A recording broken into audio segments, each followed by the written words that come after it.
Welcome to Railfan Fest 2021. I'm Natalie, and I'm going to be your host for this evening. Tonight, we'll be bringing all aspects of railfanning to one place. This includes modelling, spotting, travelling, commuting, gaming, and more. This evening, you can look forward to presentations from London Transport Museum, Amtrak, and PECO. If you want to see our full schedule and check out what's coming up, head to railfanfest.com. Up next, we have Friends of 92203 Black Prince. The North Norfolk Railway is one of Britain's many glorious heritage steam railways and currently takes care of the 92203 Black Prince. Dovetail Games community manager Jamie has been talking to the Friends of Black Prince about this locomotive.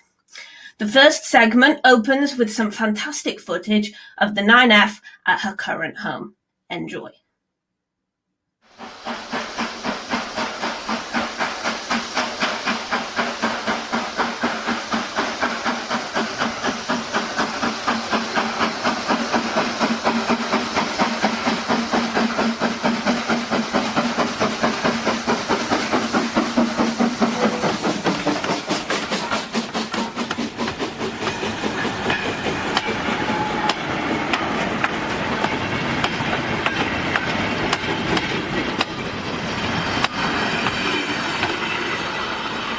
Hello everyone and welcome to this Q&A with Mark, the promoter for Friends of Black Prince.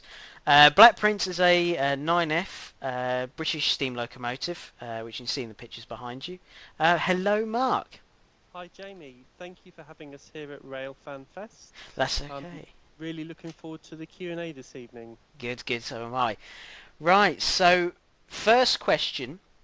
How old is 92203 Black Prince? Well, 92203 was built in 1959 at Swindon Works, and it will be celebrating its 62-year birthday on the 6th of April this year. Wow. So 61 at the moment, but 62 in April. Fantastic. Quite young for a steam locomotive, actually. It is one of the youngest steam locomotives out there. Apart from some of the new build projects, this is one of the youngest. There's only a handful of engines that would have been younger, and there's probably only one or two which are still in existence today. One being 92250 Evening Star. Wow, that's fantastic. How much did it cost when she was built? So 92203 cost about £38,000 back in 1959. Mm-hmm. She was when BR got to make the standard class locos from 7Fs, 9Fs, they sort of really had it down to a T. So the costs came down, and they done it for about £38,000. Oh wow. It's quite, considering how much like new builds etc. now costs. It's quite, you know, it's quite cheap. Yeah, if you think something like Tornado or Flying Scotsman is well into millions and millions. Yeah. So yeah, no, they done it on. They were very competitively priced. Yes. Yeah. Good way of putting it. Yeah. So when did 92203 retire from British Rail service? It pulled its last BR train in November '67, and it was working out of Shotton, doing what it done and what it was built for, which was pulling iron ore trains, so heavy 1,000, 2,000 ton trains, and it was working. That was its working of its last train. Wow, fantastic. That's amazing. Because I know she holds a record, doesn't she, in the UK? Yes, yeah. I can't remember the year, but she pulled a 2,000 ton heavy train in one of the collieries down in the southwest, and that was done in preservation. So she holds the record of hauling the heaviest train in preservation. That's fantastic. Wow. So how did David Shepherd go about owning an 9F?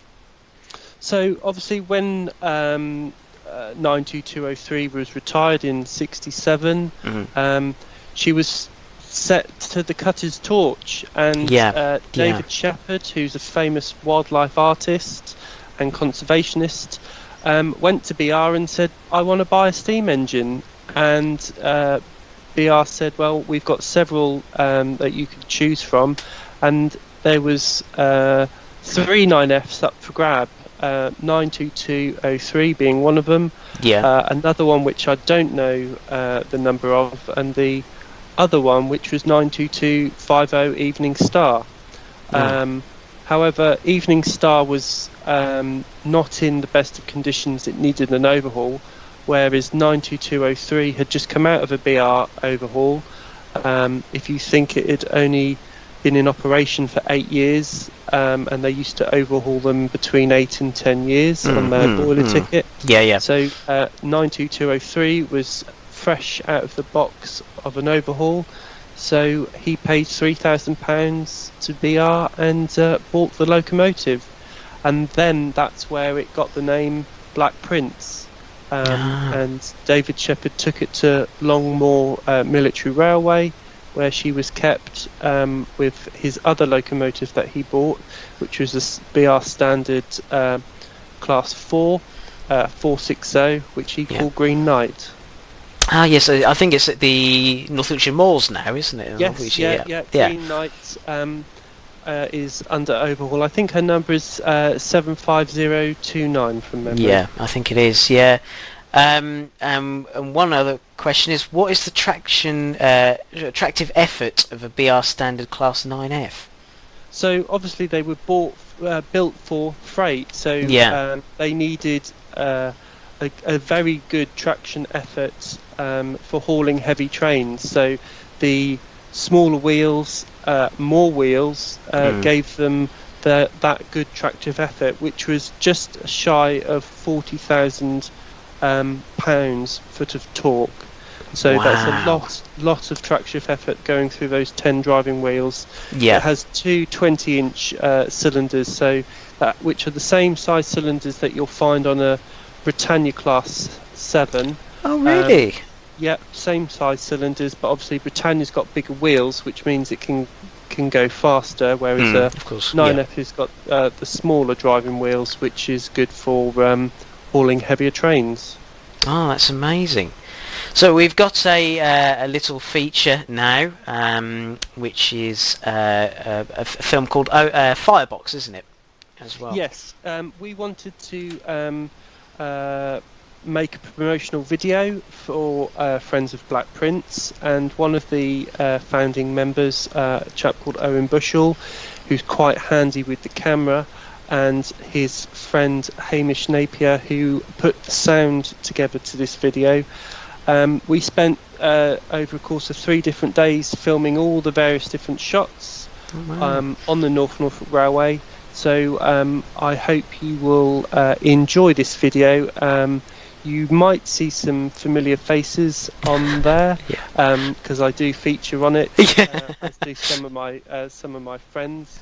But it's a really, really nice video, well put together, and it will show you everything from lighting up to being out on the road. So sit back and enjoy. Yeah, I'll play it for you now.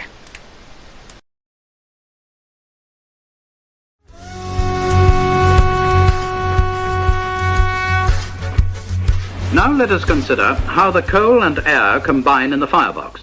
The primary air comes through the 2 dampers, front and rear. The secondary air comes through the firehole door.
Wow, that's an amazing video. Yeah, no, it's something that I was really proud to be a part of and help out on that, and I think it really, really captures the beauty of Black Prince there. It does, it really does. So we're going to sort of ask you some questions now about the railway. For people who already know me in the community, obviously they know I'm a volunteer at the North Railway as well. For you, what made you start volunteering at the Norfolk Railway? Right, so I joined the NNR back in 2013, and it was really because myself and my wife now wanted to go out for a day out, so we went to Weybourne and had a nice cup of tea at Weybourne. We sat down, and funnily enough, Black Prince rolled into the station, and I was just in awe of this big, massive locomotive. And my wife said, "Well, why don't you volunteer?" And I said, "Volunteer?" I said, "I thought they were all paid." She said, "No," and that was it. I was hooked. I started in the May, and I joined the footplate crew. So I joined as cleaner. And then after 2 years I was promoted to pass cleaner, then fireman. Yep. And then I spent another 4 years firing, and then I was promoted to pass fireman in March of 2019. So I'm really, really lucky that I can get to drive and fire all the locomotives on the Norfolk Rail, but especially Black Prince. And that then me joining and volunteering at the railway has meant I've been able to do other volunteer work with them, such as looking after Black Prince, also doing the rostering, helping out on various different events. So I really do. It's a really family affair at the NNR, and you're made to feel so welcome, and all new people are made to feel so welcome. So it's really good. Yeah, it's really fun. I mean, I started in the junior club and moved up, so I mean, me and Mark actually know each other. We volunteer together, and it's a really good family. We all get on, we all have a laugh, and it's lovely. It's a really good family to be a part of. If anybody can go out and volunteer at the local heritage railway, I would really recommend it, because it's really good fun. And you get to learn new skills. I mean, I would never thought that I would understand how steam locomotives work, because you need to pass your exam. So you do learn new skills, and I've learned stuff in the workshop as well. So you do become a bit of a jack of all trades, really. Yeah, it's fantastic. Yeah. So, one question is, how did Friends of Black Prince actually all start? How did it go about?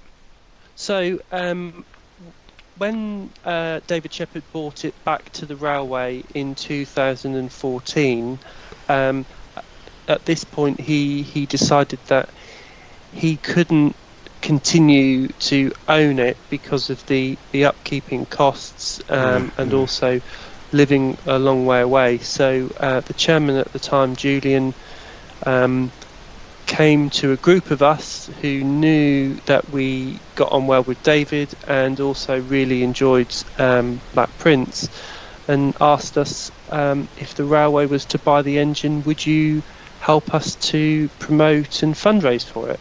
So we spent a good year, all of 2015, deciding on how we were going to start fundraising, and then the railway bought the locomotive in November 15 off David Shepherd, and then we launched in 2016 the Friends of Black Prince. And I was really honoured that we got David Shepherd back to the railway for one last time, where he was on the locomotive footplate for a day, and we gave him his honorary Friends of Black Prince membership, and he was the first one to have the Friends of Black Prince membership, and of course he had the iconic 92203 membership number. Oh, that's fantastic! That's amazing. Yeah. So, what is basically the aim of the group? So our aim is to fundraise, promote, and to champion. So we are there to try and help offset some of the costs that the railway face every day. So that could be some of the repairs like we've done to the cylinders, some repairs that we've done to the firebox. It doesn't cover all the costs, but it offsets some of them. So we've been really fortunate to help with doing projects to help fund it, which just means that the railway can then put its money in other places where it's needed at the time, because they know that they can rely on us to fundraise. And we do fundraising by various different means. You can join the club. We do driver for a £5 days, where you can come and actually drive black prints for £5, which I think is an amazing bargain. Yeah, it is. We do shed tour days, so there's plenty of things that you can do to get involved with that. Yeah, I must admit, I've done the driver for a £5, and it is great fun. It is really good fun. Yes. So how much have you raised so far? So since 2016, we've raised over £40,000 for the locomotive. Obviously, 2020 was not the best year for fundraising. We didn't really do any.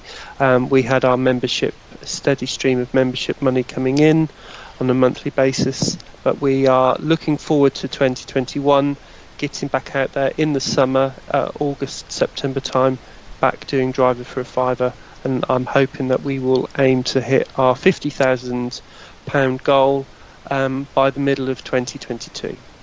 Oh wow! Fingers crossed. We're keeping the fingers crossed for you. Hopefully we do. Hopefully we do. Yes. So I suppose everybody will now be asking, so how can they join and how can they be involved? Right, so you've got various different ways that you can be involved and join the Friends of Black Prince.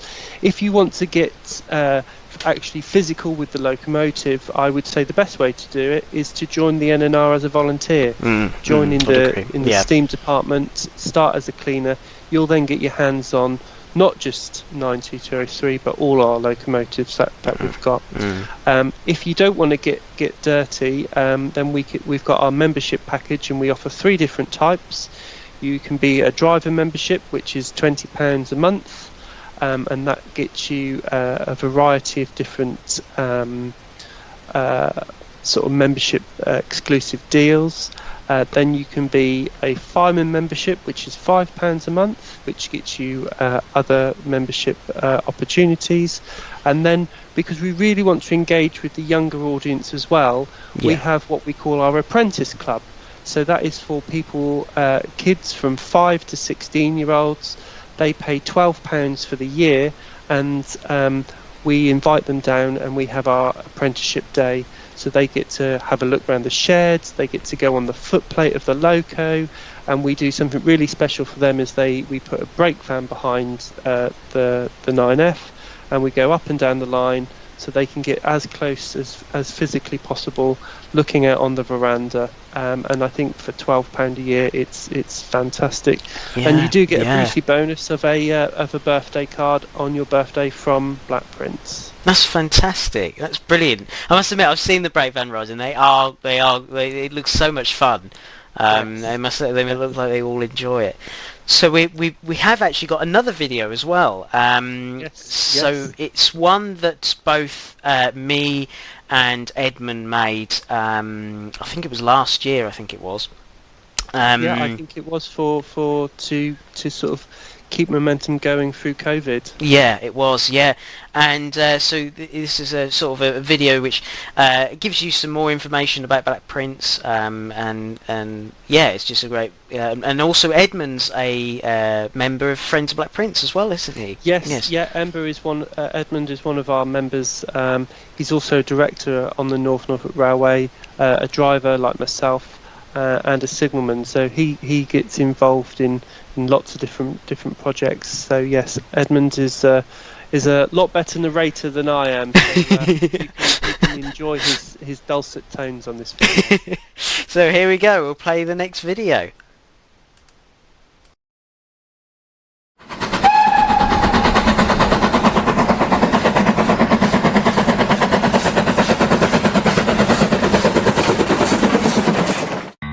If you're a regular visitor to the North Norfolk Railway, you've probably come across Black Prince. It's one of the railway's flagship engines and can often be seen at the head of trains on normal service days and at special events. Here's a bit of background to the largest engine in the NNR steam fleet. Some preserved locos have had many different owners in their lifetime, but Black Prince has only had 3. It was built by British Railways in 1959, but had a working life of just over 8.5 years before being bought for preservation by artist David Shepherd. He gave it the name Black Prince and looked after it until 2015, when it was sold to the NNR.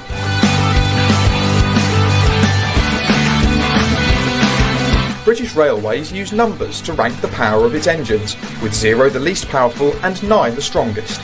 It also gave them a letter: P for passenger locos, F for freight, or MT, meaning mixed traffic, if they were just as capable of doing either task. Black Prince is a standard 9F class, built for hauling fast but heavy freight trains. However, the design was such a success they could often be seen on passenger trains as well, particularly the packed summer holiday specials over the Somerset and Dorset route from Bath to Bournemouth. Black Prince and the other 9Fs were part of a brand new batch of engine classes specifically for British Railways. The company inherited a wide variety of designs after the Second World War, some dating back to the Victorian era. Creator Robert Riddles made sure he used the latest advancements in locomotive design, but also took the best ideas from older engines to make them user-friendly for drivers and firemen.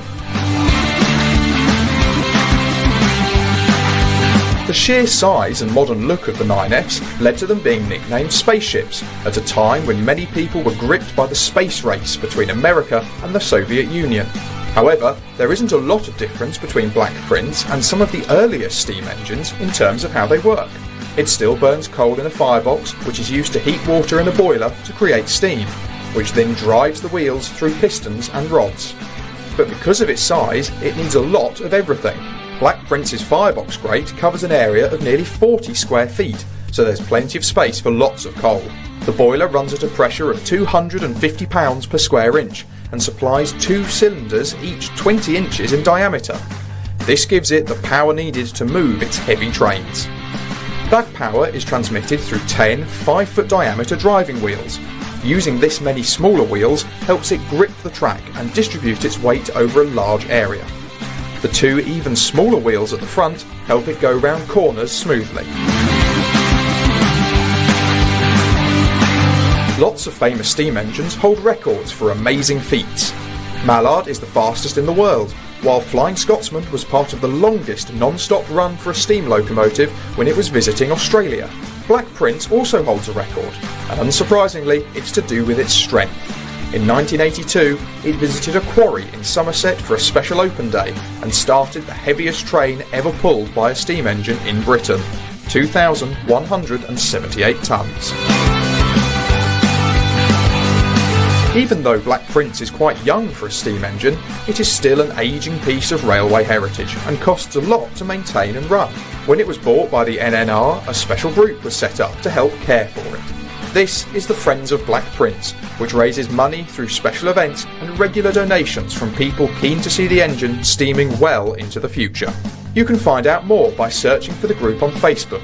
There's even a special apprentice club for younger supporters. Hopefully we'll be seeing Black Prince running again before too long. Until then, why not share your favourite photos and memories of her in the comments below.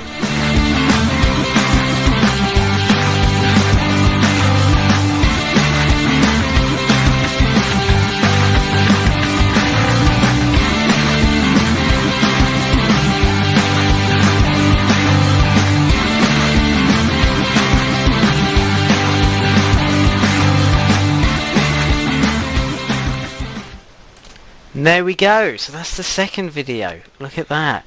So a lot of the footage was taken by myself. It was one thing I do in my spare time.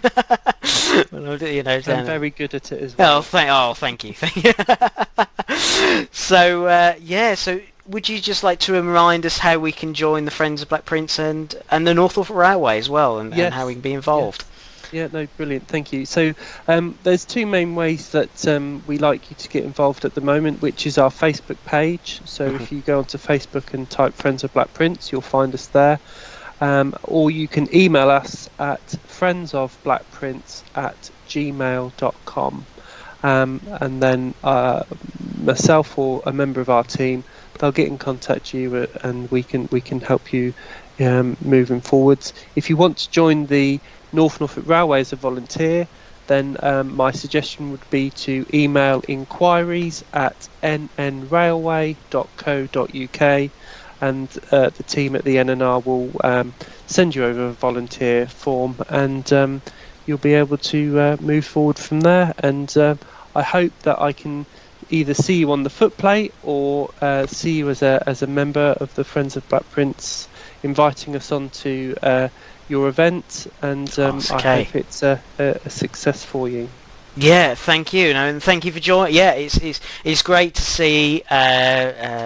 Great to see this Black Prince is getting such, being looked after so well, and it's so nice, just going to see it. It's an amazing locomotive, and you just stand up and look at it and go, wow, how did they build it? And how, you think that this was used every day, day in, day out, for a good few years. And it's an amazing having a look at the sort of era of steam. It's a great way of going back in the past. No, it is fantastic. There's very few things that would beat it. So yeah, definitely, it's brilliant. So no, thanks Jamie once again. Yeah, no, that's okay. So yeah, we've got plenty more on Railfan Fest. And hopefully, comment about you. If you've seen Black Prince, don't forget to comment and have a look and sort of, if you've seen Black Prince, sort of mention about it, talk about it, and if you as Mark said, if you want to join the railway or join Black Prince, you're more than welcome to. So there we go. So that is it for the Q&A. So it's bye from me. And it's bye from me. Yeah, lovely. See you all soon. Bye. Bye. Bye.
Hello there, I'm Sam. I'm being joined today by Matt from Dovetail Games, and we're going to talk to you about Train Sim World 2, the fantastic simulator that allows you to live out your rail driving dreams. For the next 30 minutes, we're going to show you everything there is to know about the game and give you some of the sights and sounds that you can enjoy while playing it. First off, though, Matt, you are the senior producer on Train Sim World 2. What's it all about? What is it? Train Sim World 2 is a first-person train driving simulator you can play on your console or PC that allows you to immerse yourself in a wide selection of routes from around the Europe and the USA.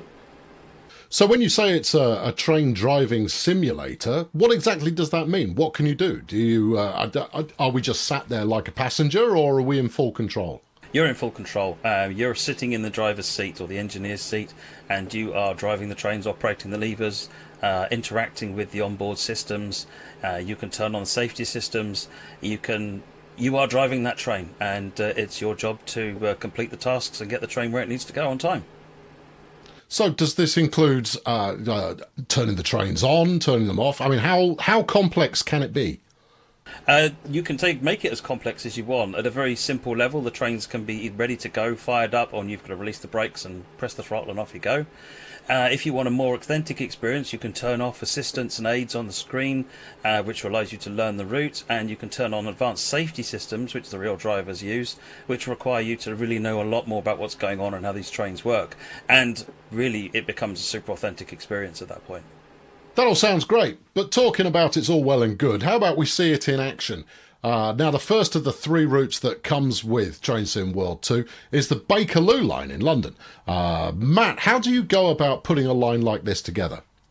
So we do an awful lot of research. We get a lot of satellite imagery from online. We get a lot of photographs. There's the Bakerloo line is, it's very famous. The whole underground is famous. So there's a lot of video material on DVDs and on YouTube and so forth. So we have access to a ton of material. Plus there's other materials we try and find, and we've got people who actually work on the line as well, who can provide advice on various aspects. So we combine a huge variety of different sources of data together to try and get a real picture of how the line is, how it's built, how it's used, because it's understanding, seeing the track is different to understanding how the track is used, how the signalling is used, and we try and capture that operation element into what we try and recreate in the game as well.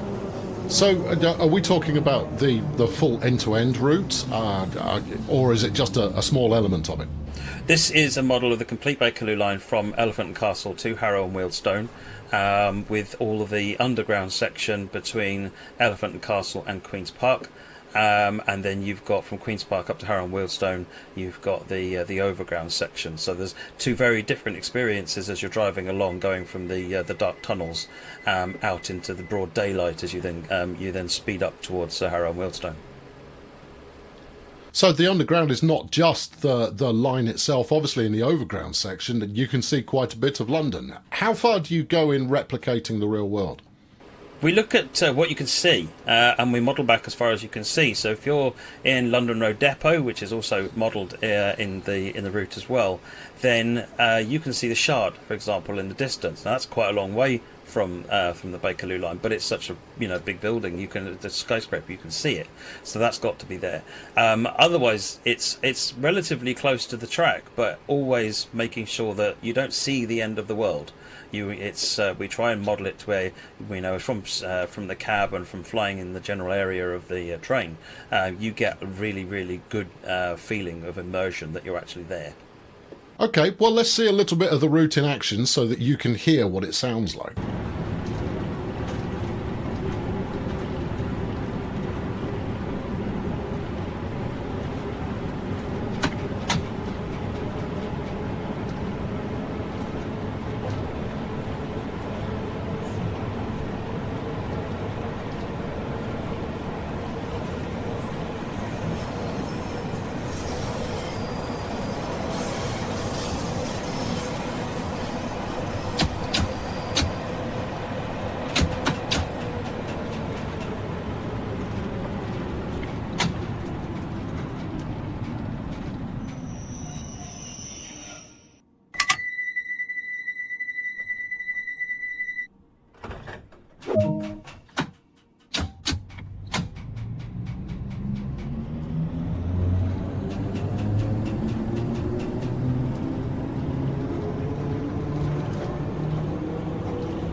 So obviously the route is vitally important when you're going to recreate a line like this, but what about the trains? Are we expecting to see the real thing from modern day, or is it set sometime in the past? This is the current trains. They're the 1972 stock that are on the route currently. Some of the oldest stock still on the London Underground, which makes it really fun to drive. We used all sorts of reference material, just as with the route. Again, we try and find whatever we can find to understand what's going on inside the cab, or find photographs. We were able to do reference trips, courtesy of Transport for London, both to understand the route better and to get photographs of the trains.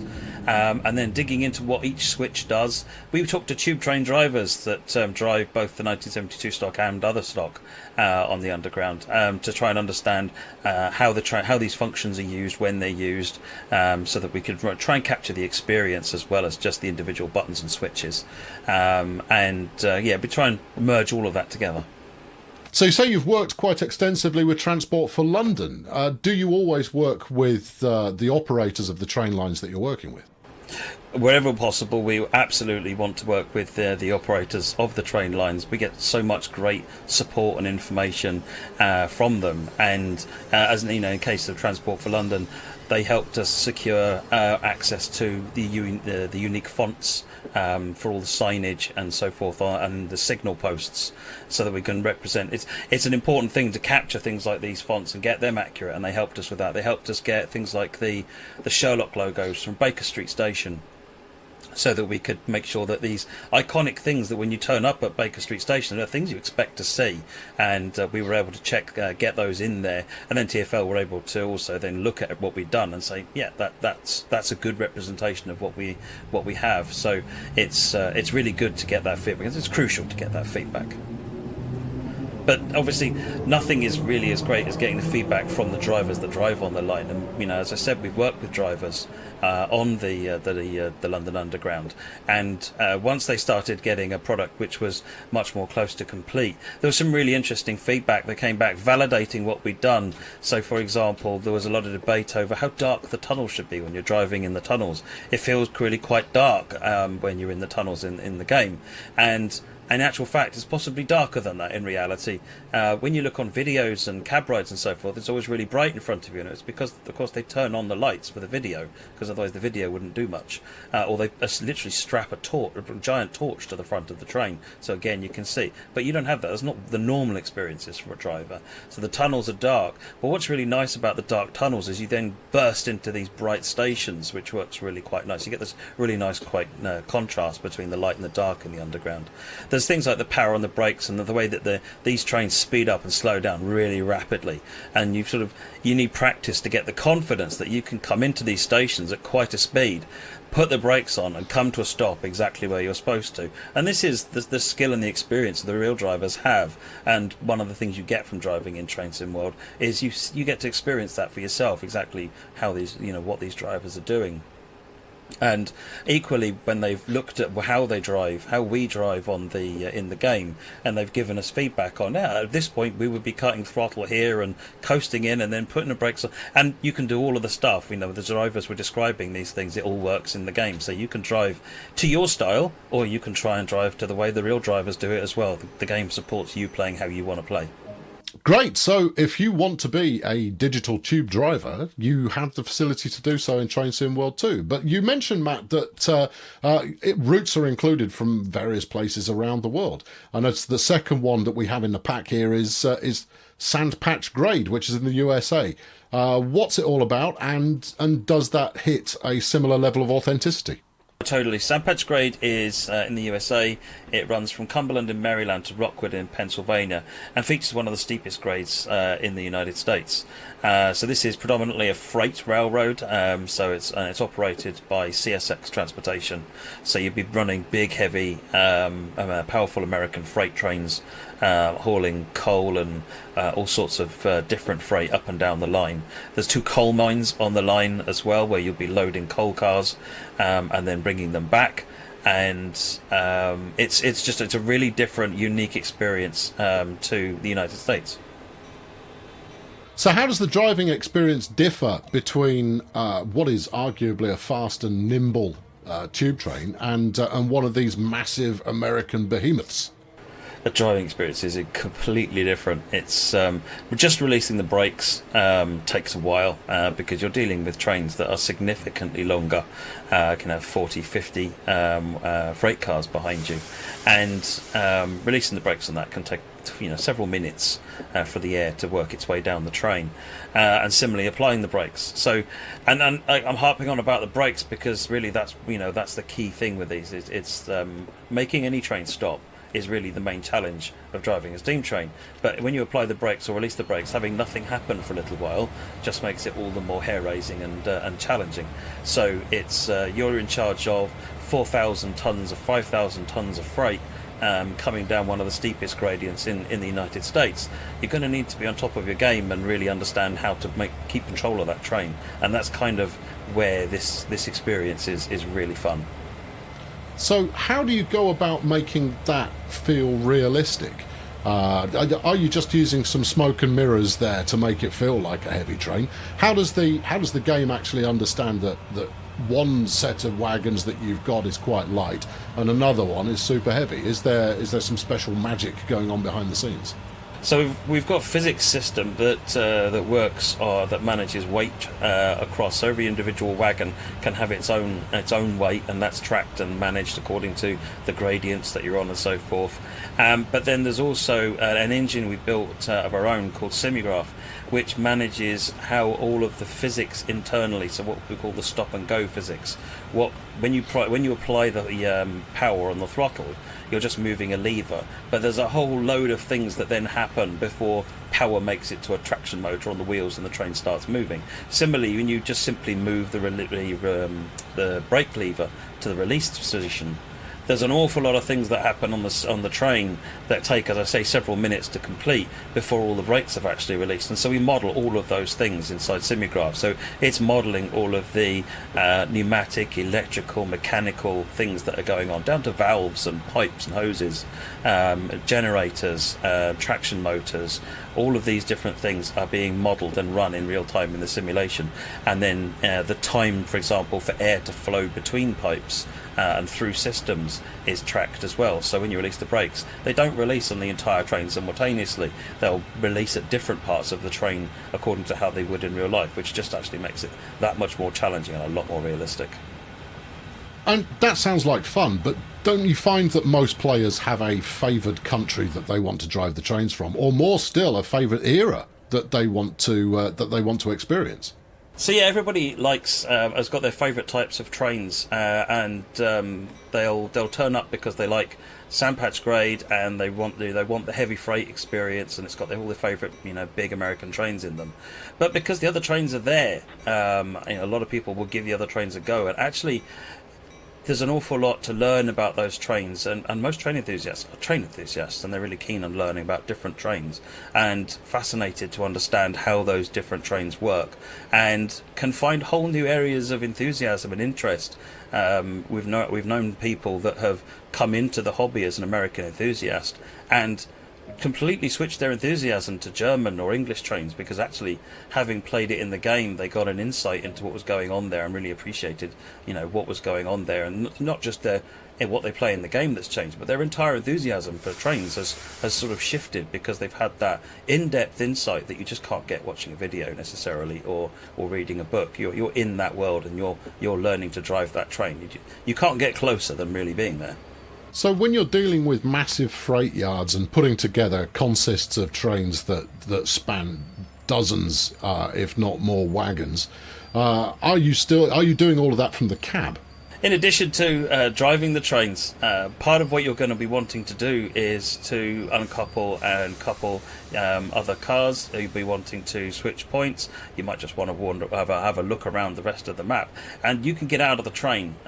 In Train Sim World 2, you are a person in the world, and you're not the train. So you can press a key and stand up, walk around inside the cab, open the doors, climb out of the cab, down the ladders, and walk down the train. Operate the levers on the wagons and operate switches and points on the track, and then get back in the train, and really increases that immersion of feeling like you're really there, because you can walk around and see, and you really appreciate as well, particularly with the American trains, just how enormous these things are. When you get out of the train, climb down the ladder, and you look up, and it's it's towering above you. Very different view to when you're sitting in the cab and looking out of the window at the world around you.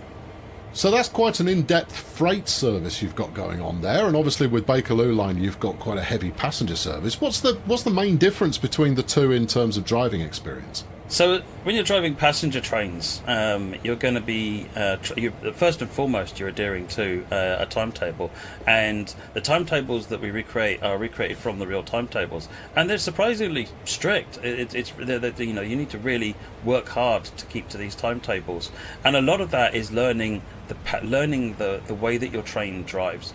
Accelerating a train is relatively straightforward. You just put it into go and off it'll go. The difficult bit with any train, and this applies to passengers as well, is stopping.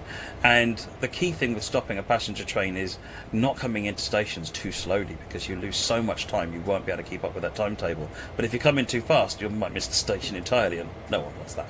So it's really learning the how you approach every station, where are your braking points, what's the right way to approach a station, so you can come in as quickly as is appropriate, bring brakes to a train to a stop with the brakes, get the doors open and closed, and get on with the next station so that you can keep that timetable running on time. We run a full 24-hour day timetable, which means that you can pick up services anytime in that day, enjoy a sunset drive,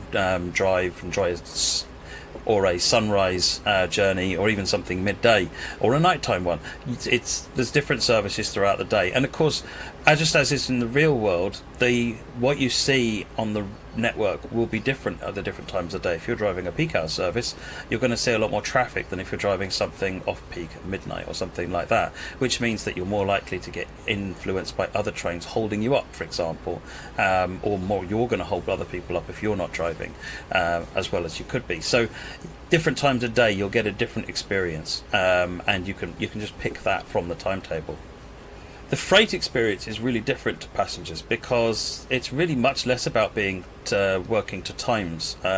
It's much more about the wagons that you're hauling, and doing switching or shunting in the various yards, assembling trains, breaking trains apart, and then taking trains from around different yards and across the line.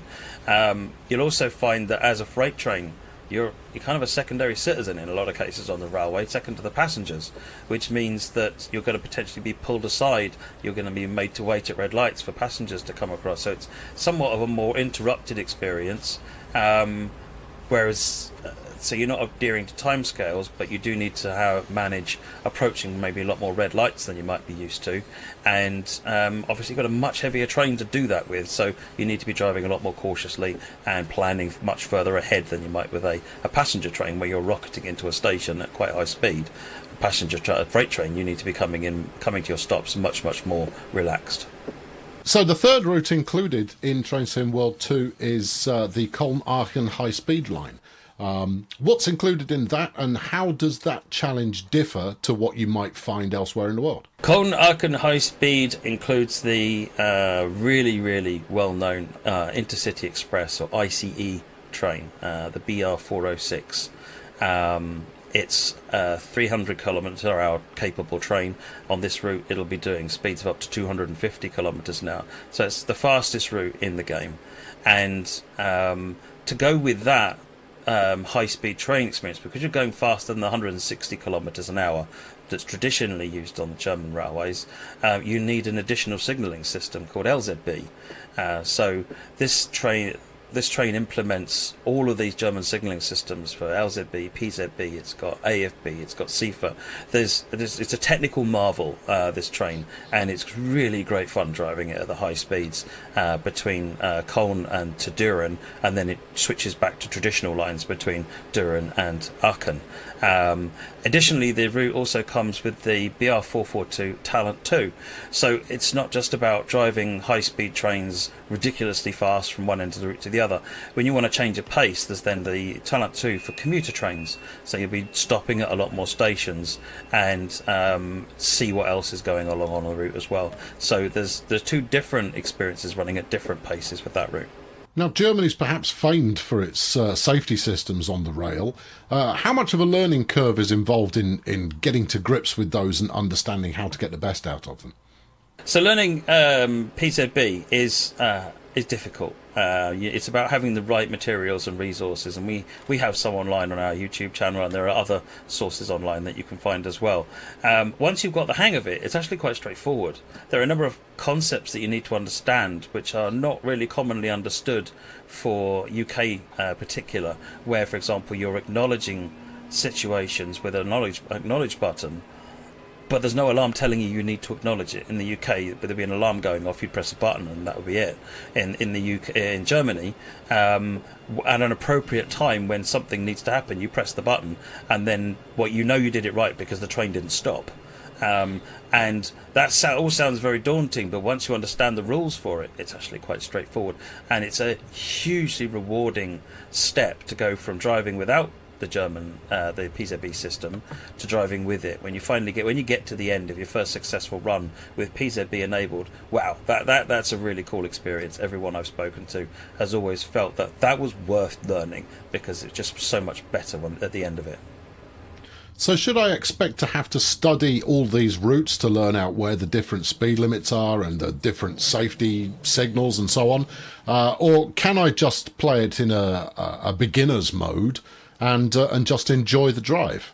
When you first start the game up, there are tutorials for each of the trains, which will walk you through how to get the train going, how to make it stop, and all the things that you need to know as a very basic level, just to get started with each of the trains. So each train has a tutorial of its own. There's then support on screen in the form of a head-up display or a HUD, which tells you in a common format for every train how fast you're going, where the upcoming speed limits are, what the current speed limit is. So you don't need to necessarily understand the route or even the train that you're driving. Once you've understood where everything is on the HUD, you can follow what the HUD is telling you, and then you can use that knowledge to learn the train based on what you're understanding, and also to learn the route.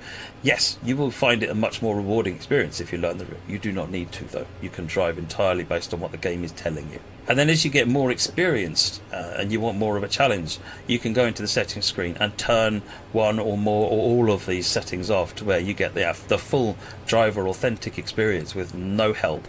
And you need to know the route, you need to know the train, and you can do it fully realistically. So what else comes with the game then? So we got 3 routes and the trains associated with them. And then presumably a whole bunch of different timetables and scenarios and that kind of thing.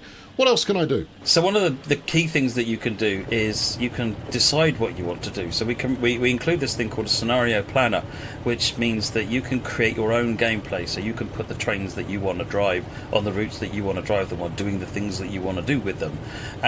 So if you want to do something different with the trains, you're not just limited to. There's an extensive amount of gameplay that's included in each of the routes, but with scenario planner you can then make all your own gameplay as well and do what you like with that stuff. And then we also include a feature called off the rails inside scenario planner, which means that you can do things which are a little bit weird, a little bit non-standard, things that may even not work in real life. So if you want to put a giant American freight train on the London Underground, or you want to run the electric London Underground stop on the non-electric sandpatch grade, you can do that. The game will figure it out for you, and you just tell it you want off the rails mode, and then it will enable things that don't make sense, but it can make work for you. Which can create some really fun situations. Even better, you combine that with another feature called the Livery Designer, which is where you can take all the trains that are included, and they'll be presented to you in a basic light grey colour scheme, which you can then paint, and you can recolor them, put different logos and decals and things that create your own custom liveries and designs to your heart's content. There's some amazing things that you can do with that. And then combined with the off the rails in scenario planner, you could create your own fictional operating company where maybe you've decided that the 1972 stock in your bright cyan livery will be running on the sandpatch grade and working on doing passengers and so forth. You could do that stuff with off the rails in scenario planner and the livery designer. So above and beyond the standard gameplay that comes in it, there's an enormous amount of creativity that you can then bring to it and then do whatever you like, essentially. So there's an absolute stack of things to do in the base game when you pick it up, but if you want to take it a little bit further, there are expansion routes available. What have you got in your library of expansions there, Matt? There's a wide range of different things covering 1980s BR Blue on Leeds to Manchester, modern day on the East Coastway line from Brighton to Eastbourne and Seaford, or you can go to different locations in Germany and run on the Munich to Augsburg line or the Ruhr-Sieg line from out of Hagen. There's different lines in America. You can be driving the Long Island Railroad passenger trains out of New York Penn Station into one of the busiest stations in America at Jamaica, and switching and freight over on the Canadian National Line on the Oakville subdivision. So there's a huge variety of different things, and it's cross passenger and freight, express, regional, and then there's loco DLCs on there as well. And for something of an entirely different change of pace and speed, there's like routes like the West Somerset Railway, where it's a model of the West Somerset Railway as it is now, and there's Class 52, Class 33, Class 47. There's a range of different stuff, trains that you can drive and on that route and enjoy what is actually a really beautiful line on Train Sim World 2. Well, it sounds like you've got plenty of variety in there, and certainly monkeying around with the scenario planner, you could probably come up with some really quite interesting combinations. What have you got coming up in the future? Is the game finished? Have you got more to come? What's the story?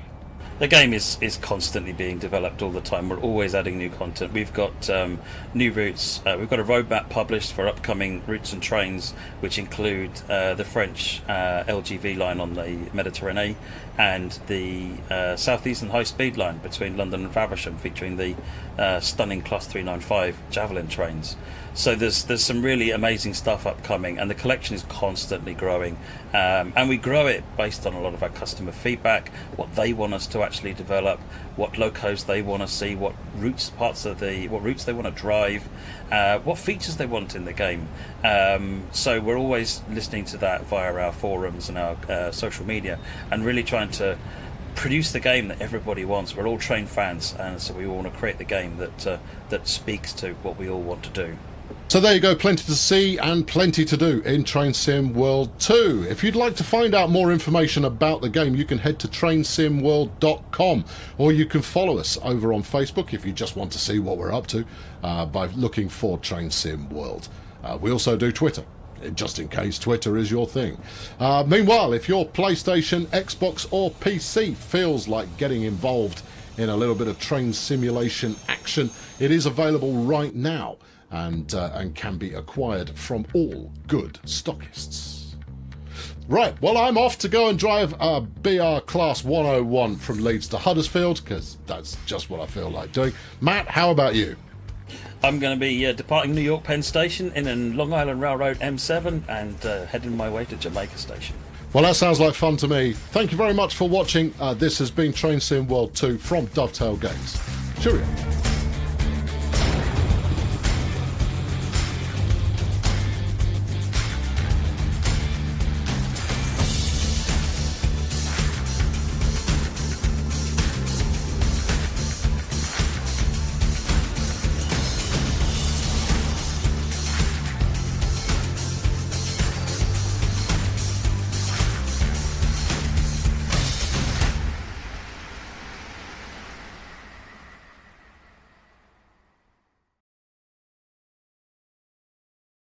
Live segment with London Transport Museum. London Transport Museum are the world's leading museum of urban transport, and this historic institution will be leading a live presentation alongside a preview of one of their hidden London virtual tours.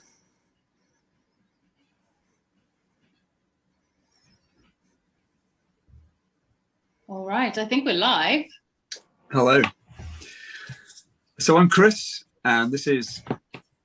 I'm City Holloway. Thank you for having us, guys. We're really excited to show you a bit about what our museum does. We've got a bit of a little presentation for you today, so hopefully you'll enjoy and learn a little bit about what we do at the museum and learn a little bit about our Hidden London programme as well. Chris, do you want to add anything before we get? Yeah, so Sidney and I worked at the museum for quite a long time. We have helped set up and run the Hidden London programme, written the Hidden London book, and also run Hidden London Hangouts and virtual tours. So that's what we're here to show you a bit of today. So we've got a presentation and part of a virtual tour as well, which we'll share with you now. So we'll just go into the presentation deck. So many of you might be familiar with the London Transport Museum, but you might not be. But as we were being introduced, it's the world's leading museum in transport in the world. It's located in Covent Garden, where only about 2% of our actual collection is located. So it's on the southern side of the piazza in Covent Garden, and that's what it looks like on the outside there. Now, if we go to the next slide, Chris, I'll let you explain a bit more. So on the inside, we have a large collection of vehicles, as you might expect, but also art, design, and social history as well. We also have an absolutely fabulous shop there with lots of really, really good product that relates to the collection, as well as things like our decommissioned originals range, which where you can buy real bits of the underground system. So the museum itself is really just the tip of the iceberg. As Sidney mentioned, we only have 2% of the collection there, and 98% of it is down at our depot at Acton Town. But as well as that, we consider the entire transport system part of our collection, and our Hidden London programme is really the cornerstone of that, and allows us to open up places which usually are inaccessible to the public, for people to be able to go and explore with us. Sidney, do you want to talk us through a few things that we can see there? Yeah, so the Hidden London programme, as Chris was saying, opens up disused and closed spaces on the London Underground network. So we have 8 different sites that you could, well, hopefully in the summer, you can finally start visiting again once everyone's been vaccinated and ready to go. But we have 8 different sites, and some of them you can see in the images there. Now, I'm in a lot of those photos. That's just because normally when we need to take any kind of promo shots or whatnot, it tends to be just whoever's in the office at the time, and so that's why it's always me. But you can see there's an old photograph of Aldwych just there in the top left-hand corner.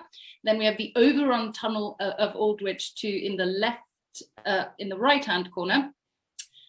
Then we have the disused platform at Aldwych in the bottom left corner, and then we have the disused passageways of Piccadilly Circus in the bottom right. So these are just 2 of our 8 different sites that we have across the network. But as I mentioned earlier, we of course haven't been able to conduct any real physical tours over the last year because of the pandemic, and because these spaces are, well, as you would imagine, very tight, and you have to be in quite close quarters with other people a lot of the time. So we of course had to shut the program down when the pandemic hit. However, it was really important for us to keep going throughout the pandemic, to bring something to our audiences that we might not have been able to do otherwise, and that's how we came up with the virtual tour program. And maybe Chris, you want to explain a little bit about what the virtual tour program is? Yeah, sure. So we're quite a tenacious bunch of people at the museum, and after a month or 2 of not being able to run physical tours, we thought, well, we're not going to be defeated. Let's think about doing virtual ones. And what that did was allow us to open up loads of places which are not suitable for physical tours. They're either too cramped, they're utterly inaccessible to general public, or they just sort of so spread out across the site, it would be hard to put a decent narrative story together across 5 or 6 parts of the site. All of these things work really well as virtual tours. So by early summer of last year, we were running virtual tours, and people in this country and around the world were able to go and visit these places from their sofa, fully accessible, no age limits, and also slightly cheaper than our physical tours. So we've discovered a whole new audience of people this way, and been able to open up a whole new load of sites using virtual tours. So what City and I thought would be good is to give you a show through of one of the least accessible sites. Very few people have ever been to this site. City and I have been there a number of times in our time at the museum, but one that public tours have never been possible, and that is Brompton Road Station on the Piccadilly line. So let's hop in, and this is this was Brompton Road Station in Knightsbridge, and I'm going to hand over to City to start the tour. Yeah, so a lot of people don't really know about Brompton Road because it's been such a long time since it closed, and because there's very little that actually remains on the surface of the station. So a lot of the time when I do tell people about Brompton Road, they think I'm talking about Knightsbridge, but it isn't Knightsbridge. There was another station in between South Kensington and Knightsbridge Station, which opened, as you can see in this photograph here, on the 15th of December 1906 as a part of the Great Northern Piccadilly and Brompton Railway. It's a beautiful kind of typical Leslie Green building. Some of you might be fans of his architecture, but you'll recognize this building as an underground structure, and it was kind of in the same architectural vein as other stations at that time, you know, on the Piccadilly, on the Bakerloo, and on the Charing Cross branch of the Northern Line. Now, the reason why this might come as a sort of a bit of a surprise to you is because, as I said before, this facade is no longer on Brompton Road itself. There's only very little that remains. Now, if we go to the next slide. And I'll just do that by way of this notification, just to remind people that the images and the videos and so on are all museum's copyright, so please don't record them in any way. Here we go. Let's move on. Cool. That's all right. It's taking a moment.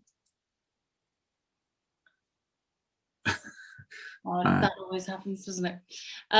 But just whilst we're waiting for the next slide, so the station is was between South Kensington and Knightsbridge, and because of that, it always it never really served anywhere properly. It was right next to the London Oratory, and it was close to some of the museums, namely the Victoria and Albert Museum, but really it sort of didn't serve a kind of main area as much as the two neighbouring stations did. And by the 1930s, when the Piccadilly line was being extended out further, sort of out into the suburbs, they wanted to close a few stations down to speed up the line. And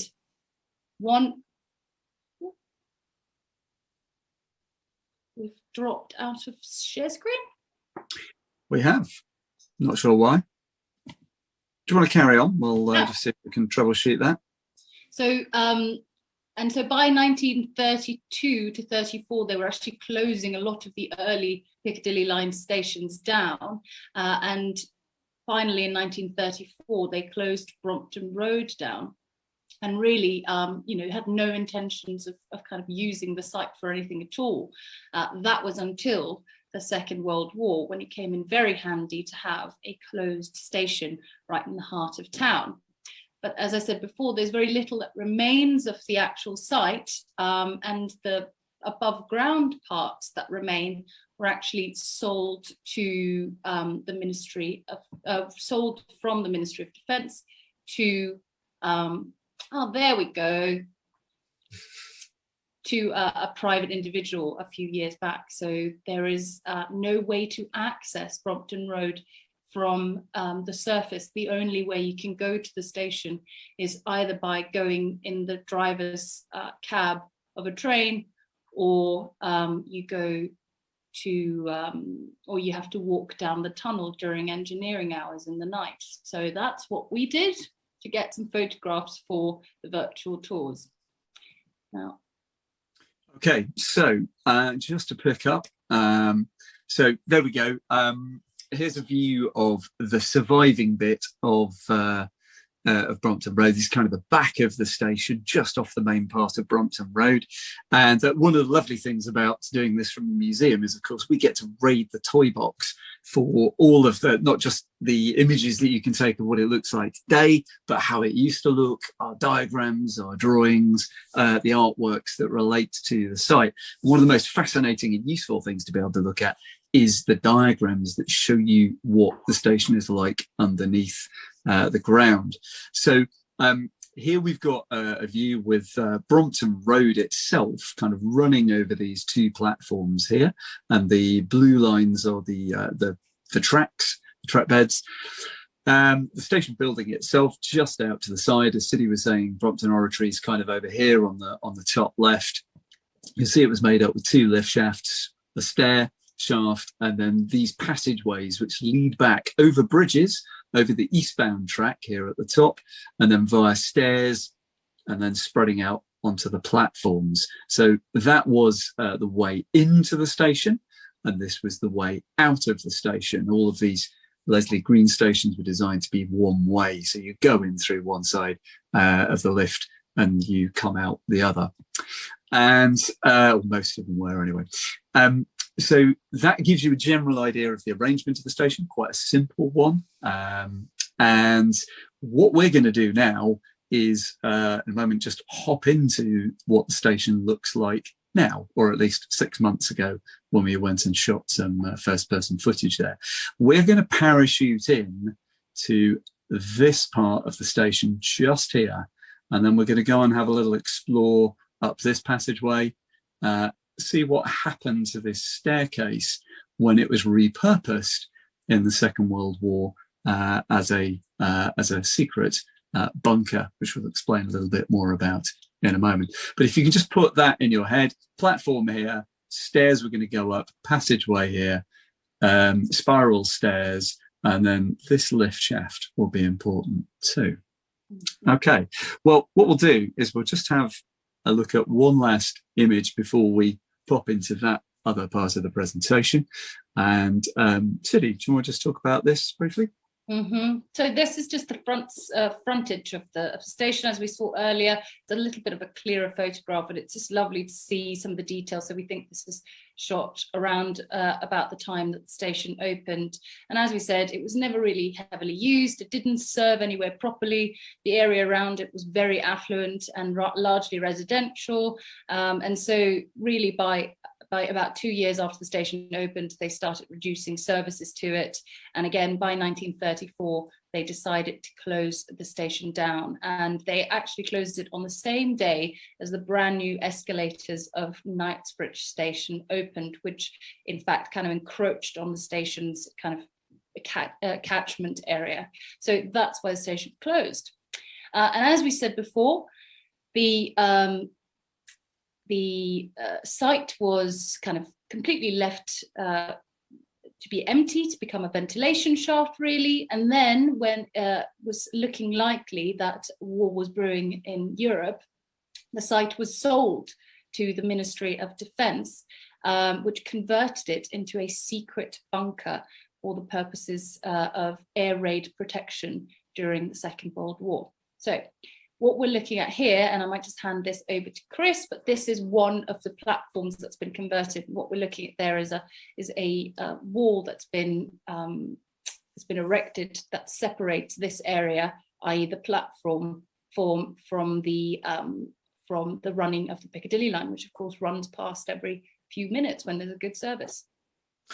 Yeah, so behind that wall is the eastbound track of the Piccadilly line. Every time you go through that part of the Piccadilly line, you're going through a former secret wartime bunker. There are a few clues as to what you can, as to its former use on the wall. The yellow and the green wall is a part of the wartime paintwork. The bit beyond it that's kind of a pinkish grey almost, you might notice there's a screen in the far distance there on the right-hand side of the photo, and that was a briefing room within the site, and that screen was there for a projector in that briefing room. You can see it's really unglamorous use today on the floor, full of bags full of ballast that's been taken out of the tracks of the Piccadilly line, because it's used by permanent way teams to maintain the Piccadilly site, Piccadilly line today. So it has a fairly unglamorous life as a ventilation shaft and a store at the moment. But we're going to go and have a look at the parts of its former glory now. So we'll just talk as we take this this journey. So we're just going to turn around now and look back towards the stairs. You get a glimpse of the really rather beautiful old tile work. The colour and the pattern was unique to each of those 50 or so stations that were built in this design. And we find ourselves leading up to a doorway here. I'm just going to briefly pause that and come out of screen share, as it looks like I've got some slight video blocking issues going there. So excuse me while I just have to come out and redo. I think we just had a bit of a connection glitch. Let's reset everything. Do apologise. Hopefully that's all back. Okay, there we go. That's a bit better. Oh, there we go. Okay, so we've now just come to the top of the stairs, and this is the bridge which goes over the westbound Piccadilly line.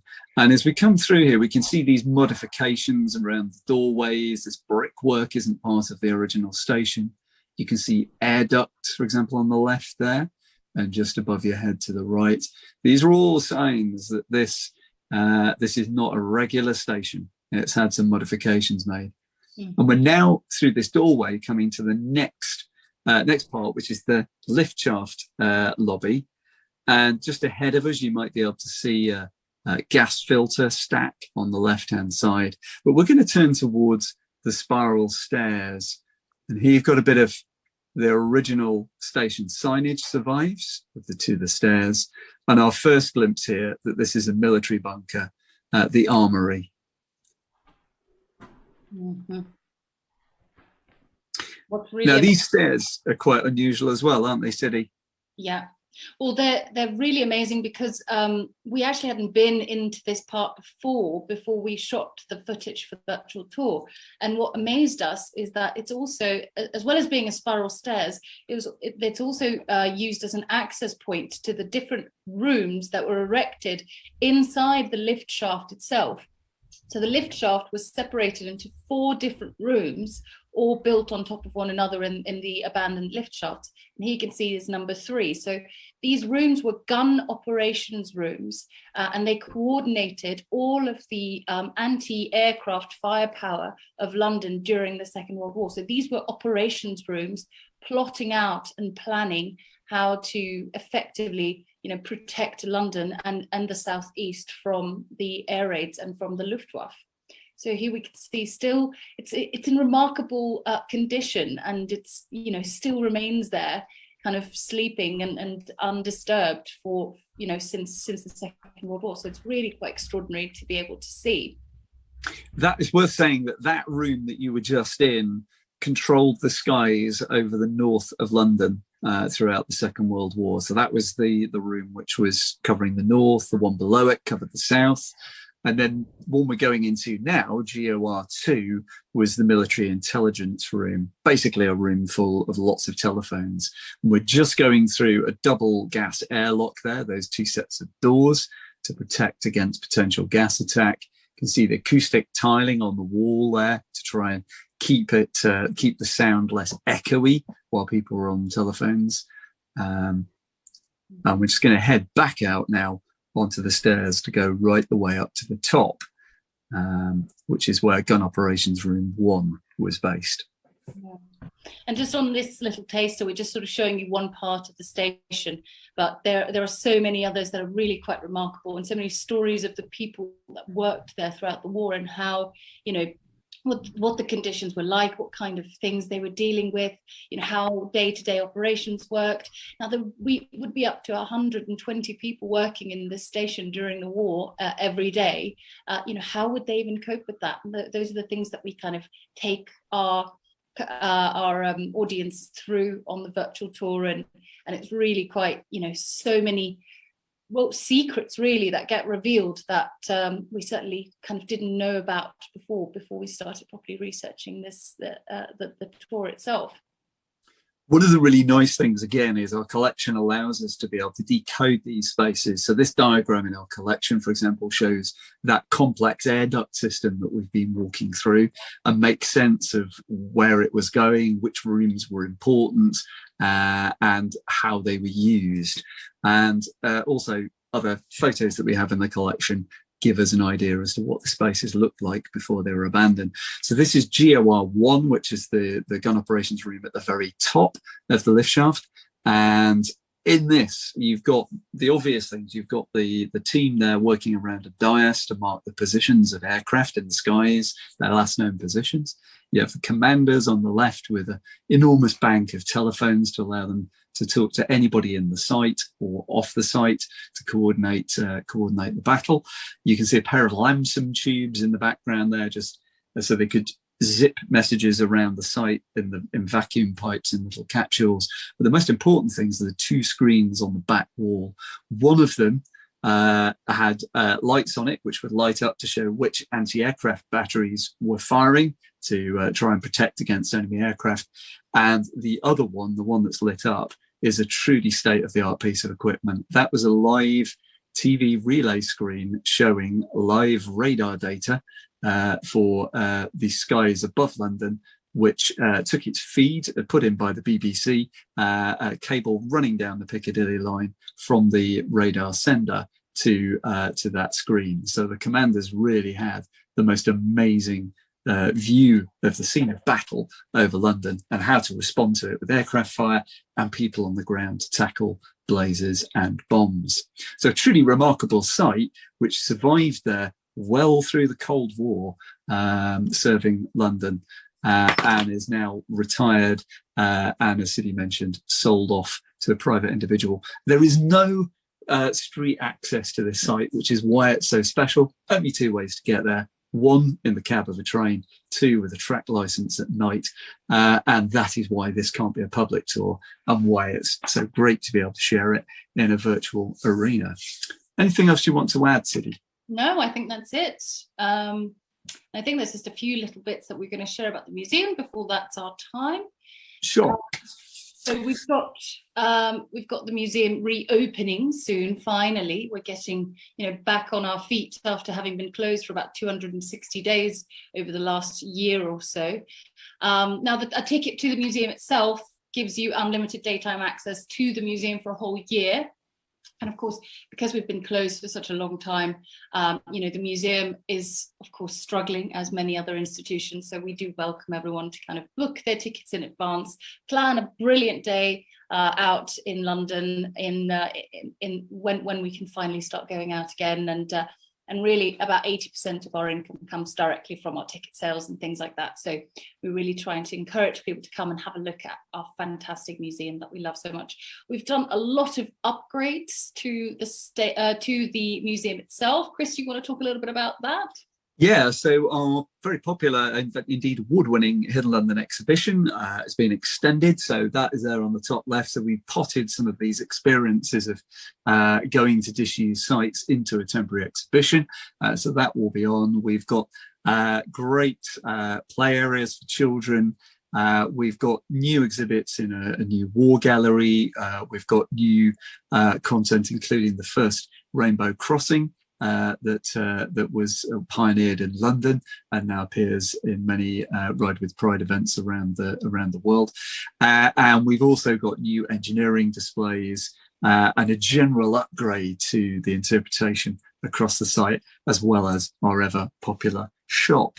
As well as that, there are some things that you can do without even going to the museum. Sidney, do you want to tell us about what we do on the Hangouts? Yeah, so we also have a YouTube series called the Hidden London Hangouts. You'll see our faces on there, mine and Chris. We're part of the Fab Four that deliver that program. So we put out an episode every single week. We launch them at 6 p.m. every Saturday. Not today, but we will be coming back next week. And we have over 109,000 views, and we take a topic each week and talk about, say, a station. We've talked about maquette. We've gone to other disused places. We have a lot of fun on there. And so if you're interested in this sort of stuff and you want to just have a good, spend 40 minutes looking at something interesting, I highly recommend you check out the Hidden London Hangouts. And we do a live chat every Saturday as well, to kind of chat to people who like the same things that we do. So do join us next time, next Saturday. Worth saying as well, these are of course free, so it's a way to have a taster of these places. So if you're thinking about a virtual tour and you want to have a bit of a peek inside these places, then the Hangouts are a good way to do that. I think the Island Trains episode, the one about the 38 stock being withdrawn on the Isle of Wight, is one of our most popular ones. We've just done York Road, which again is a site that can't ever be a physical tour, but we just did that last week. So do check those out. We now have a Patreon channel as well with that. So if people want to get further behind the scenes and chat with us, then you can do that there. So only a few more. Our depot, very well worth a visit. A lot of our big stuff, the rolling stock, is down there. So we've got everything with steel wheels and rubber wheels down there, as well as a huge artwork collection that's bigger than most galleries in London could boast. And also we have a lot of the real things that are available for sale, things like disused signage and maquette we have there when we have the museum open. We have some offers for you as well. So if you'd like to try one of our virtual tours, then you can enjoy 20% off one of our virtual tours using this code, virtual20. And if you haven't already experienced the Routemaster at the museum, then that is our unique to the museum Routemaster cocktail, which we serve in our canteen whenever the museum is open. So I think that's everything from us. Thank you very much for having us along. That's the end of our presentation. So I hope you've enjoyed that little look inside behind the scenes. And Siddy, anything you want to add before we sign off? No, I don't think so. Are you coming out of the screen sharing so everyone can see our faces to say goodbye? Yeah, no, really, I think all I would like to add is, thank you so much for having us. We do have, a wealth of stuff online that really, we're very, very proud of, and we think is a whole lot of fun. So if you're looking for something to do and want to support the museum, I wholeheartedly recommend you kind of look at some of the stuff that we've got out there. And of course, come and visit if you are able to, once we are reopened in May and later on in the summer. Hopefully see some of you in the chat room on a future Hidden London Hangout. But thanks very much for having us here today. Yeah, thank you so much, guys. Have a great one.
Hello everyone, and welcome to this introduction to Train Simulator.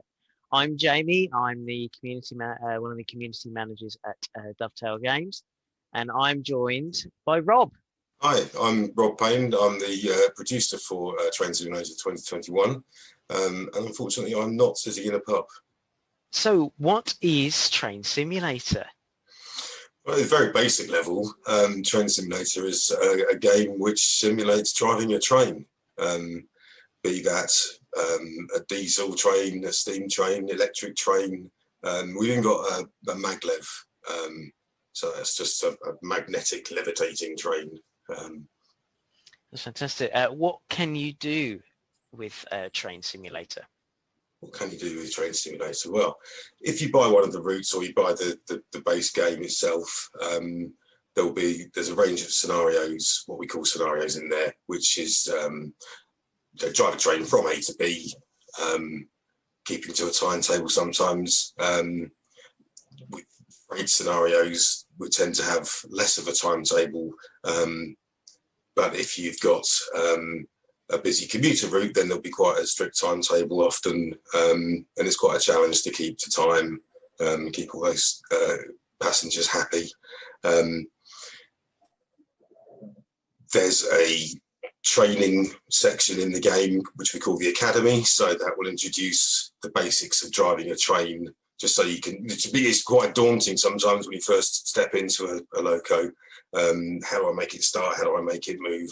So the Academy aims to teach people just the basics of how a train works, because obviously a steam loco works in a very different way to an electric train, and often they work differently to a diesel locomotive. So the Academy is there to help people out in that respect, get them started. There'll be an easy scenario where you can just, get used to how things work. And there's also what we call quick drives, where you can pick a destination and drive from anywhere to anywhere. There's no timetable. You can do what you like, drive as slowly or as quickly as you want, really, without any sort of penalties or having to score points and so on and so forth. Or if you wish, there's a Railfan scenarios which come with each route, where we just sit on the end of a platform, and 5 or 10 minutes you can just sit and watch the trains go by, take screenshots, just enjoy the views.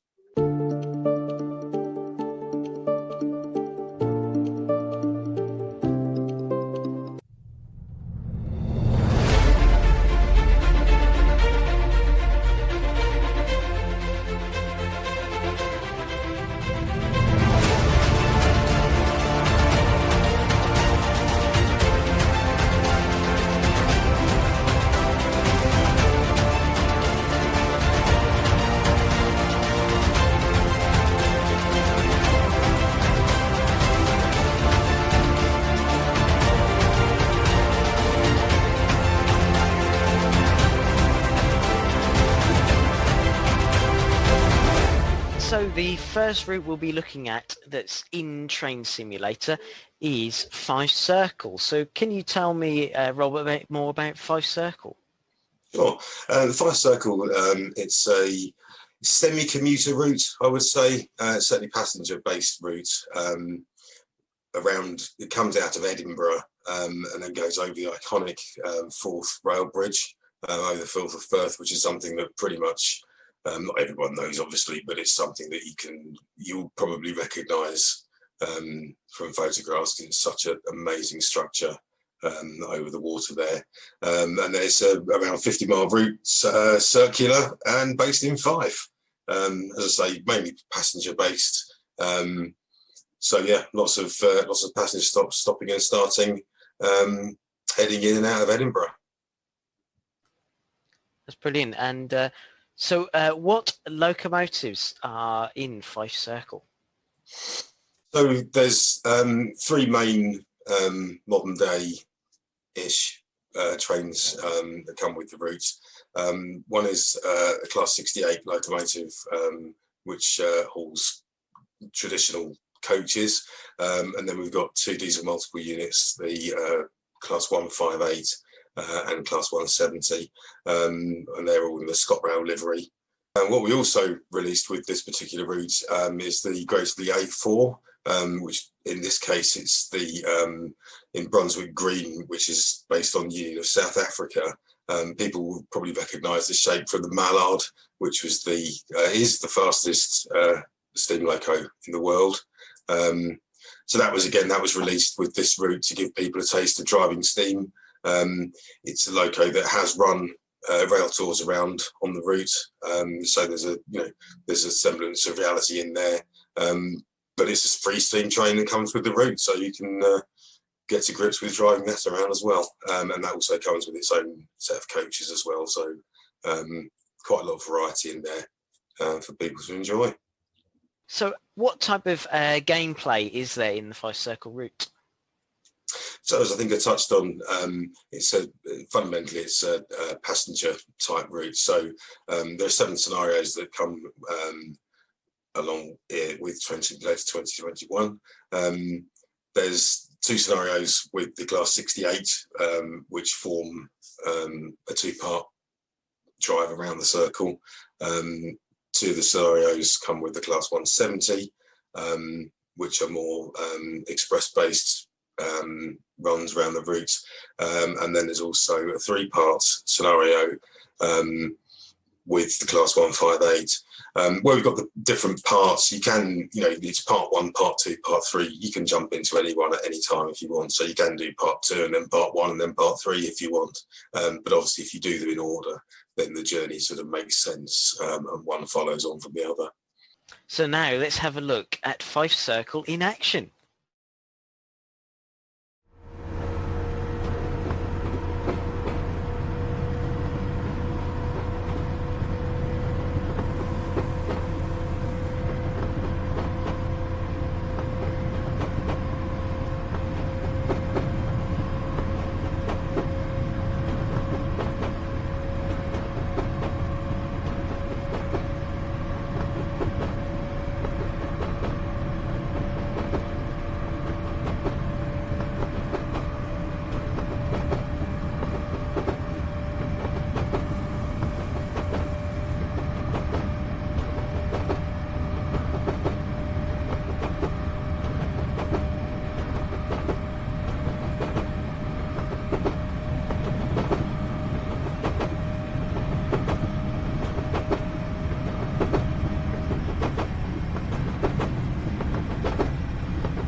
The second route we're going to have a look at in Train Simulator is the Clinchfield Railroad. So Rob, tell us about Clinchfield. Well, Clinchfield's completely different from the Five Circle, which again is one of the things that we try to do when we with our annual releases to the game, is we try and pick 3 routes with very different characters. Clinchfield is a freight coal route fundamentally, based in Virginia and just a little bit in Kentucky in the United States. It's a slightly shorter route than Fife, it's about 40 miles or so, but it's all about hauling huge freight trains, huge coal trains. Clinchfield made a lot of its money originally hauling coal out of the Appalachians, and so what this route aims to, what we aim to portray here is the route based as it was somewhere in the late 1970s, 1980s, hauling coal from the mines into a town called Dant, where it's like a big yard where the trains were sort of consolidated and assorted and then sent on to other parts of the states and off export and whatnot. So loads and loads of different mines dotted around the place. There's lots of just little odd coal loaders that just stick out the side of the mountains. So yeah, it's all about hauling massive trains, not very fast, but they're massive and they're and heavy.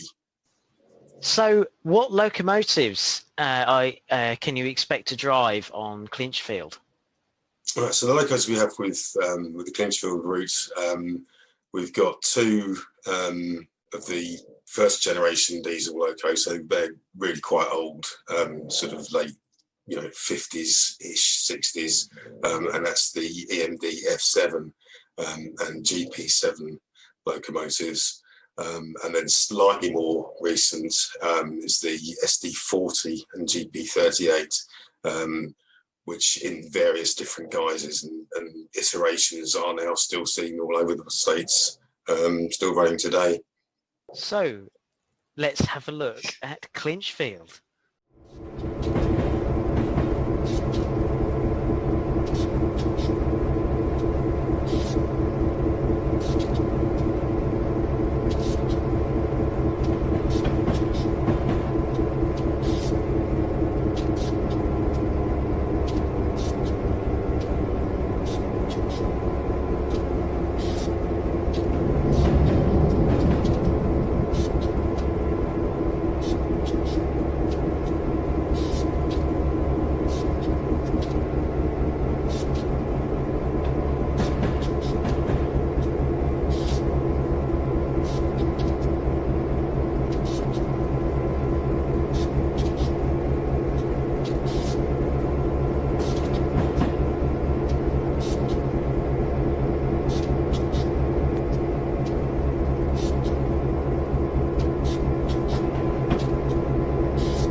So with our last route we're looking at for Train Simulator, we're looking at Norddeutsche Bahn.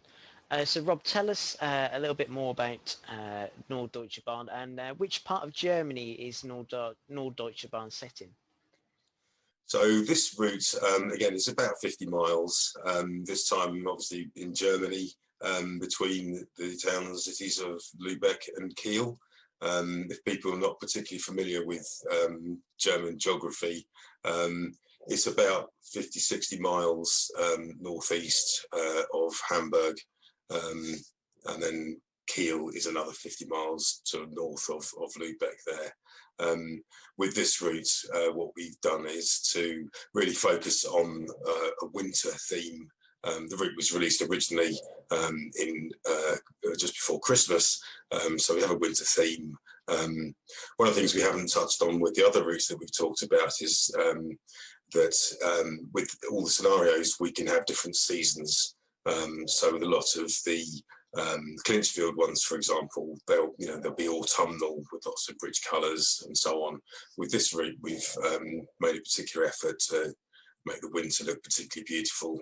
There's Christmas trees dotted around and so on and so forth. So between Lübeck and Kiel in northern Germany.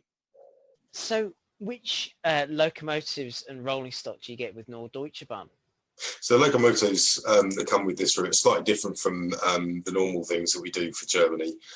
Typically our routes in Germany will be electrified, whereas this one, as I mentioned, is a slightly more rural, scenic feel to it, and this route is not electrified. So the trains that we have with it are diesels in this case, which are three. There's a BR261 shunter, just so you can potter around the yards in Kiel and Lübeck, of course. There's the BR218, which they used to run on the line.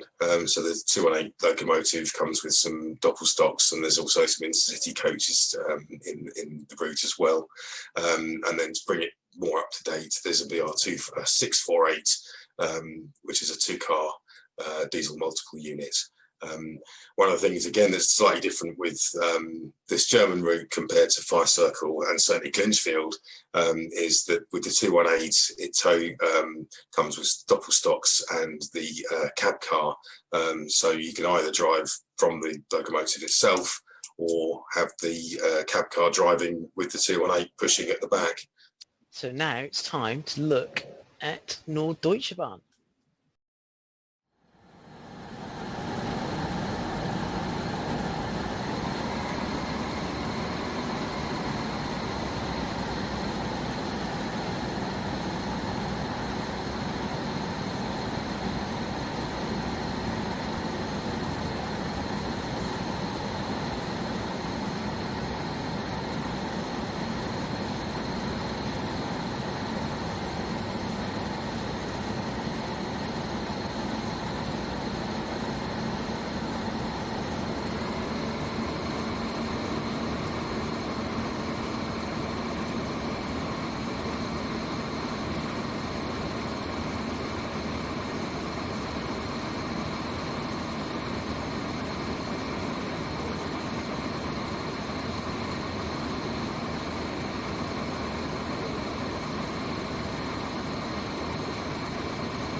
So Rob, what sort of add-ons like locomotives and routes can you find on the store?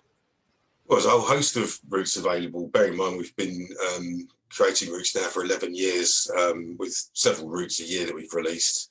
Three of the most notable ones in the last couple of years really would be West Coast Main Line South in the UK, obviously, runs from Euston to Birmingham New Street. So fantastic variety of different types of traffic on that route. There's a bit of freight. There's obviously the Pendolinos Voyagers for the express trains, as well as having proper full-on commuter experience with the Class 378s on the Watford DC lines. In North America, I would have to say Washington, Baltimore, again, recent sort of commuter route we've released in from the States. And then in Germany, we've had another slight departure and gone to Eastern Germany recently with a route between Dresden and Riesa. Again, that route has the different types of signalling in Germany. And this is a mixture of the old East German signalling and the more typical for us West German signalling. So again, focus again on passenger operations with that route. But those would be three from the last sort of 12, 24 months. Yeah, and also there's loads of different other countries and also different gauges as well with third-party routes. So you have the New Zealand Midland line, which is an amazing route. You know, a slightly different gauge, and also you've got the Buller line in Switzerland by Thomson Interactive, which is also a meter gauge route, which is also very, very good. Absolutely, yeah. There are so many different routes available. We haven't even talked about the French routes or Chinese routes, in fact, from third-party developers. There's so many, you could sit here all night listing them out. So also there's quite a large community following, and there's quite a lot of different routes and other locomotives through the community has made on workshop and bits. Can you tell us a bit about that as well? Well, yeah, one of the things that's always been a key part of Train Simulator is the built-in editor. So we use at Dovetail, we use exactly the same tools that you get with the game when you buy it. So you can create your own scenarios, and even you can go as far as building your own routes as well. Which dozens and dozens and dozens and dozens of people have done over the years, if not hundreds. So if you look on the Steam Workshop, there's a vast array of different scenarios and different routes from different eras that people have made. And people tend to focus, first of all, they tend to focus on their local route. So obviously with a broad range of people playing the game, lots of people have lots of different favourite routes, and so a lot of those are available for anyone to download for free on the workshop. Yeah, so yeah, there we go. So I hope you've all learned a bit more about Train Simulator, and thank you, Rob, for joining me and explaining about Train Simulator. So yeah, if you have any more inquiries and see what's out there and all about Train Simulator, go to the Steam store and you'll find out more information there. So and enjoy it. So there we are, and thank you everyone, and we'll see you all soon.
There was an era when Americans always traveled by rail. But as the passenger train fell on hard times, a handful of folks with bold political support found a way forward. As 20 different railroads discontinued their passenger service, that team of visionaries somehow built a unified national network from the pieces. And on May 1st, 1971, Amtrak went into service. Back then, we didn't have the best locomotives or state-of-the-art equipment, but we had incredible people. They got to work renewing our fleet, expanding service with state partners, and bringing high-speed rail to America. A lot has changed in 50 years, but the things that matter most haven't. Today, our dedicated employees are leading us into the next 50 years, setting ambitious sustainability goals, rolling out sleek new locomotives, and extending access to new communities.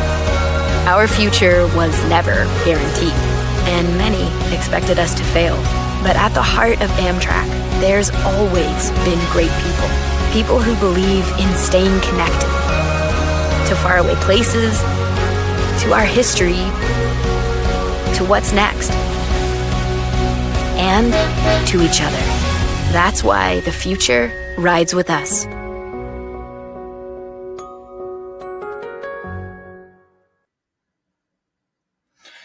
Hello everyone. So we're now on to the live Amtrak discussion section of the evening, and I'll soon be joined by Matt Donnelly, who is Amtrak's brand specialist. For 50 years, Amtrak has connected America and transformed transportation by modernizing the train travel and building for the future. A true institution of American railroads, Amtrak will be talking about their 50th anniversary and their plans during this live discussion. So, hello, Matt, when you turn up. Hey, how are you? Thanks for having me. I'm doing great, thanks. How are you? I'm good. So, should we just jump straight into the questions and get these answers out to everyone? Sounds like a plan to me. Yeah. So, the first question we've got is, how and when did Amtrak begin its 50-year journey? Well, it's an interesting story. So in 1970, there was an act of Congress that created a national rail carrier, which became known as Amtrak. And it was May 1st of 1971 when the first train ran. So it was created basically around 20 private railroads that no longer wanted to transport people. And so our government felt it was still an important part of transportation infrastructure to provide passenger rail, and created Amtrak so those railroads could focus solely on freight instead of both passenger and freight. Yeah. And so how have Amtrak's trains changed over the years?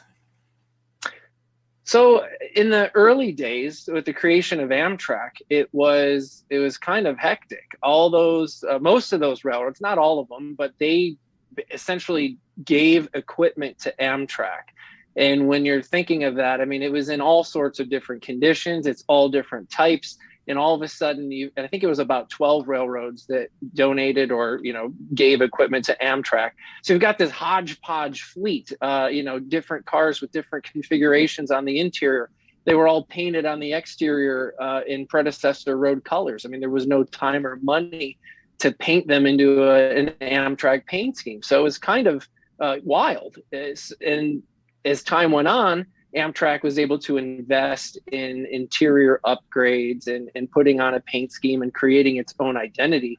But it took a while, at least a year before that came to be. At the creation, a lot of people that were involved with the company were very frank about it. No one thought Amtrak was going to make it more than a few years. They figured, the passenger train's on its way out. Airplanes in the interstate highway system is in. And this thing's just going to kind of die off on its own. And surprise, here we are 50 years later, And I would be very interesting if, you know, the founding members of Amtrak were able to be around it to see that. I think they'd be quite surprised, and we're really proud of that. I mean, even I've traveled Amtrak when I visited America, so it's awesome. That's awesome. It's awesome that it's been around for so long. I must say, apparently the plush that is behind you is being admired quite nicely by everybody in the chat. So I think everybody's going to want one of those. and they are more than welcome. We encourage that. Go to store.amtrak.com. They are available for sale with a lot of other cool stuff as well. Oh, there you go then. That's how to get your own. So, what does the half century mean for Amtrak as a US brand? So it's historic, I think, not only just for Amtrak and as a brand, but also for the United States of America as part of American history. You know, it's really a testament that the company, again, created kind of, no one really thought it would survive. Not only survive, but in my opinion, has thrived. We've grown service. We've got high-speed trains. It's really a testament to those who have dedicated their lives and their careers to making a go of it in the face of adversity. You know, it's a really good underdog story, and I'm happy to be a part of it. It's amazing, isn't it? Like, honestly, I'm a bit in awe actually that everybody thought it was going to die, and it's managed 50 years. It's really remarkable. And so, what does the half century mean for the passengers as well then? Because not just the brand. Yeah, I think it's a combination of things. It's an option to travel across the country. For many people, it is sometimes their only option of public transportation. And we've been making strides over the 50 years to be more efficient, to be safer, and to be greener. And we've got a lot of things underway now that are going to really exciting time in the future, be rolling out with new equipment, new trains, and hopefully new routes. So I think it's a very exciting time. Yeah, definitely. And so what does Amtrak mean to Railfans? What do your Railfans mean to Amtrak? What's that relationship like? That's a great question. I think, Railfans are often our biggest supporters. They're our biggest fans. Sometimes they're our biggest critics. And that's important too. Some honest feedback is always a good thing. And we value their input. And I think as far as, what Amtrak means to Railfans, hopefully that, there's a sense of pride. Amtrak is the National Railroad Passenger Corporation here in America. And if it weren't for America, the passenger train as we knew it wouldn't exist in this country, at least in the fashion that we have it today. So I think hopefully it's viewed as important. I know a lot of times people like to remember the years prior to Amtrak with a lot of fondness, but at the end of the day, those railroads wanted out, and Amtrak was the answer to that. So we're happy to be that. Yeah, that's awesome. And so obviously 50 years, huge milestone. How are Amtrak celebrating the 50 years? What are you doing? What have you got planned? Yeah, well, that's a great question, because COVID-19 obviously has rocked everybody's world. And yes.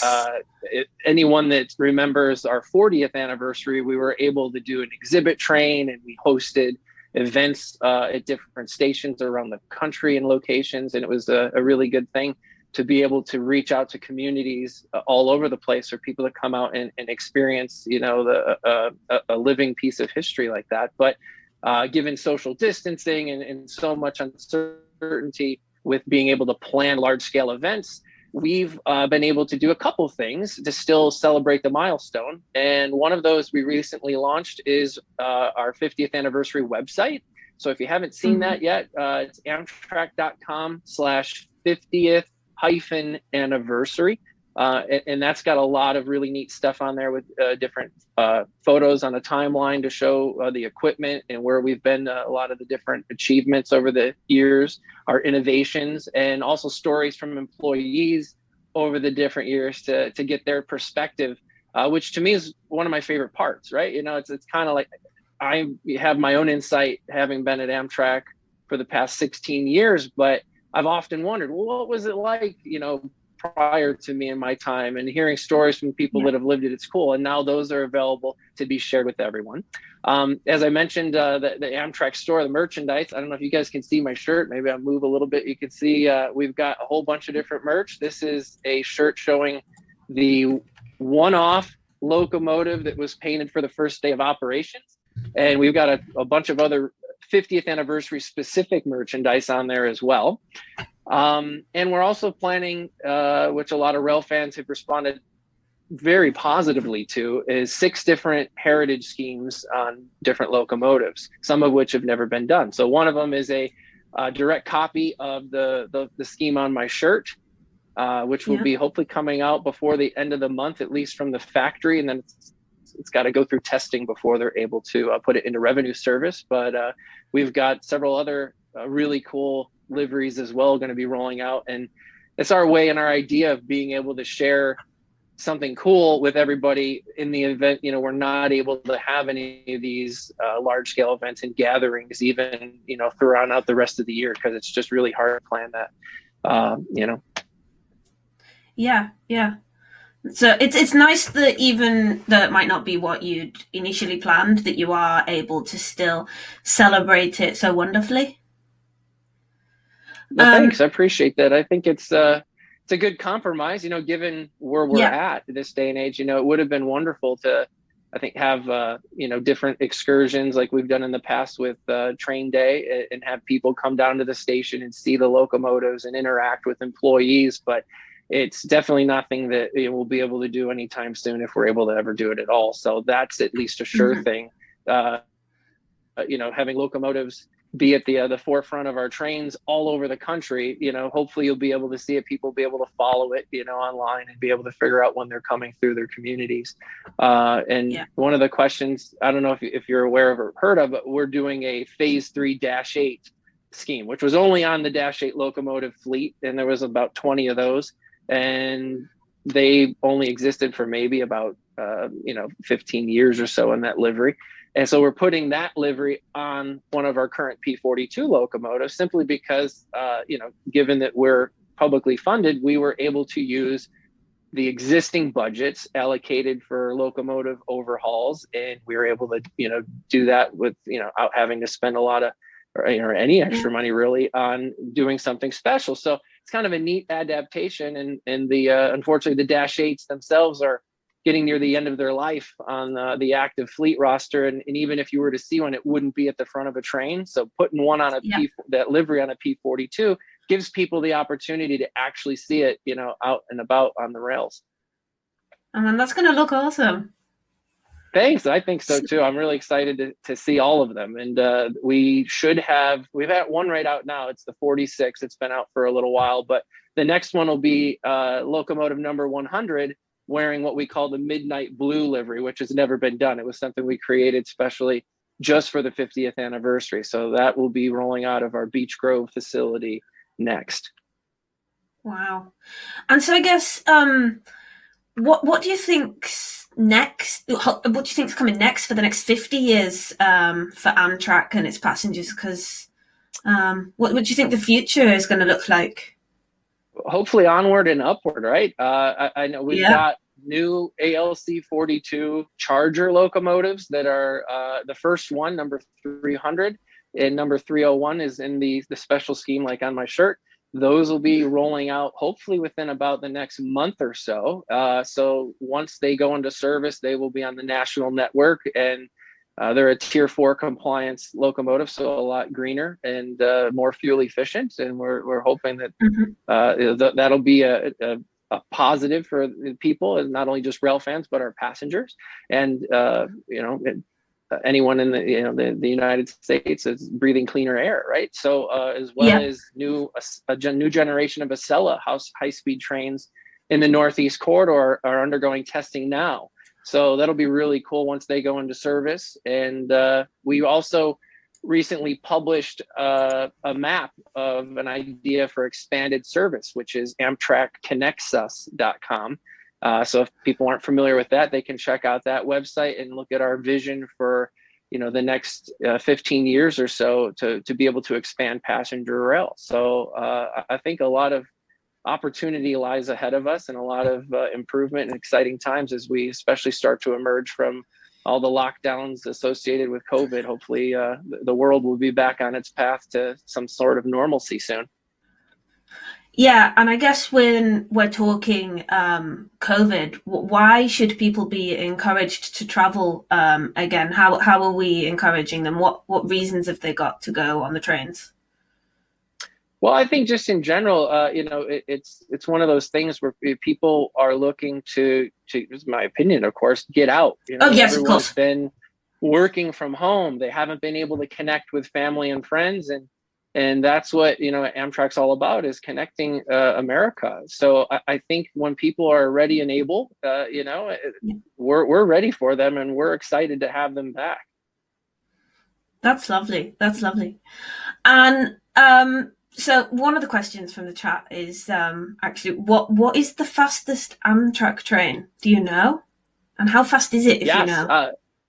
Well, the fastest Amtrak train that anyone can ride on is our Acela, and that goes 150 miles per hour, and it operates in the Northeast Corridor. So that is there's been other trains in testing that have gone faster, but as far as a regularly scheduled service, it's Acela.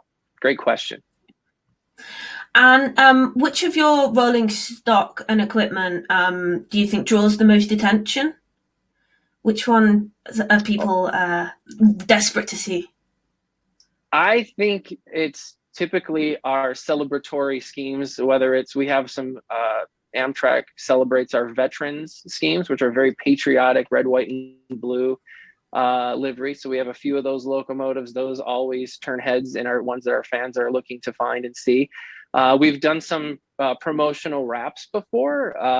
One of my projects before the pandemic was a partnership with Coca-Cola. We serve Coca-Cola products on board our trains, and when we started that, we wrapped one of our ACS 64 electrics with the Coke Polar Bear, and we made the locomotive all Coke red. So that was super popular when it came out. People were trying to see it or get a picture of it and track where it goes. And then of course our other what we call heritage locomotives, which were done for the 40th anniversary, and now building off of that with the ones going to be rolling out for the 50th. Those will likely be the stars of the show. Yeah, definitely. I'm going to be looking them up myself as well, because I'm so curious to see the Coca-Cola one now. It was number 606. 606. I'm going to write this down. So yeah, if you look up Amtrak 606 and Coke, I'm sure there will be plenty of videos and photos to check out for anyone that wasn't aware of it. It was only around for a few months, but it definitely got plenty of publicity. That's awesome. And so, how proud of your stations are Amtrak? So, what do you do to make them accommodating and appealing to passengers? That's a great one. We have stations of all sizes and types, everything from basically a shelter, in smaller communities where it doesn't, have the ridership or the support for a larger station, all the way on up to, some very large and grand stations. One of my favorites as far as the architecture is Cincinnati Union Terminal. That is if just a gorgeous building. If you've never been there, Los Angeles is another one, San Diego, and of course, Washington, D.C. and New York. Penn Station, Moynihan Station across the street just opened up at the beginning of the year.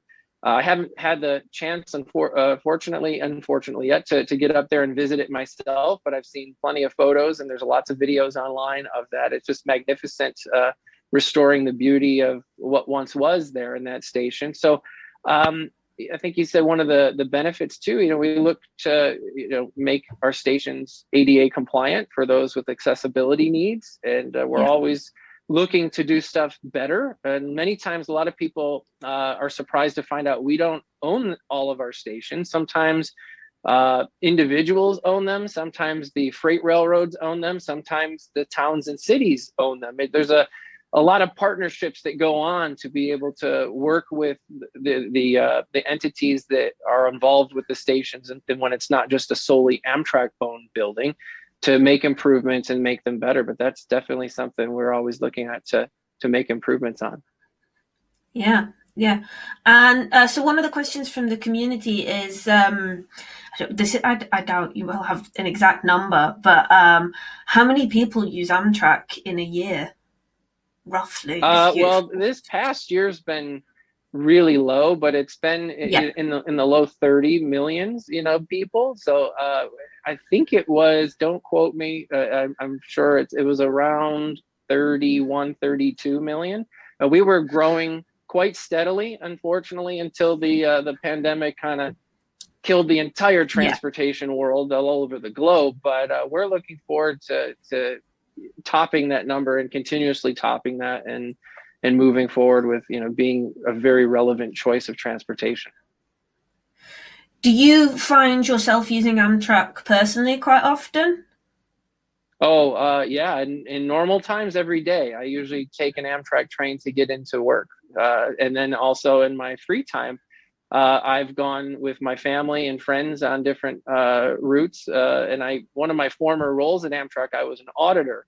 And I was very fortunate to travel almost every single route. So I've seen the best of the best, and I definitely take that opportunity to travel on some of those routes where I've seen before. And I want to go back to that location, whether it was like Glenwood Springs, Colorado is fantastic. It's like, that's a spot I want to go on vacation at, and did whitewater rafting. And then the river goes right along with the train tracks next to it. And I actually saw the California Zephyr from my raft, which was way cool, because I saw people rafting when I was on the train, and to have that different perspective was really neat. But yeah, there's another favorite is Glacier National Park. That's on my bucket list to get out that way. I've been through it on the train, but I'm like, yeah, I need to spend some time out that way. There's a lot of great spots.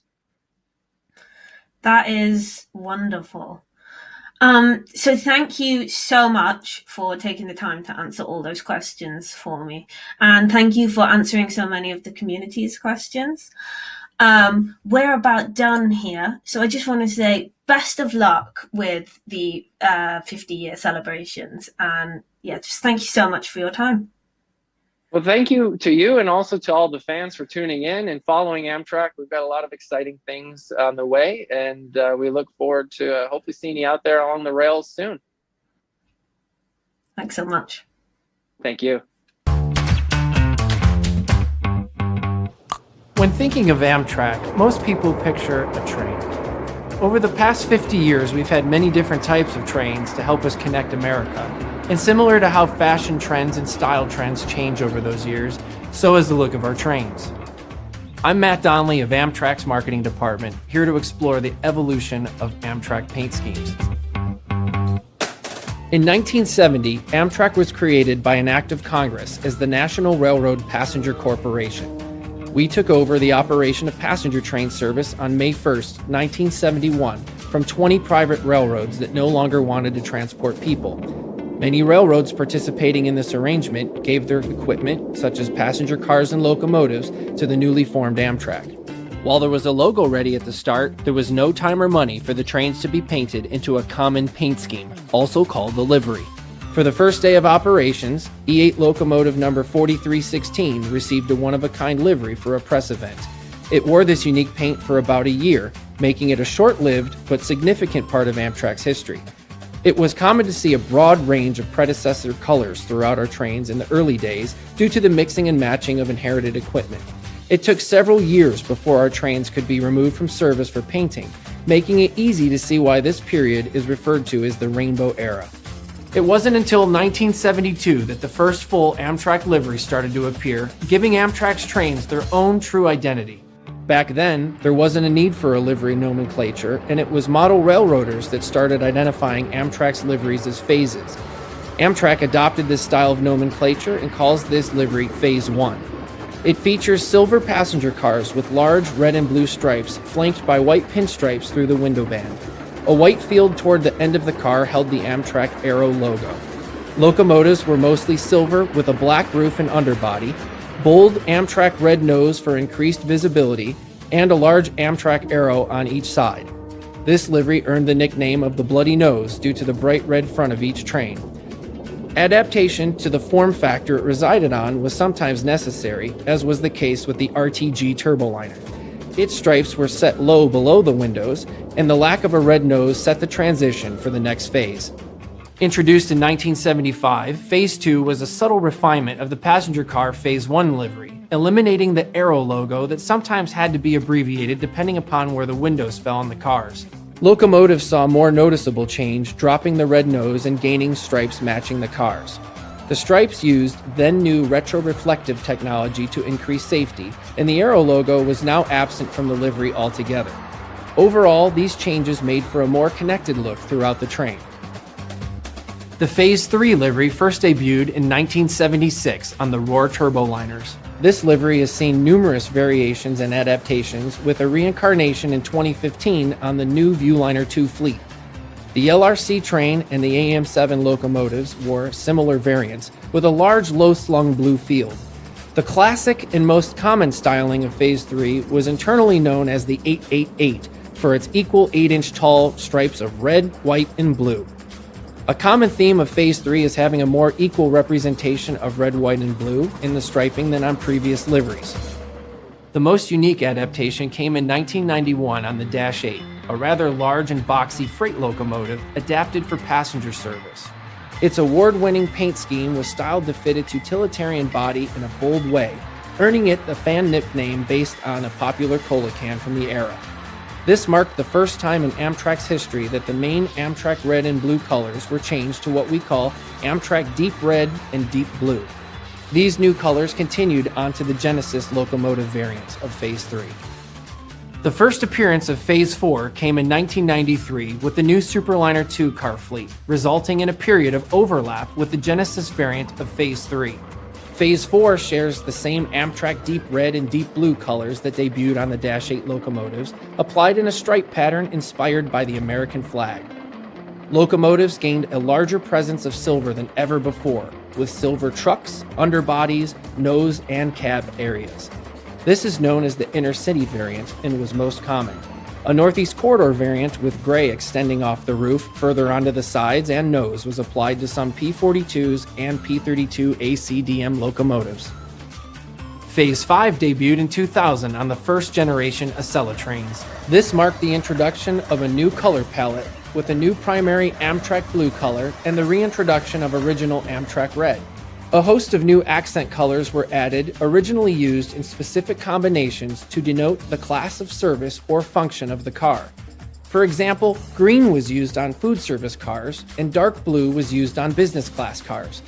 This livery soon became common on locomotives like the P42, but it was short-lived on conventional passenger cars. Amfleet 1 cars were the most common type to receive the livery before the next evolution, but was also found on express box cars, and the RTL3 turboliner train sets. In 2002, the Phase 6 livery was introduced on passenger cars, but has only recently been developed for locomotives.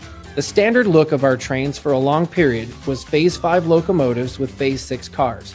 The Phase 6 passenger car livery was based on an update to the Phase 4 livery, adopting the newer color palette, car lettering font, and travel mark logo introduced in 2000. A locomotive variant was announced in 2020 for the first new ALC 42 Charger locomotives expected later in 2021. Amtrak Blue is the primary color, with Amtrak Red used in a more prominent way on the front and dark blue on the roof.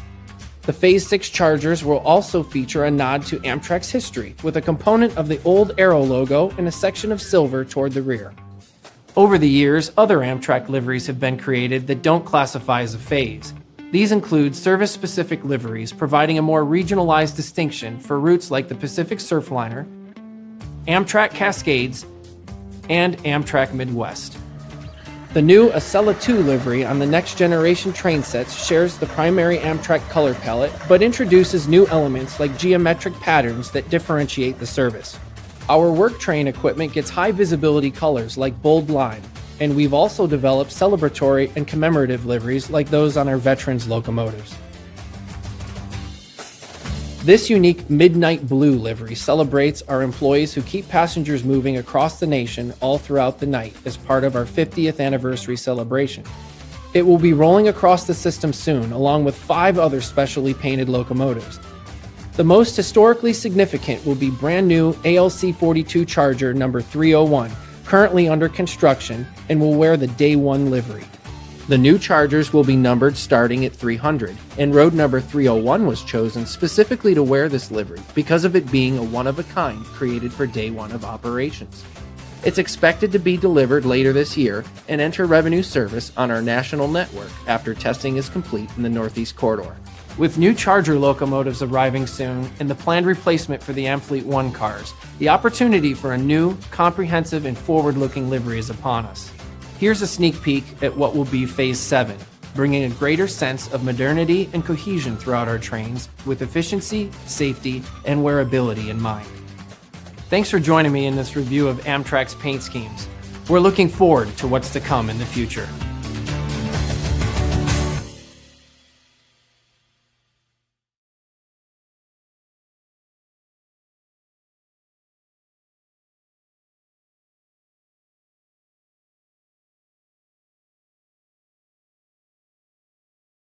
When I was very young, I used to love watching the original Thomas and Friends series. My dad one day took me to the Beardhants Railway for the first time, and I saw an actual live steam engine. I think it was Bodmin. First saw my first ever live steam engine, and I just wanted to see more. So I guess that's where it all started, really. And then I just decided I just love trains. I love the technology on them, and they're fascinating and beautiful. My passion for trains came as a very little kid. I think a lot of people's stories can be very similar, but mine came as a very little kid. I didn't grow up around a lot of trains myself. I live in the US, so trains are a bit different here than it is in the rest of the world.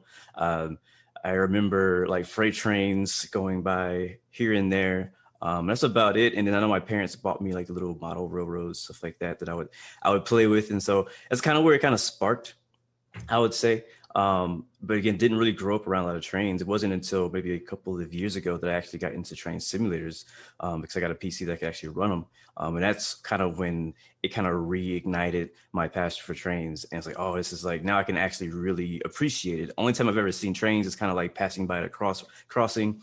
We don't have a lot of passenger trains on this part of the US where I'm at, so I don't see a lot of those. And then, so I only see them at like train museums, on TV. So kind of like trains have always been kind of that foreign, mysterious thing that you know exists, but you don't know much about. And the great thing about the train simulators is that you can actually learn more about them kind of hands-on in a way without having to go to a museum or, do anything physically. So that's kind of how for me, it worked out. My passion for trains, wow, that's a long story, and it goes way back to my early childhood. When I used to live in Montreal, Canada, there was a park. It was called Jerry Park. I used to go there with a couple of my friends, and it had a rail line passing right through it. Back then, it was very industrial-like. Now there's a whole stop. There's a whole station there. But back in the day, you can just cross over the fence and you could play in the tracks, which was very dangerous. So It was a sense of excitement for us, the fact that we can get in there. And we used to see CP Rail, and CP is Canadian Pacific, if for those that don't know. We used to see CP rail wagons, and we used to climb them and jump on the pole or whatever. And it was so much fun. I could smell the oil, the diesel. It was something that it was just not in our reach, but we made it as part of our adventure. Mhm. And that was so long ago, like where we used to go out, we used to play around, we used to travel, we used to explore everything in the neighborhood. So yeah, that was part of it. And then I moved on from that, and I bought my first toy train set because of that. But I loved every second of it, and my days were unforgettable from there on. That's how I became a train lover. Ever since I was young, I've always been someone that has always enjoyed transport. So planes, trains, buses, because that for me is like, we're going on holiday, we're going on a trip, we're going somewhere out and fun. And so for me, I've always been that person that's always liked the public transport, going on the bus, going on the train. And yeah, I think that's kind of where that's where it really came from. Just the fact that for me, a train ride is a sense of adventure. My passion for trains started at a relatively young age because of my uncle who had a massive model train installation. He wanted to become an engineer, couldn't because of a medical issue. And yeah, he had, I don't know, 2,500 plus trains. It was massive. So, and then the second part of it is in that little town that I grew up in, there was no railroad anywhere close. So my grandma actually lived in Gießen, close to the main rail station, and so the trains were literally going by her house. So that kind of started it from there, and yeah, it just grew from there, really.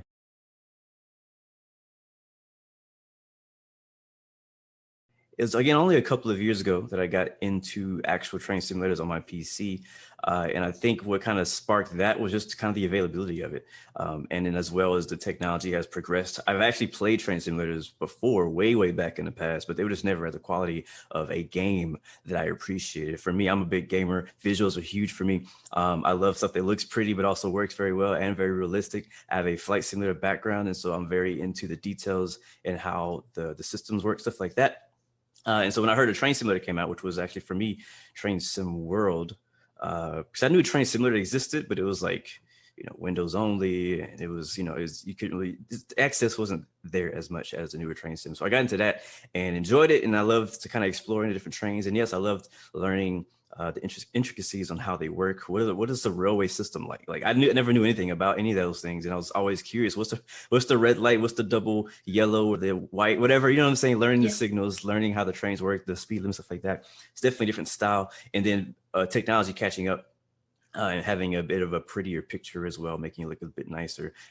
For me, I love taking screenshots. I'm a big visual person. So that's kind of, for me, what kind of attracted me back into train simulators was, I guess, the technological advancement in train simulator community by itself. So the very first train simulator I ever had was the original Microsoft train simulator back in 2007. I think I started really using that. And well, back then I was like 7 years old. So for me, it was just, oh, look, a train on the screen, you press a button and it goes. The Accelerator Express was my favorite on that one.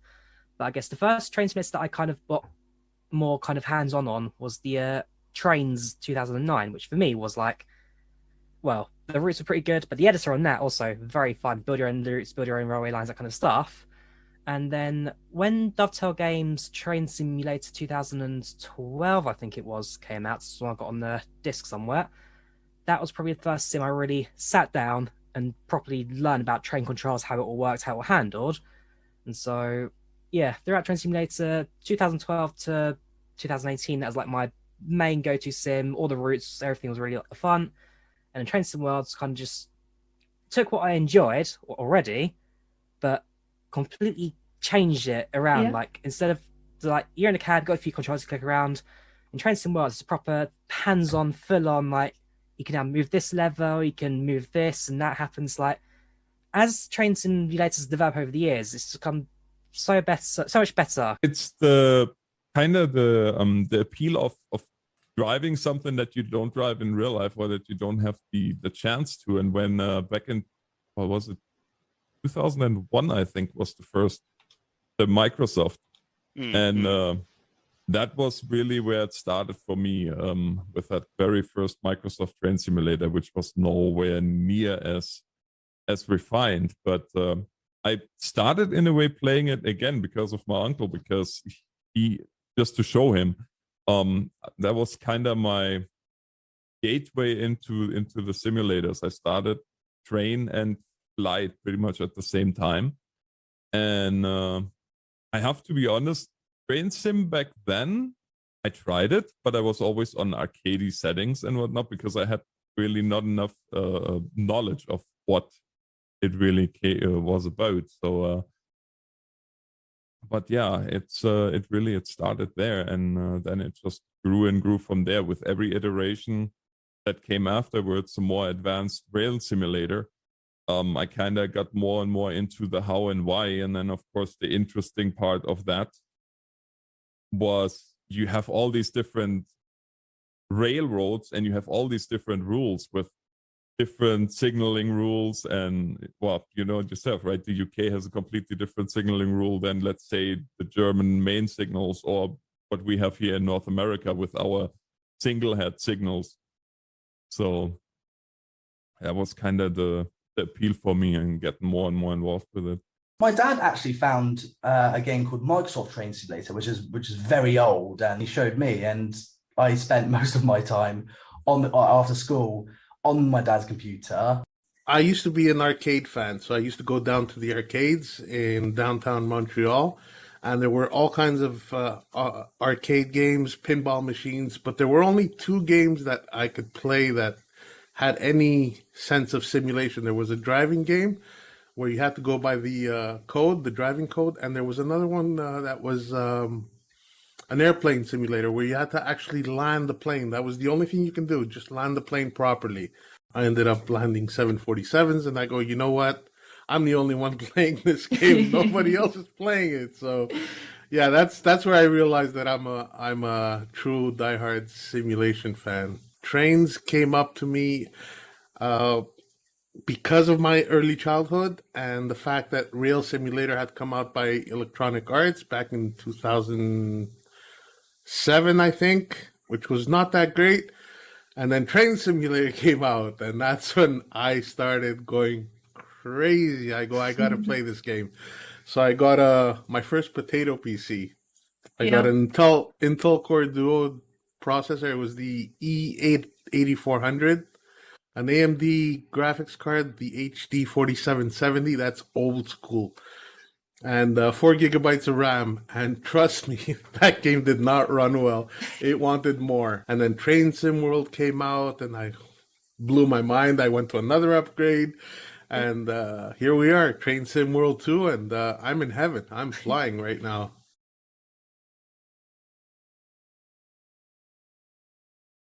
It's something about the simulator because now I've become good at building my own routes and programming each individual loco to go from point A to point B. How it gives you more options to learn how to do like building stuff and programming stuff rather than just driving a train from, I don't know, London to Southampton or somewhere. Like it gives you more options and choices. Yeah, that's what I like about the train simulator.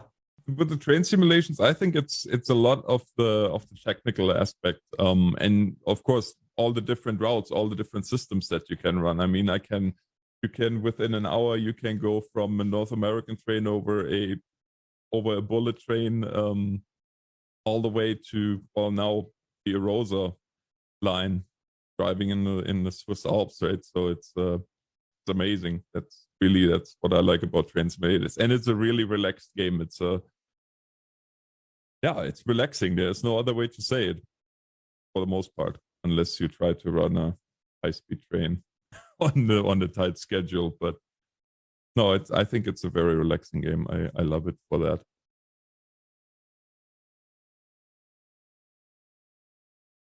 My favorite part about the community is, well, the train simulator community, is that everyone's very friendly and everyone has the same idea. Everyone's creative and everyone loves sharing their creativity to other people, and they share their skills to other people as well. So they sort of like switch it around and they share a lot as well. And that's what I like about it, where people are just so creative and they just show what kind of skills they have.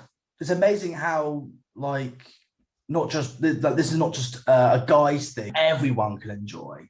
So it doesn't matter how old or how young or what gender you are. Anyone can enjoy this, and that's what I love about it. The support and the conversations that has to be had. I mean, if I ever get stuck with something or I don't quite understand how something works, like you jump on Discord, you jump onto the Facebook group, whatever, you drop a message down and you get help feedback like, oh, try this, try that. And generally they'll give like the workarounds to how this thing works, why that happens. And so with the community, again, the support aspect to it. So I need help, I go ask someone can help me. That makes my day, kind of thing. And so the support definitely is a big key factor. And even just the general conversations as well. So, for example, I don't do too many US drives in train simulators, but a lot of people do.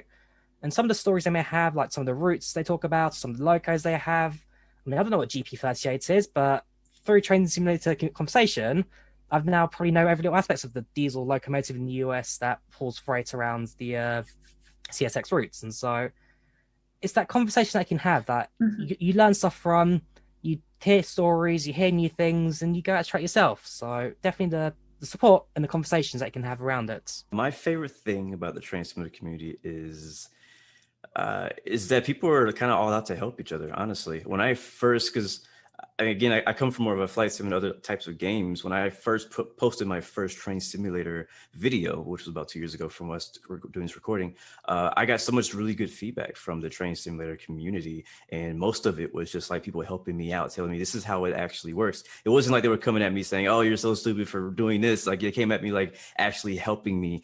And that's something I really always look forward to in any community, is a community that's kind of welcomes you in, like, all right, this guy is new and it's okay that he's new. Let's teach him. Let's, kind of help build him, help grow him into, a better train simulator or a better rail fan, stuff like that. So that's one thing, my favorite thing is just the support that you get from the community. If you have a question, you could just post a question out there and somebody be like, yeah, this is how you do that, or this is how this works. This is when not to do this. If you have a question about safety systems, there's usually somebody out there that could help you figure out how to work those safety systems, or about steam trains or whatever that may be. The support and the knowledge that I get from the members that share anything you may inquire about, whatever query you have, they're ready to jump on the gun and answer you in the most respectful manner. They welcome people of all ages. Like, you could be a diehard fan from 7 years old all the way up to 80 years old, and they just welcome everybody. It's really cool.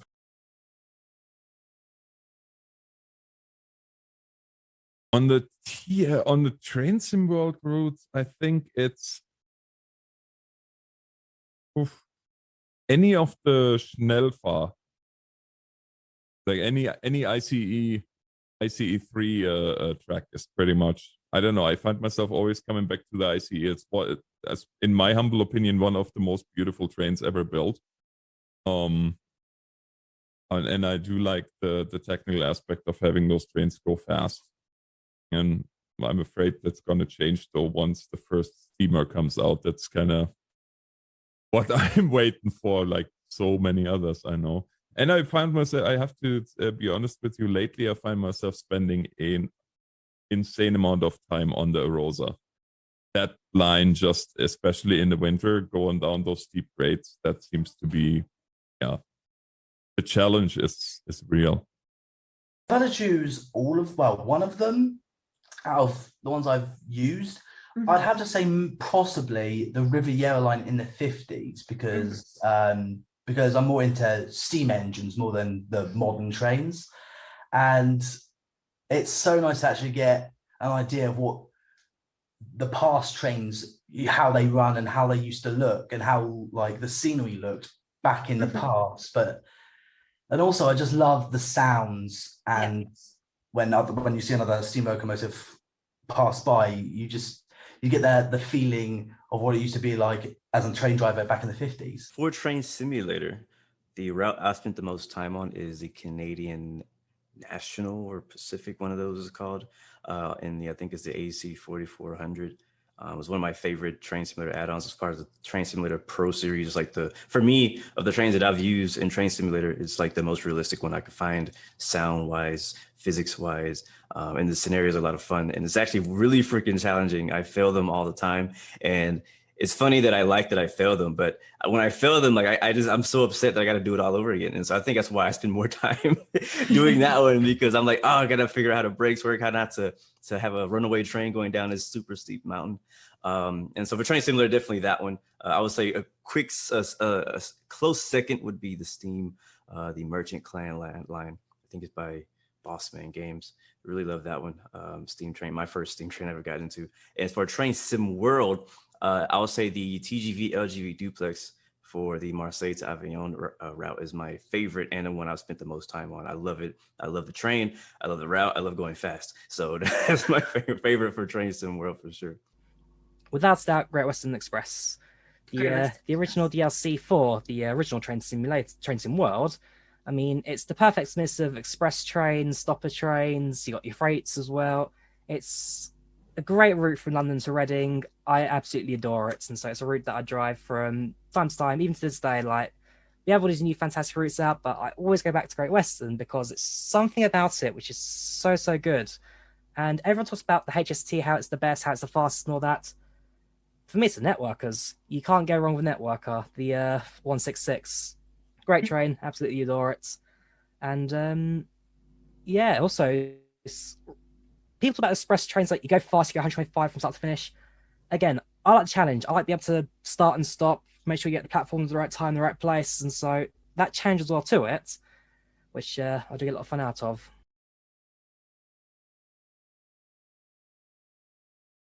I would have to recommend Train Sim World for somebody who's never done it.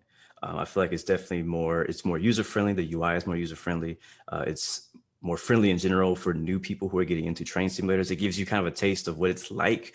It has a decent amount of DLC now, not as much as Train Simulator, but I'll definitely recommend them get into Train Sim World. And it kind of, from there, it depends on what their interest is. Everybody comes from different parts of the world where they're used to different types of trains. Like I said, I'm from the US. So for me, I automatically kind of gravitate towards freight because that's what I usually see, because that's what the US is mainly known for, is having a ton of freaking freight routes.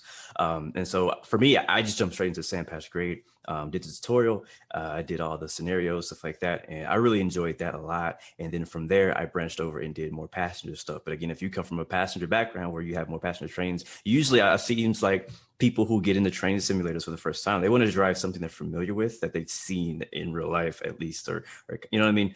And so like if you're interested in the high-speed train, because there's a high-speed train that rolls through your town all the time, you're probably gonna hop on the ICE. If you're interested in, if you're from London or somewhere that has an underground route, you might hop on the Bakerloo line, something like that. So I would definitely recommend Train Sim World. Always take your time, because when you're learning something new, right, you're not going to be good at it straight away. Just give the game a chance, because there's a lot of tutorials in the game to show you what control does which, and it's very what's that word? You can learn a lot of new things.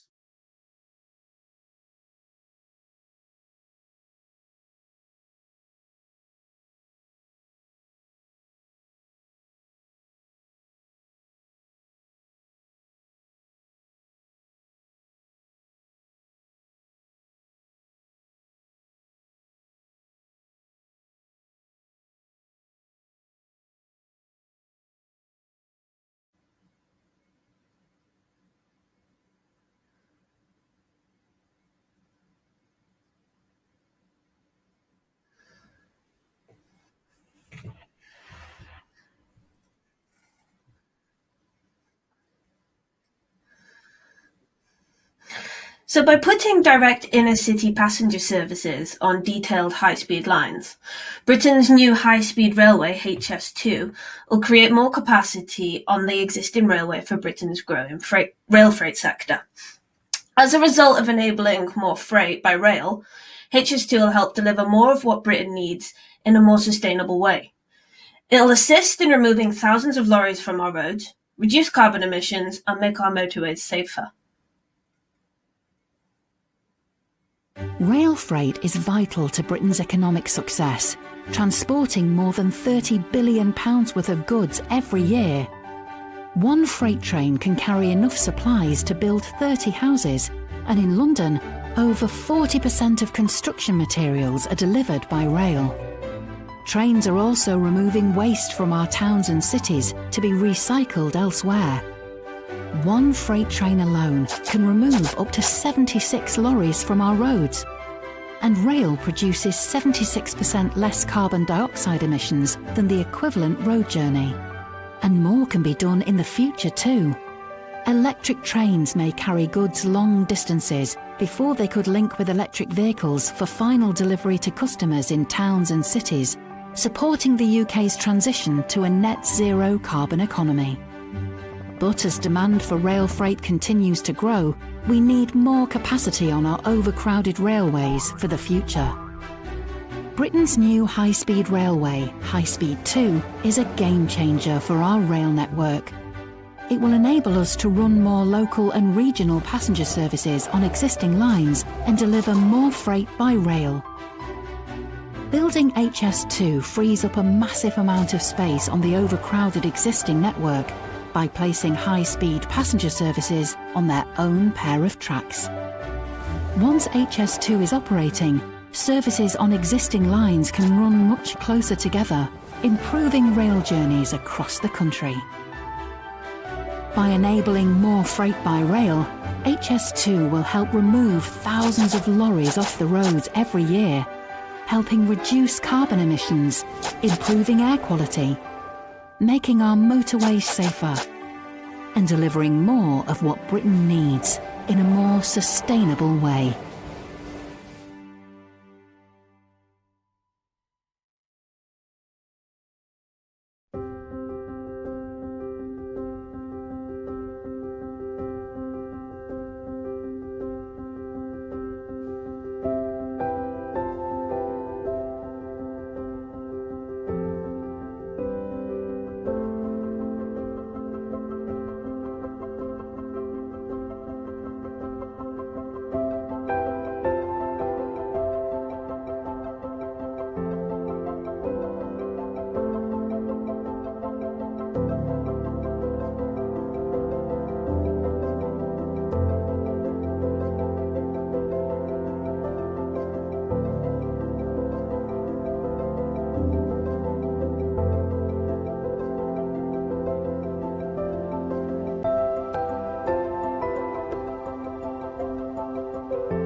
Welcome to the temporary home of PECO TV.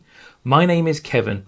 I produce programmes with a team of talented modellers all about the products that PECO produces. With such a wide range of products that are produced by PECO, everything from track, tools, plastic kits, there should be something for every single modeller out there to enjoy and find of interest. In addition to our product ranges, our 2 monthly model railway magazines, the Railway Modeller and Continental Modeller, will give you plenty of help and inspiration. And with our extensive network of retailers and distributors worldwide, and our own technical advice bureau here at PECO, you will be supported all the way as you create your own model railway layout. From East Anglia to the Far East, from South Wales to New South Wales, from the Far West to the Midwest, PECO is always close to hand. We currently export to over 35 countries, and the list is growing. We recommend you support our superb network of retailers throughout the UK and across the globe. Our dealers and retailers have access to all of our products, and they are there to support you. Our first example from PECO TV is the Many Ways Lineside Country Station in 00 scale from PECO TV. Building a plastic kit may be a new experience for some modellers used to using ready-made buildings or cardboard kits. But with a little practice, you'll soon realise how satisfying building a plastic kit can be, and how much more realistic and versatile the finished model can look. Today we will be looking at the Country Station in 00 scale, which is part of the Many Ways Lineside range from PECO. First of all, you need the right tools to do the job. We recommend the PECO Tools Kit Builder's Tool Set, the PT200, the ideal starter set for modelling in plastic, card and wood. For the construction of plastic kits, use polyurethane tube cement or liquid polyurethane solvent. Inside the box you'll find your kit and the instructions, which you need to keep to one side for reference during your build. Remove the kit from the plastic bag and lay it all out. The contents of the bag are 1 printed sheet of card, 1 sheet of glazing material, and 1 printed sheet of posters and timetables. There are also 2 moulded wall components, 2 roof mouldings, 2 moulded window sets, and 1 moulded valance set with its components. First of all, start by removing all the components from their mouldings. This can be done with a pair of plastic cutters or a Stanley blade. Then take each component and remove any plastic burrs or rough edges from all the kit's parts using a Stanley knife or a file to clean all the edges. This will give your windows and doors a snug fit and will allow the roof to fit flat and properly. Start cutting the glazing for the windows. Using a metal ruler, measure the height and the width of each recess on the reverse of each window to give you the size to cut. Once you have checked it fits nicely, you can make that first cut a template for the other windows. Then repeat this process for the doors that require glazing. Once all the glazing has been cut and dry fit into the windows and doors, carefully glue into place. It's important not to use too much glue, as this could leak out from between the plastic of the windows and the doors into the visible area in front of the glazing, spoiling the finish. Now using a pin vise, drill 3 large holes at 1.25mm along the wall chosen for the canopy locating pegs.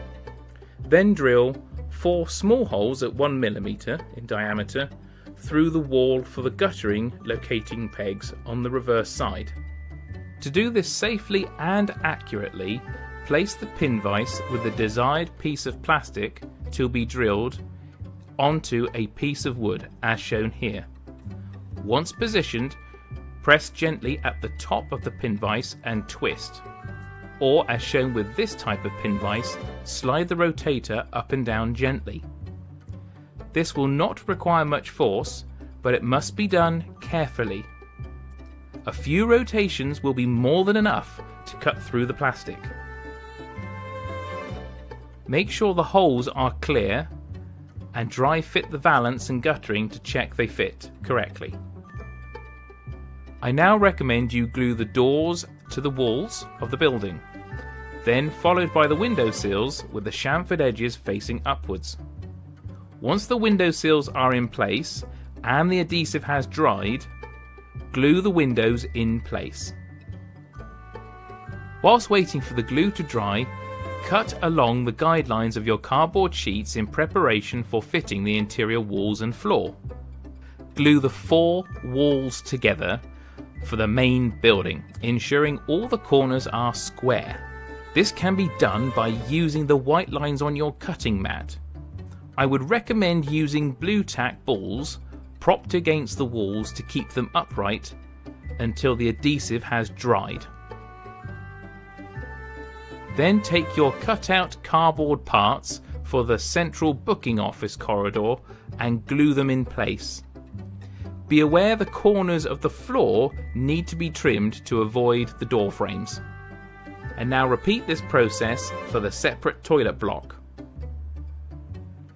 Back to the main station building. Getting this bit right is very important. Glue the 2 main sections of the roof in place, but make sure the narrow roof section, marked PECO, on the back is placed on the same side as the canopy roof will be fitted. Otherwise, the canopy roof will not fit properly. Then taking the roof ridge, run a bead of glue down the center and place it on the top of the roof, pushing across evenly with a small amount of pressure. Leaving the main station building to one side for a moment, we move to the canopy roof. Glue a long section of the valance to the front edge of the canopy roof, ensuring equal overhanging at both ends. Note the 3 locating pegs along the back edge of the canopy are to remain in place. From the slanted valance section, cut 2 14 plank lengths. These are left and right handed. Then glue in place. Repeat this with the valance coving and glue the 4 roof beams under the canopy equally spaced at 25 mm apart. Once dry, attach the canopy to the main station building using 3 large holes and locating pegs for positioning. The canopy should slope down towards the building with the valance planks at each end vertical. Glue the 3 supporting columns under the canopy in the located holes, making sure they're vertical. Glue the gutter on the adjacent side of the building using the 4 pegs and the small holes you've pre-drilled. Glue the downpipes in position and cut to size. Attach the phone locker and the signal bell in your desired locations. Then glue the chimney into place and attach the toilet block to the main station building. When the adhesive is dry, glue the posters and the timetable notice boards in place and attach the desired pictures onto the notice boards. And there you have it, a finished building ready for your layout. This model is appropriate for the less experienced modeller and painting is optional, but the parts are moulded in the appropriate colours. However, if you wish to take your model to the next level of detail and finesse, the next film will show you how to do this with the PECO Many Ways Lineside kit range. The new PECO Catalogue 75th Year Anniversary Edition is now available to buy. It includes all the brands that PECO has to offer, including popular retaining wall kits from the Wills kit range, which happens to be our next feature. In this film we're going to show you how to construct the Wills retaining wall SS52 kit, including painting and weathering it. This kit can be used in a myriad of different situations as a retaining wall, either upright, as we're going to produce in this film, or sloping plus other configurations. Before you start modelling, you need the right tools to do the job.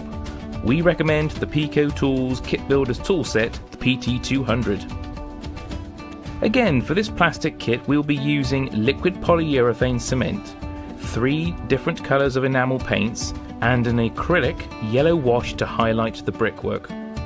We will also use Helford's red primer as a base coat for the colour of the bricks. Inside the box you'll find your kit and instructions, which you'll need to keep to one side for reference during your build. Lay out the kit and its components in order to familiarise yourself with all its parts. Start by removing all the components from their mouldings. This can be done with a pair of plastic cutters or a Stanley blade.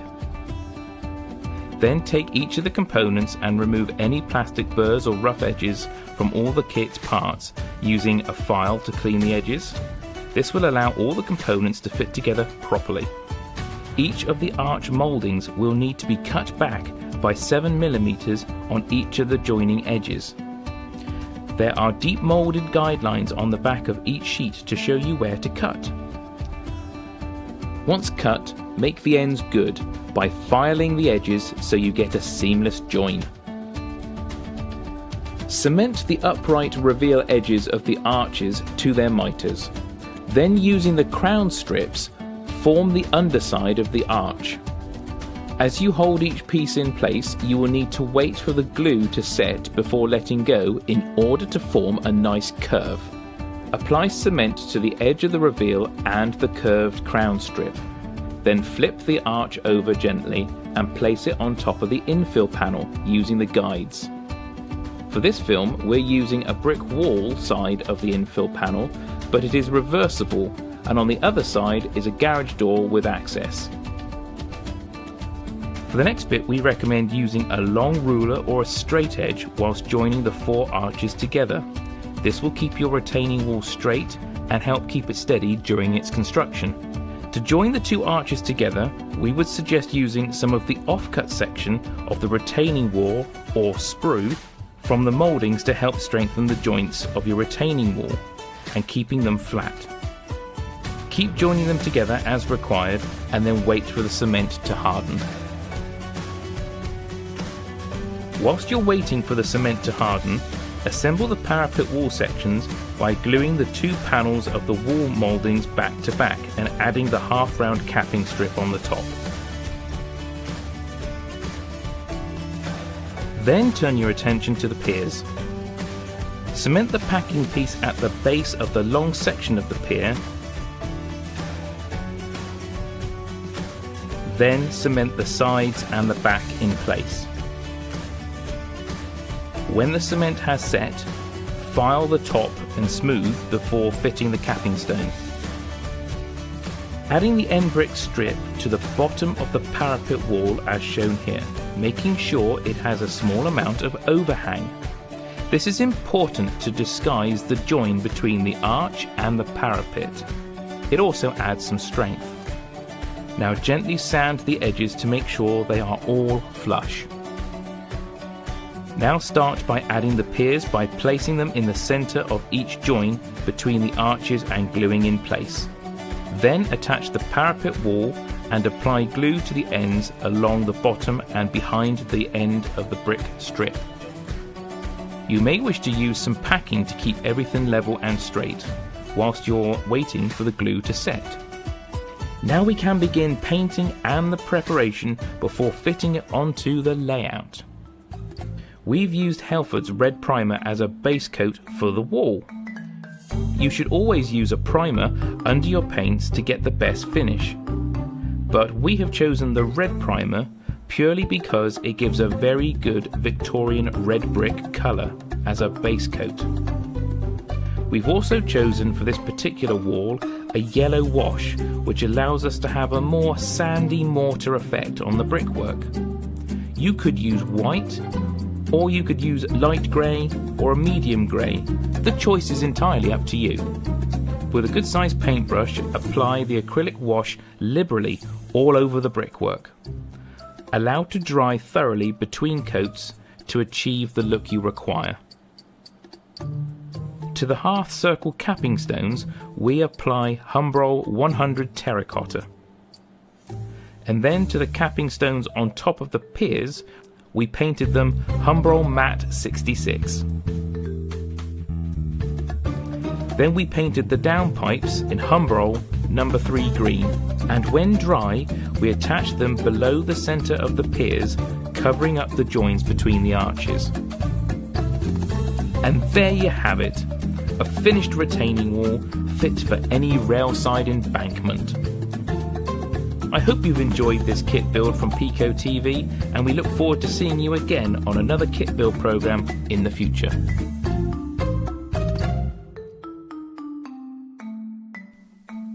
As you're probably well aware, PECO produces a wide range of products across all scales. However, if you are just lacking a little in inspiration, then look no further if you're an engager, because here we have the latest set track plan book from PECO. It's also going to lead me quite nicely into the next piece, which is all about the new turntable motor.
COVID-19 has been a challenge for us all.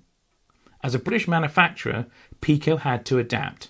In this next film, Steve Haynes is going to show us behind the scenes of the PECO factory, and we can see how it's coped through the previous lockdowns.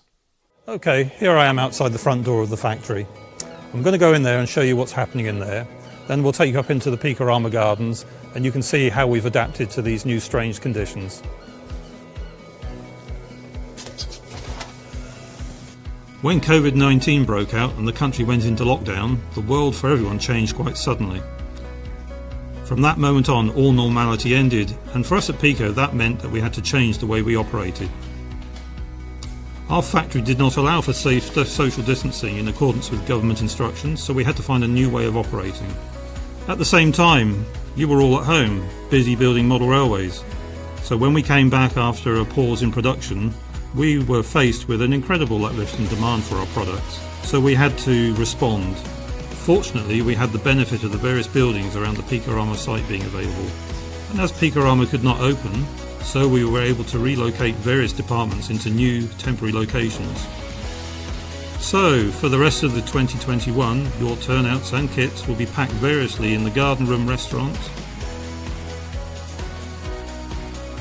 the Station Gallery, and PlayStation, a novel but necessary repurposing of these buildings.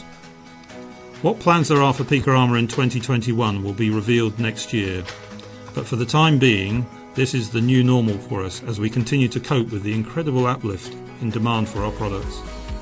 With all of us spending so much more time at home, it's obvious that creative activities such as model railways have become a very important distraction to the drudgery of day-to-day life.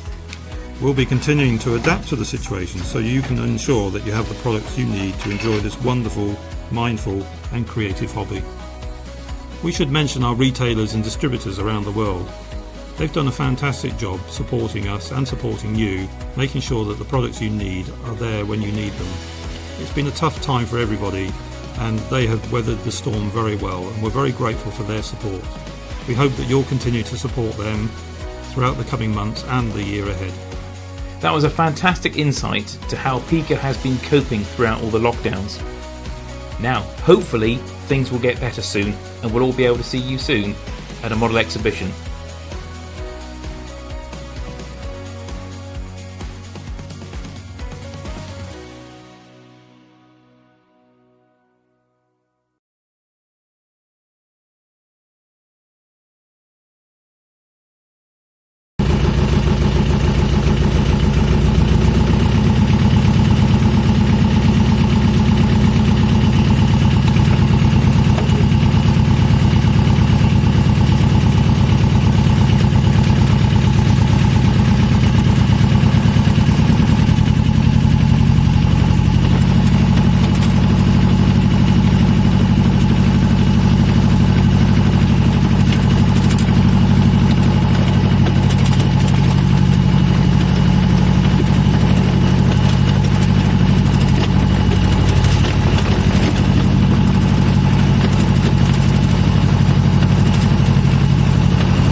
I think my most memorable train journey was a rail tour. I went on actually with some of the team. It was a tour that we did just because the opportunity came up, and we were able to ride behind Braunton steam locomotive going down to Kingswear. So this included running along the Riviera in the 50s line, essentially, and it was just a really nice run. We were in the coach behind the tender, so we got full sounds all the way, and then on the way back, you've got this really steep run out of Kingswear up to Churston, which is really great for any steam engine. You hear such good sounds coming off a steam engine as it pounds its way up this hill.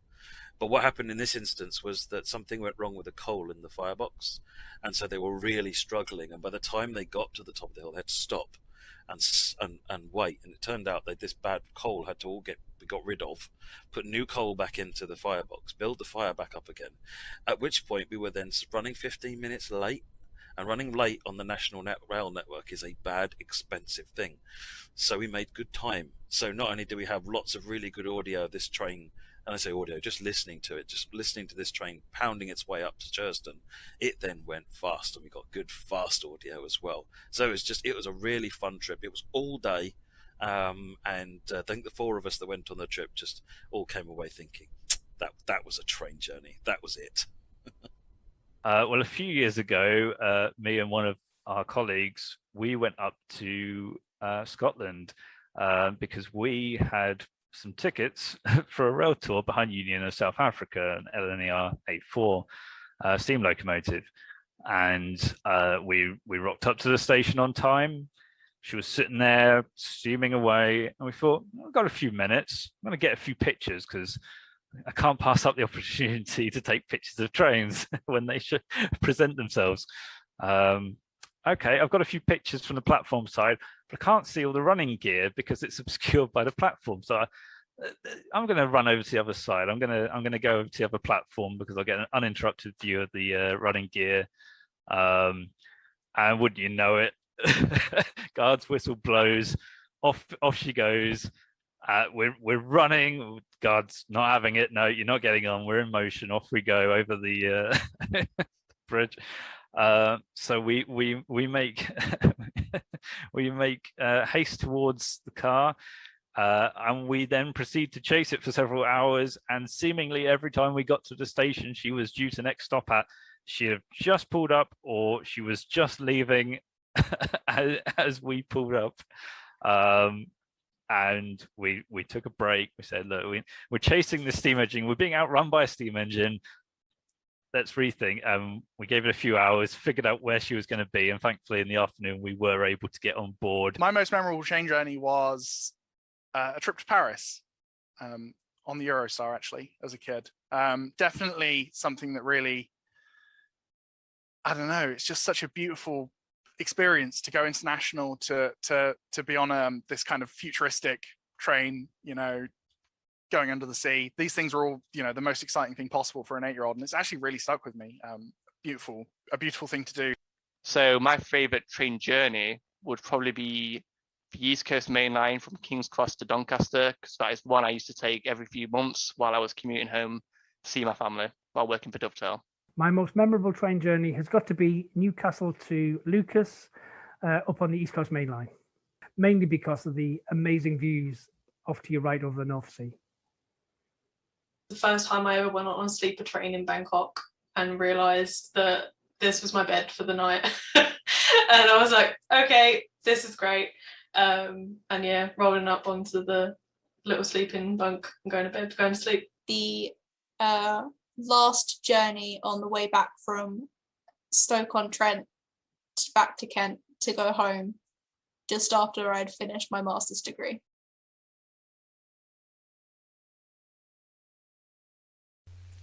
Hey, this is DJ from DJ's Trains on YouTube.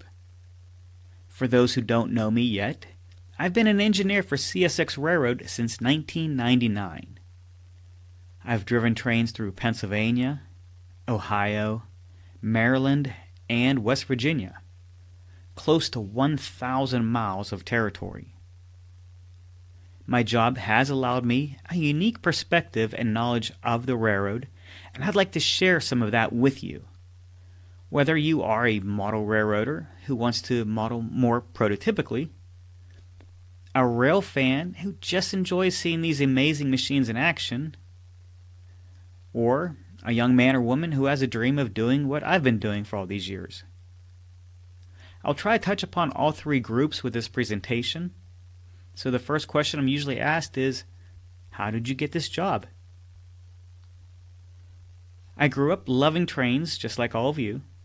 I had an HO scale layout in my garage as a teenager, which looking back at the stuff I did kind of makes me cringe now, like the time where I used powdered limestone fertilizer to make snow, and my mom called the Poison Control Center for help on how to remove this toxic material from the house. I grew up pre-internet, so I had no idea how the railroads worked or what a yard was for. I thought yards were for parking trains and storage. Spoiler alert, they're not. I was a disc jockey throughout my 20s and didn't think of being an engineer until late 1998 when I was winding down the DJ career and I couldn't find work anywhere and I was a month from being homeless. That's when my girlfriend at the time saw the ad that CSX was hiring. Turns out they didn't hire since the 1980s and the majority of the guys were retiring soon. And CSX and Norfolk Southern were on the verge of buying Conrail and they expected growth. So after passing the background test, I packed my bags for 4 weeks at a training center in Philadelphia, Pennsylvania. Back then the school was $4,000, plus you had to pay your own lodging. They did pay for our flight and stay in Atlanta for a week of field training. But now things are different. Most railroads train you on the job, or at least you don't have to pay for your schooling. They want to train you their way. So there's nothing that you should try to do now or classes to take or anything to impress them.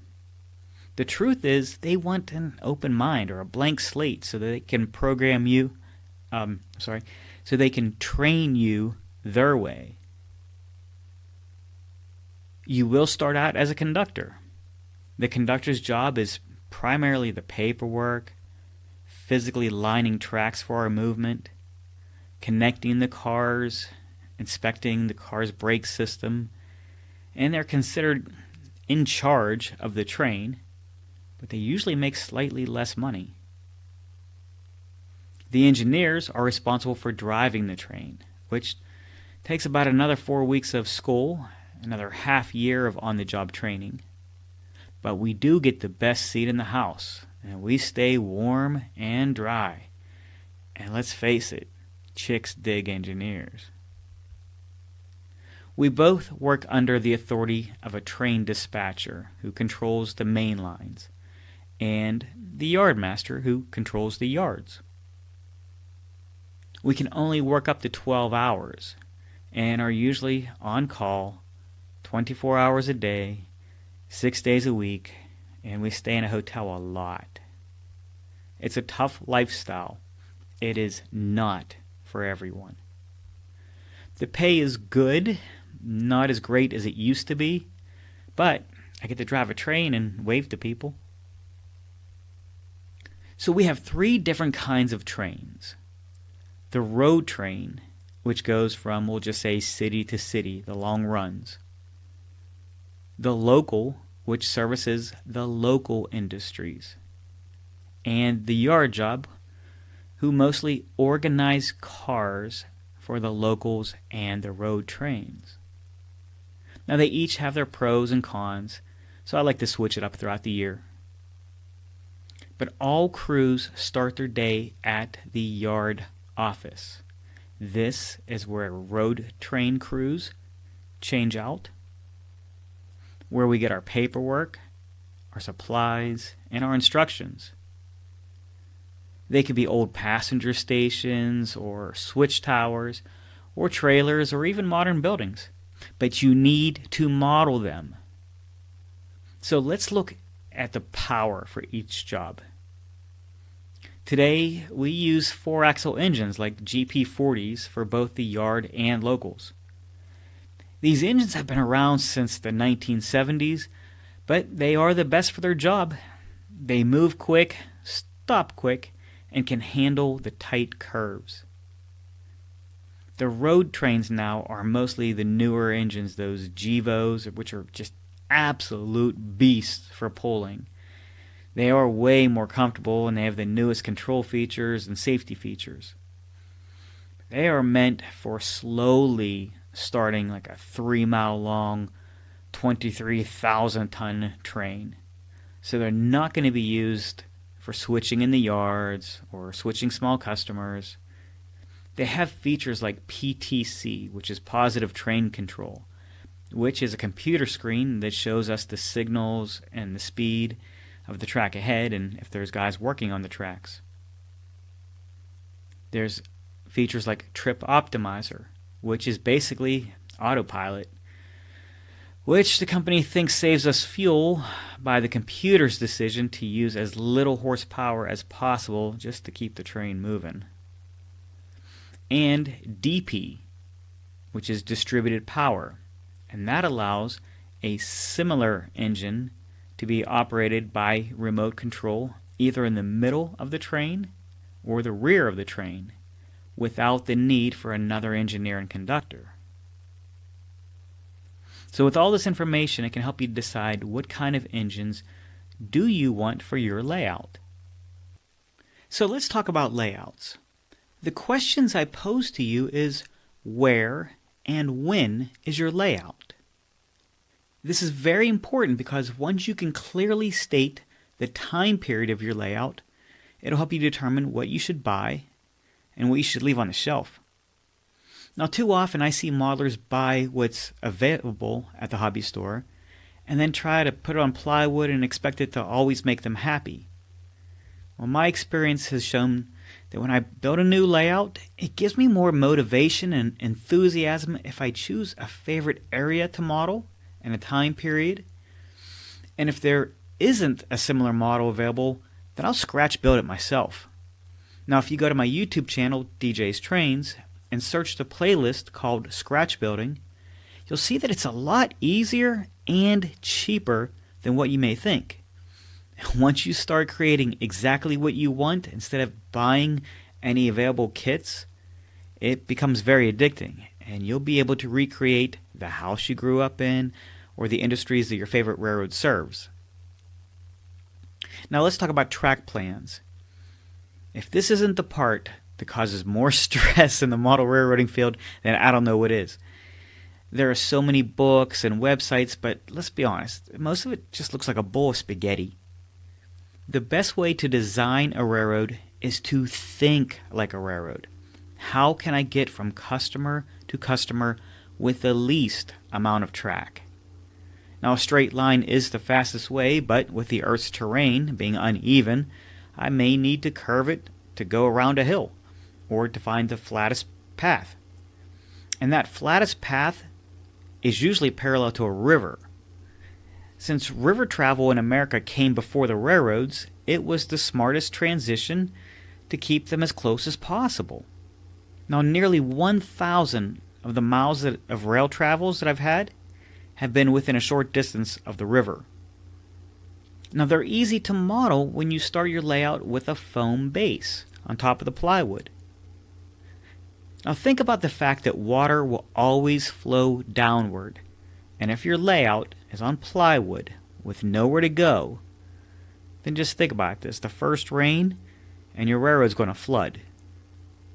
So start every layout with foam and then carve away for culverts and drainage. And here's something you may not know. Anytime there is a drainage pipe under the tracks, railroads will paint the tie above it white so that the maintenance crews don't accidentally damage it when they're replacing ties.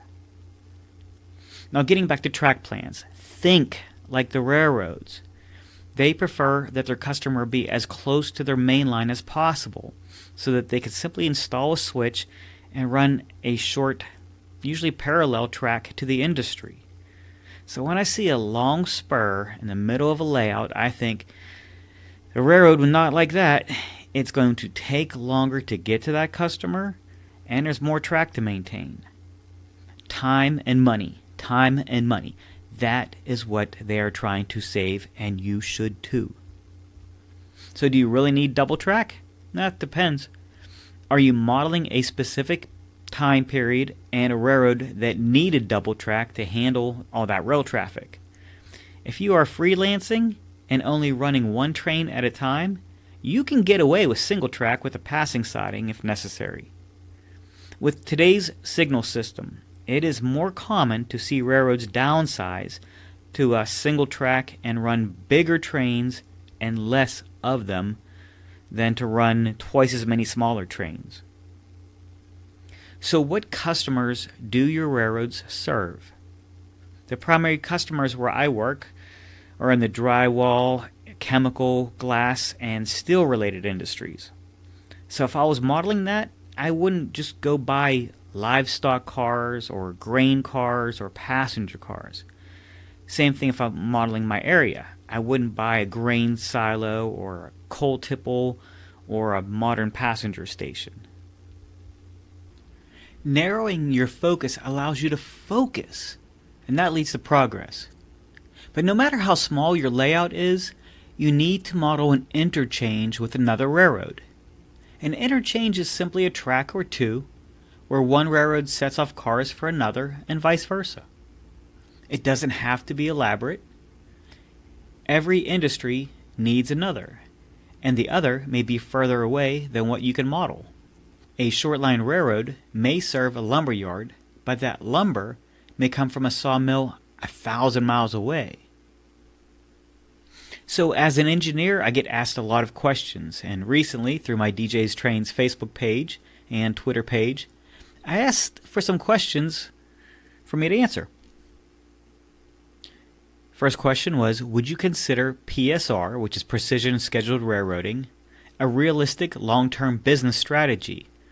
Or do you think it's just a quick cash grab scheme like it seems on the surface? PSR, created by the late Hunter Harrison, my personal experience with PSR has been a nightmare. On day one with the implementation of it at CSX, they fired 1,000 good-paying management employees. That led to a who's in charge confusion that took a long time to straighten out. Then came the closing of the hump yards, the downsizing of the terminals, cutting a huge portion of the workforce from mechanical to transportation and more. It was awful. They cut our van drivers who took us to our trains and made management do it. They sold off branch lines, discontinued routes, increased train size, and put hundreds of engines in storage, all to raise the stock price. We're gradually getting away from it since he died a few months into his tenure with CSX, but we'll never recover. Greed has no end. Next question is, what do engineers think about being photographed and videotaped all the time? Now, personally, I have no problem with it, and I'm the one who waves and honks the most. Truthfully, 99% of Railfans are respectful. 99%. Next question is, how long does an engine have to idle before it's considered warmed up and ready to pull freight? That's a good question. On some engines, we'll get a warning that says load limited cold engine. And it usually stays on for about 10 minutes, maybe 15 minutes at the most. One of our rules is that locomotives cannot be shut down when the temperatures fall below 28 degrees, but most engines have a feature that prevents cold weather shutdowns. If you could work for a fallen flag, what would it be and why? I like this question. I say a steel mill short line in my area during the 1970s because there was just so much like really neat engines and equipment, and the buildings and the blast furnaces were just awe-inspiring. Next question is, if you're at a red signal for a while, what are you doing in the cab until you get a green signal?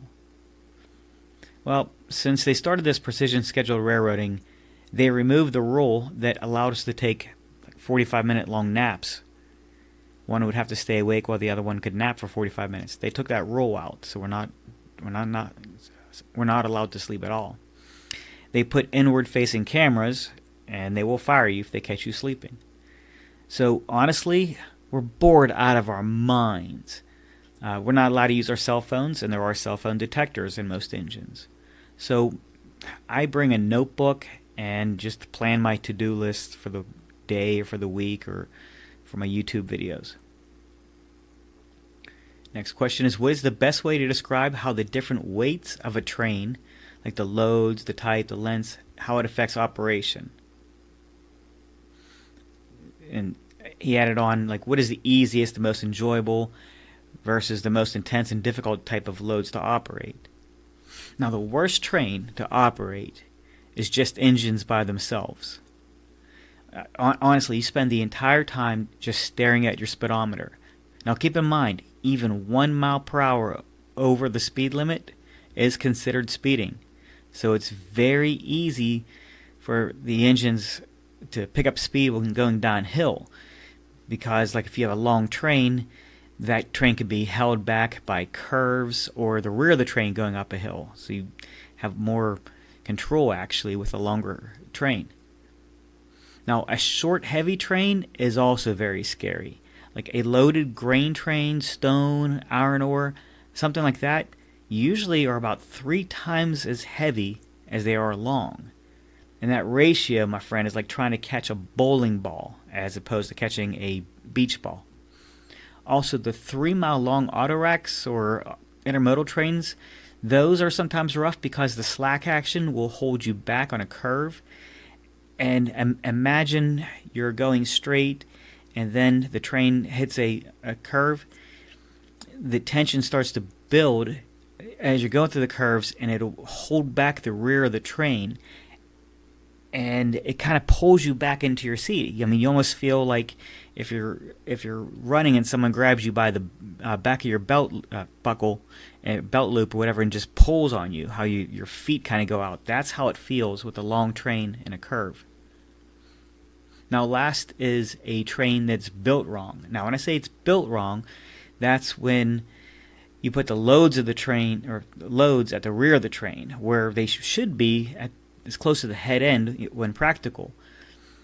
This is where you get what's known as a run-in, and that's when if you're slowing down the train from like the head end with dynamic braking, but at the same time all the weight is on the rear of the train, that starts coming at you, and that actually can pop off a light car, like an empty car in the middle of your train on a curve. So you have to keep physics in mind.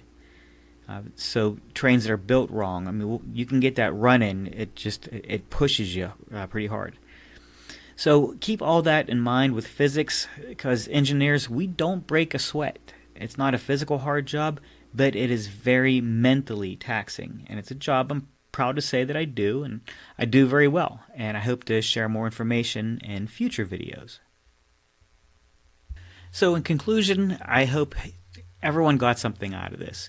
From the modelers who learn to observe real life and how the earth is not flat, and therefore your layout should start on foam and then just create the contours by cutting away.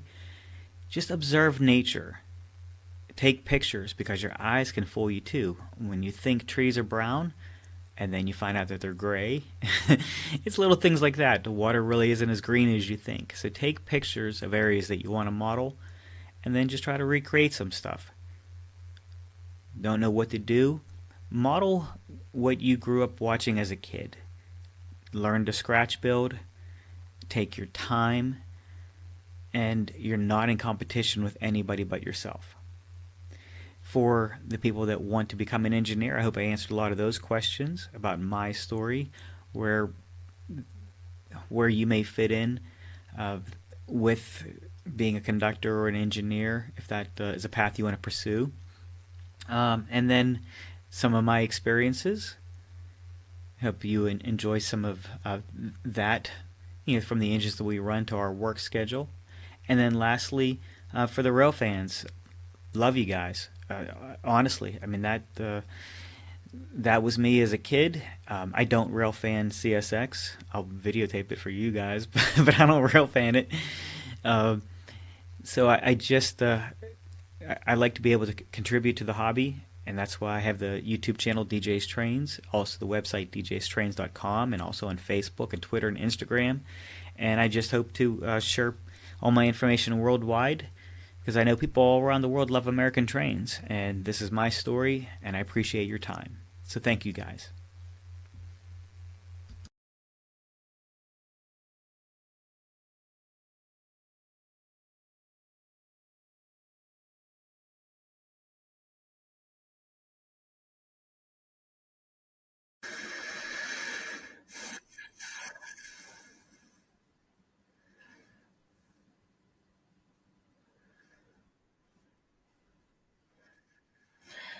We now have a sneak preview of An Unlikely Fandom for you. An Unlikely Fandom is an upcoming fan documentary produced by Retrovision Entertainment and Brandon Carty, which is distributed by Requiem Pictures. It features an intimate look into the adult fandom of Thomas and Friends, as well as the franchise as a whole. The documentary will feature interviews from both fans and those involved in the production of the series as well. Currently, it's scheduled to release sometime during 2021.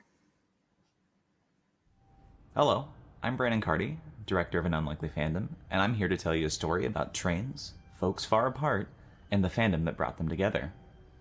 In 2019, I decided to embark on a journey to document the impact of Thomas the Tank Engine on an entire generation of adult fans. From the US to Japan, fans all over the world have had their lives changed by this one little blue train. Some are prop collectors, some are musicians, and some are even writing on the show today. I've always been a huge fan of Thomas the Tank Engine, and I thought, well, why don't we have a documentary? Why don't we sort of tell our story about how we grew from getting on forums to Twitter, and how we've impacted the show as it stands today? It's such a fascinating story that it was kind of incredible that no one had really done it yet. So, as a fan, I was like, well, this would make a great story. Why don't we go out and interview fans and series crew members and get their input on why Thomas has lasted with these fans who are, into their 20s now. And without any further confusion or delay, here's a special sneak peek at An Unlikely Fandom. Hope to see you soon this summer when the film wraps, and remember, stay unlikely.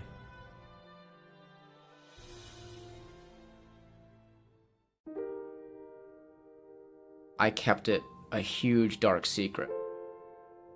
It's definitely a connection to my past. I am a fan of this children's show from 20, 30 years ago, but only that section of it.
So my favourite route is a really difficult one to answer because depending on what I want to do, I've got a different favourite route. But Southeastern High Speed and Munich Augsburg probably my two top favourites that I'm enjoying at the moment. Southeastern High Speed gives me that really nice experience with the Javelin where I can change the power types, and it's my local route. It's the route that runs just down by my house, so that's really fun to go past somewhere I know really well. Munich Augsburg's got such a wide variety of traffic. I can be going high speed, I can be going S-Bahn, commuter trains, and those are some of my favourite trains to drive. So it's, regardless of what I want to do, those two routes will probably fit the bill for what I'm looking to do at any given moment. So my favourite route personally is a bit of an odd one. We've not really gone that way with TSW, but I've got a soft spot for Welsh narrow gauge, and I'm actually quite a fan of the Talyllyn steam railway. So that's not something we've done in TSW, but I've got fond memories of playing the original in Microsoft Train Simulator a very long time ago now. It was probably the first payware route I ever bought for that game. I played it to death, and then I had to go and visit the real thing because I knew all of the locos, I knew all the rolling stock they had there, I knew every stop along the way. So getting out there, going out to Wales in the area, got to go check out the Talyllyn. So I've done that a few times since, and I've just got a soft spot for Welsh narrow gauge steam. There's something about it. It's got a lot of character. It's not high speed. It's same running up and down the same line, but there's something about that speaks to me. I couldn't put it into words, but it's yeah, that's what I like. My favorite route in a train sim or otherwise is the West Coast Main Line. I just think it's a fantastic, beautiful transition from kind of dirty middle of London to the beautiful Highlands. It's just an incredible experience to ride. It's a beautiful place, interesting trains. There's so much to like about it. One of my favourite routes is probably one of the more recent ones we're doing, which is the Clinchfield Railroad. I think that route really shows off our sense of foliage and just general nature. There's so many little areas where we've tried to capture the true nature of the American wilderness, and I don't think we've done anything on that scale since Sandpatch. And looking from where we came since Sandpatch, Clinchfield is just such an improvement, and it's so cool to see an environment like that in TS World. So my favourite route in Train Simulator is Weedale and Teesdale, and is very dear to my heart because I made it. My favourite route is probably GWE Paddington Reading. I started at Dovetail around about the midway through when we were making Sandpatch Grade. So, and I joined at a point where I was very heavily involved with optimization, and working on Paddington Reading actually was the first point where I actually got to work into the route. So for me, there's just like a personal love for it because I can sort of like walk through it and be like, that's the first XY asset that I ever made for Train Sim World. I've got two favourite routes, one in game and one in real life. My favourite route in real life is the Romney Hythe and Dymchurch Railway, the little train. I've been on it multiple times just because it makes me feel happy. It's a really cute little train. And then in game, my favorite is one I haven't worked on. It's Isle of Wight, and I love it so much because the collectibles are so cute. You can pick up ice cream cones, and then another one where you can take a picture of the track and the Polaroid prints out. I just think it's adorable.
Hello and welcome aboard the next segment of Railfan Fest 2021, where we're talking locomotive. Yes, you did hear that correctly, with a G.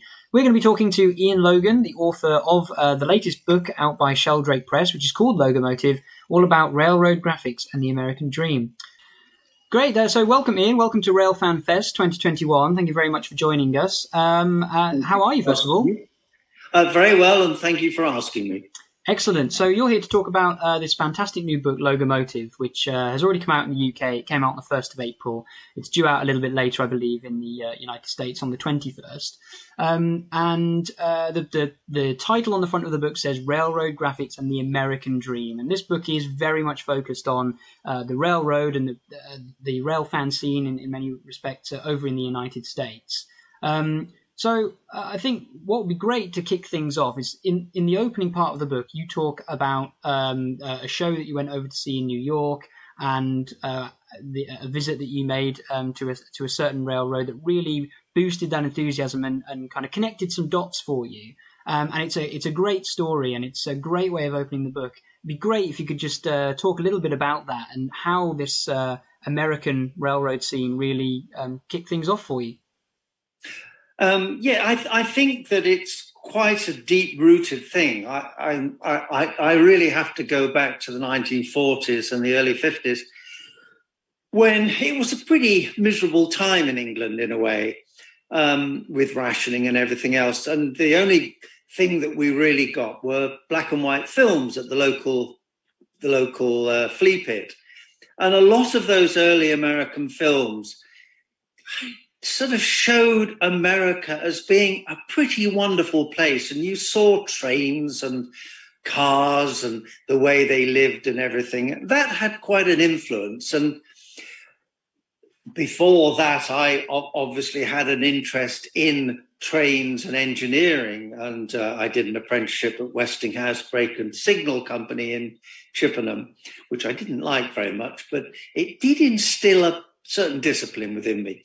But when I started design after leaving college, I was invited to New York with a team of lots of other designers to a Macy's open week for British design. And we had a day off, a friend of mine and I, and we drove upstate to near Bear Mountain to a little town called Cold Springs. We were sitting in a bar drinking with these old guys there, which was rather nice. And I heard a train. And I walked out and the train track was right next to the bar. And along came this freight locomotive. And it was a GMC E or F unit, bright green or red. I can't remember which color it was. Anyway, it had 6-foot lettering on the side saying Rock Island. I actually thought I'd died and gone to heaven because I didn't realize that the Rock Island line actually was a line in America. And there were freight cars going past with Southern through the heart of the South, and the graphics were just wonderful. And I thought, I am going to come back and do a book on this because it's just sensational. And that's really how it started.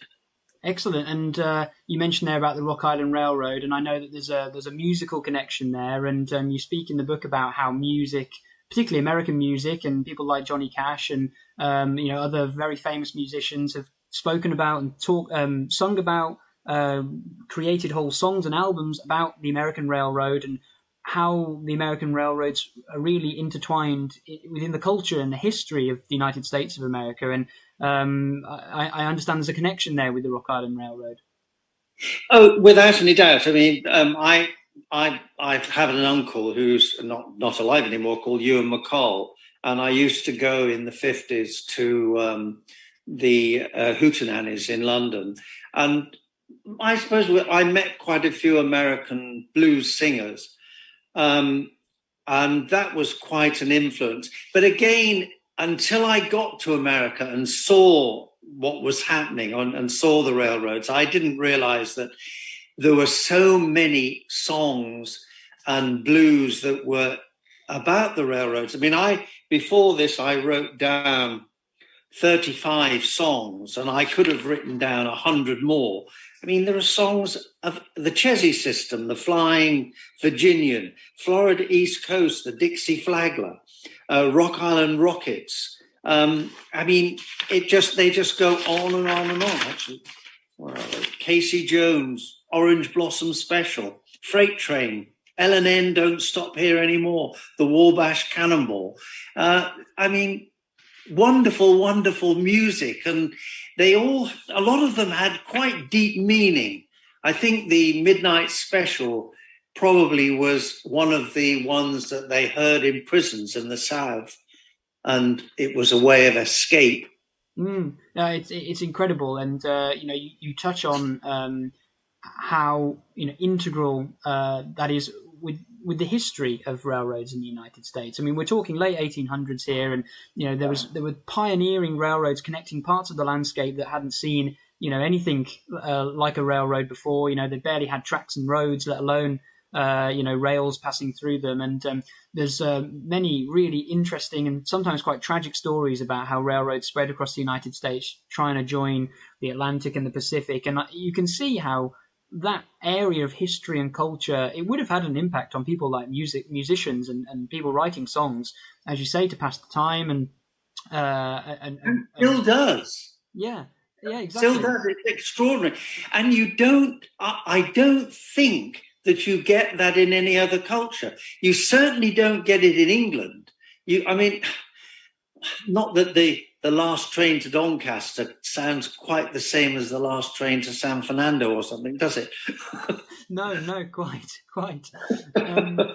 And of course, being a designer, a lot of the book is focused on the sort of aesthetics and the designs and things like the artwork, the logos, the liveries, and what a lot of these railroads did to advertise themselves. I mean, a lot of them were pioneering, quite exquisite passenger services, but also freight as well. And they wanted to advertise exactly what could be carried across their line. So as a designer, what made the approach of some of these American railroads so different to the kind of maroons and greens and browns and things that we see here in the UK?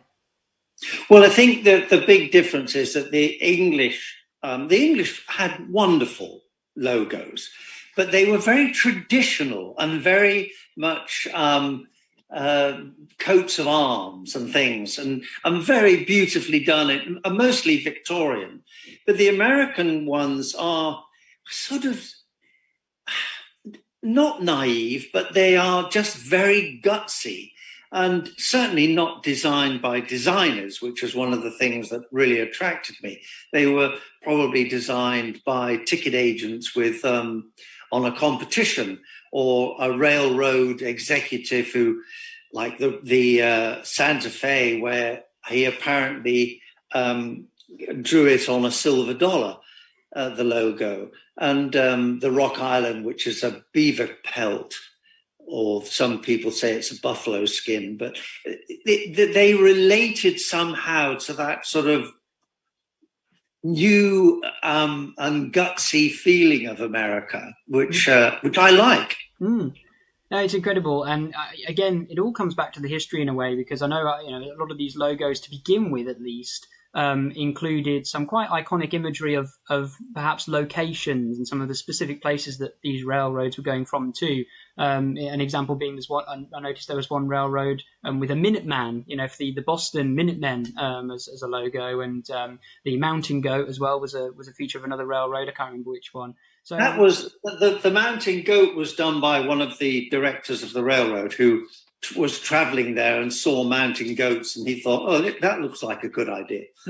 Excellent. Yeah, it's an incredible subject, and the design element is naturally what the book is all about in many ways. I mean, the images, some of which we will be showing throughout the course of this interview, and there's a fantastic introductory video that Sheldrake Press have offered us, and people will have seen that before the start of this interview. Some incredible images, and that the sort of grandeur in many ways of American railroads lends itself to such iconic logos spread across the whole sides of boxcars and things like that. It's fascinating. So coming on then to the locations and some of the places, towards the end of the book, you describe again, through a series of fantastic photographs, a journey that you made across almost the entire breadth of the United States. And that was a little bit later, I think, in the 70s. That was at the same time, actually, in the early 70s. So the thing about that, as I say, to sort of conclude the book, there's so much to be talked about with the journeys themselves. I think you mentioned that you were in the cab of that locomotive for some 23 hours or something. And I think one of the things about all of this is that I did it before the internet, and life is so much easier to get things onto. I did it on the hoof when I went in the 70s to photograph, and I was just going from town to town to try and just walking around freight yards, which you cannot do anymore. There's no way you can do it. You just get prosecuted. But the things that got me in America when I was on the train, I remember I was snoozing, I think, and it was the middle of the night, and the engineer sort of said, "Are you awake?" And I said, "Yes, what is it?" And we were traveling right down the main street of Reno, Nevada. I'm not sure that line is still there, but then that's when I realized that the railroads built America. The railroads went through and then they built a town, or they built a town to get people to come there and start a town. But the railroads just are the most powerful thing in America. It's extraordinary. And in many ways, they continue to be. Absolutely. It's one thing that, or a section of the book that I think is really interesting is when you and Jonathan Glancy, who you co-authored this book with you, people in the UK will know him as someone who's presented programs and written many books on railways in the past, and was the architectural editor for The Guardian newspaper at one stage. You talk about these streamliners. Now, if there's ever a sort of iconic look of a train at speed, a lot of people talk about Mallard and TGV and the bullet train in Japan and things like that. But these streamliners in America were totally different to any of that, and in many ways kind of predate all those modern fast trains of today. Well, I was looking at where was I? I was looking at the B&O Railroad Museum in America. I've just restored, if you can look at it actually, it's restored engine number 51. It's the only one that's left. And it was the first streamliner that General Motors made in 1937. It's a Model EA. It is so beautiful and so advanced. And this is around the same time as the stainless steel one that Burlington Northern did, but they've restored it, and it is so beautiful. The Americans also were very good at making trains and aeroplanes or anything else look streamlined by paintwork, and the paintwork is just beautiful, like custom cars is. But this one is beautiful. And they are very advanced, and there's not a lot of difference between that train and the ones that are flying across Europe now. No, of course. Technology moves on, but they still look perhaps as fast as those streamliners. They still look fast, yes. Exactly. And even today, brands like Amtrak are introducing even faster services. I know they've had the Acela brand for some time, and they've got some new Liberty trains on the way, and they are very different to those streamliners and the Hiawatha's and all those other streamline trains of the past. But speed is very much still a thing in the US, I think, and perhaps even more so now. They've got a massive problem in America, because the beauty for me, of course, is the private railroads. But of course, to build a railroad across America, it's only the taxpayer that can pay for that.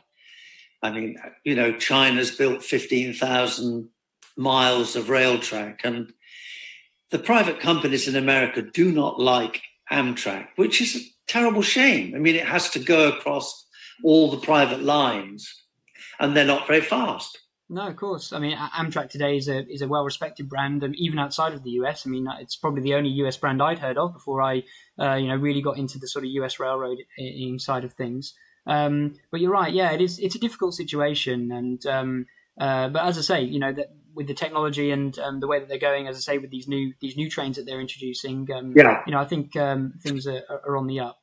But they still have to use the track of Union Pacific and all the others. Quite. Really a passenger the Americans have got the technology to do it, that they could do it, and they could do the most wonderful trains. And there is no doubt about it, traveling across America on the train is magic because it's such a diverse country. Yeah, I mean, plenty of different landscapes to go through. And in fact, again, when in sort of one of the early chapters of the book, and in other railroad books as well, some of the parts of America that needed to be traversed by rail, you're talking things like mountain railroad passes, the Salt Lake, Utah, I think, has a railway going through it that's still used by freight. You mentioned about going through towns and cities, and still today there's YouTube footage of these locomotives going through the centers of towns. And they call it street running. Street running, yeah, exactly. So there's all these different landscapes that these railroads have got to go through, much more than anything that the UK would ever have to tackle. Okay, we've got the odd mountain railway, and we've got the odd bit of woodland, and perhaps the coastline is probably the most dangerous thing that we have to contend with. But it is totally different, and I can totally understand your sentiment that travelling across the states by railroad is perhaps the best way to do it. Of course, there are no bridges. Ah, yes. Which is why they can have double-decker trains. Yeah, I mean, the space that they've got to play with is obviously much greater, and that's potentially one of the downfalls of things here in the UK. I still get quite a thrill in America when I see a freight train. I think also anywhere you go in America, any town you're in, if you listen, you'll hear the air horns of trains all the time. You hear even in the middle of Los Angeles, you'll hear in the distance these wonderful air horns that they have. And I love the newer American freight trains. I just love their functionality. I think they're great big gutsy things. It's really interesting. We on the We Are Railfans website, we ran an article a few months ago about the S160 steam locomotive, which was an American locomotive, but it was actually used. It was exported and used across Europe and in the UK during the Second World War. And there is actually one of these locomotives. There's a couple actually still about here in the UK, and I was fortunate enough to see one running in Somerset. And the whistle is totally different to anything that you would hear from a typical British steam locomotive, at least the one fitted to the one I saw. And the English sound rather quaint. Well, it's almost like a polite whistle, isn't it, in a way? Yeah. And yet these American locos come through, and again you see footage of even the modern diesel electrics, and the horns make you feel American in a way when you hear them. It's quite extraordinary. Oh, the air horns, I think. I mean, I'll never forget it when we were coming into Cheyenne when I was in the cab, and they have to. They mark off mileposts, and the engineer looked at me and said, "Do you want to pull the air horns?" Couldn't believe it. I mean, pulling that air horn was just wonderful. Never forget it. No, once in a lifetime, I imagine. Yeah, incredible. Oh, yeah.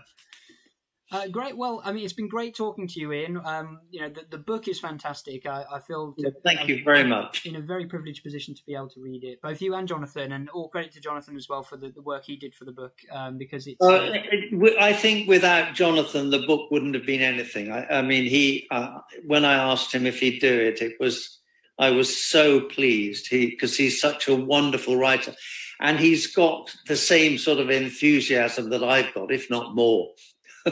Yeah, no, it's a fantastic book, and I'm sure readers on both sides of the Atlantic will really enjoy it. As I say, as a British rail fan, it echoed in many ways some of the feelings I have towards the American railroads and that excitement, that almost sort of untouchable, something of a fictional tale about it almost in some ways, but it's real. It really exists. There are these railroads out there, but also on the American side, the broad array of places that you describe and the railroads that are described throughout the book, and the images in particular. I mean, this book is all about the illustrations, and there are so many fantastic illustrations in this book. It's brilliant. I've thoroughly enjoyed reading it, and I know many others will too.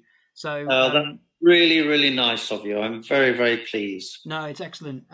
So as I say, thanks very much for talking to us. And it's been absolutely fascinating learning about your enthusiasm and just how important the American railroads are. Thank you very, very much indeed, Joseph. I really appreciate it.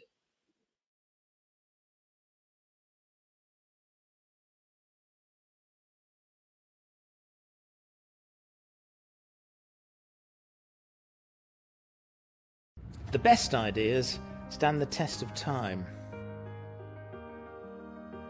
In 1870, one man had an idea that shaped a journey which continues to this day. Listen, he said, and they did.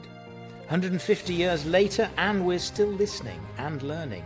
With innovation, quality, and classic British craftsmanship at its heart, Acme Whistles grew and grew. First Birmingham, then the world.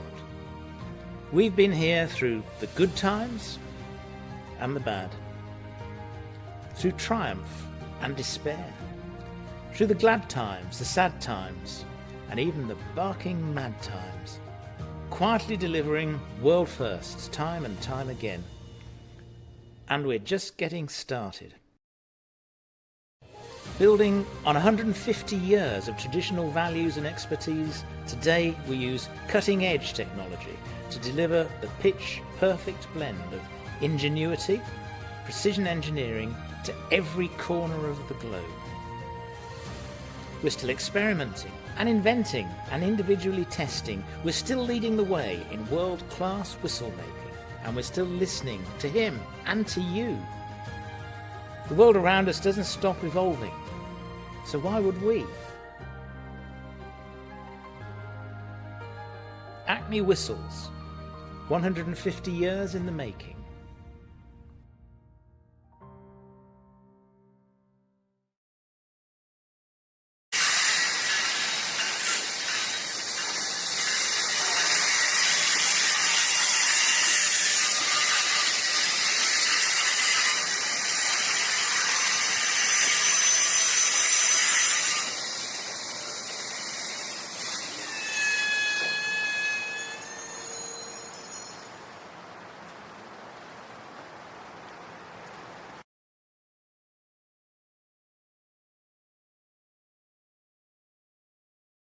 My favourite locomotive, probably the 9F steam engine, the 210O. It's always appealed to me from a very, very young age because it's big, it's powerful, it's got so many wheels, it looks amazing when it's going past. I think it's the biggest steam engine we produced over here. So, it's just always appealed to me because it's big and powerful, lots of wheels. My favourite locomotive, well, there's been quite a few. I think my favourite steam locomotive would probably be the new build, of not all that new build now, the A1 Tornado.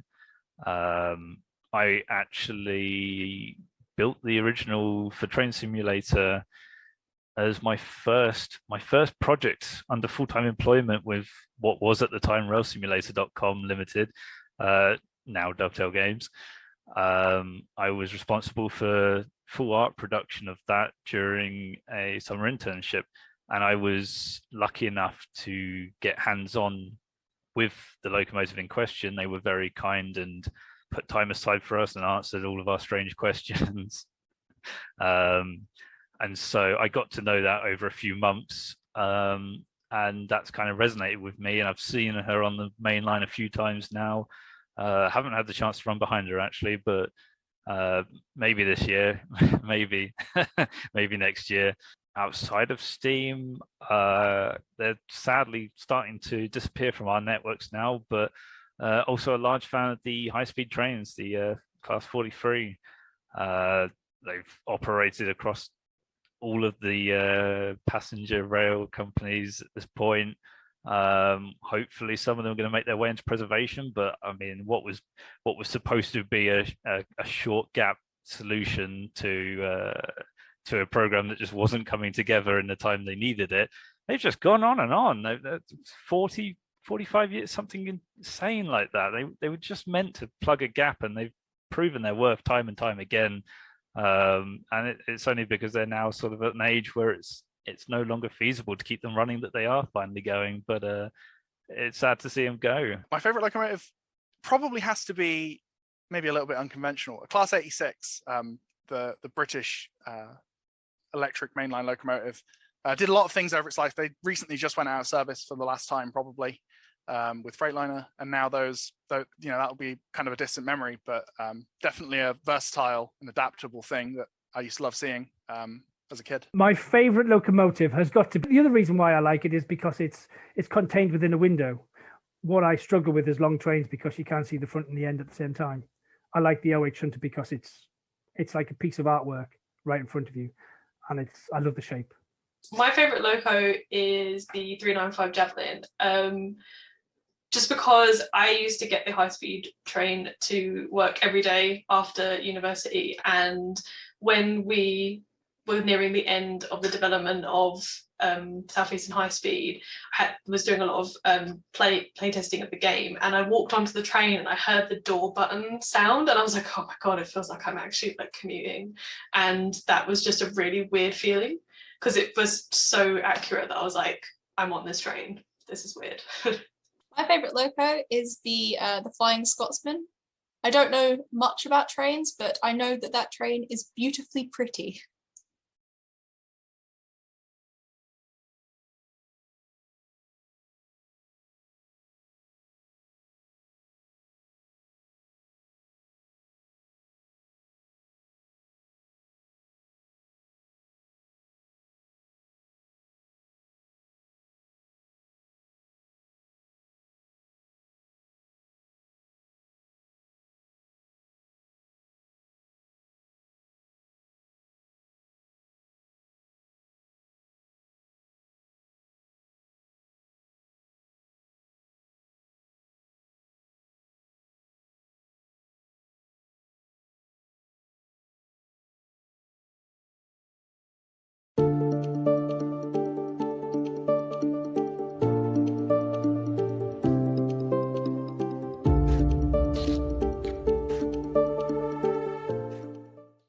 So when we're picking a route for Trains in World, there are so many different criteria that we need to think of. And some of those might be, what routes have we made before? Because we don't want to make a slew of the same thing. We want to try and meet a load of different expectations and some of the fun that people want to have in the routes. What countries, what technology have we got in the game that will allow us to deliver these things? Do we need to build lots of new tech, or can we reuse existing? That's not to say we don't do that, but we need to be aware of these things. Can we get access to it? It's great to have a desire to make XYZ route, but if we can't get to it, we can't see how it is, that's a real challenge. That's going to make it much harder to make.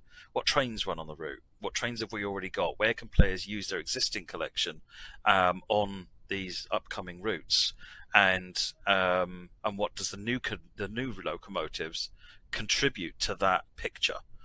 So there's a new locomotive with a route. Can they use that loco on routes they might already own? There's lots of different criteria that we try and apply, but some of those are kind of the challenges we have to balance. We've done the due diligence, we go deeper, and that means planning research trips, planning access to stations, access to local knowledge. It might well be that somebody lives close to the line, or we need to send somebody out, or somebody in our beta forum can give us some in-depth. It really does depend on the location in the world. So, for example, we're based here in the UK, and making UK routes is relatively easy. If this is a route in California, then gathering that reference is going to be a little bit more difficult. So we have to plan ahead. So there are some important things that we try and look for in every route that we make. It's not just about driving the trains. You can get out the train and drive and walk around. So what does the route that we're looking at offer the player in terms of that? what's going to be interesting to go and look at, what's going to be interesting to take pictures of, and how is the player going to find that experience when they're driving a train, walking around, looking at the scenery. It's these kinds of things I think are some of the key things we look for, but we don't hold ourselves to anything really steadfast, because it's also important to have a lot of rich variety in terms of the what players can do as well. One of our first steps when it comes to taking the real world and transforming that into the digital world is research and reference. So we'll normally start off with a plan for the route, which is done through Google Earth in the form of a KML, and we'll highlight sort of like what our actual path is. And then we'll start to identify our sort of key feature areas. This might be relevant to gameplay or just sort of like iconic assets that really kind of like represent that route. And then we'll normally break that down into whether we have any particular stations for that route, and build references for those individually.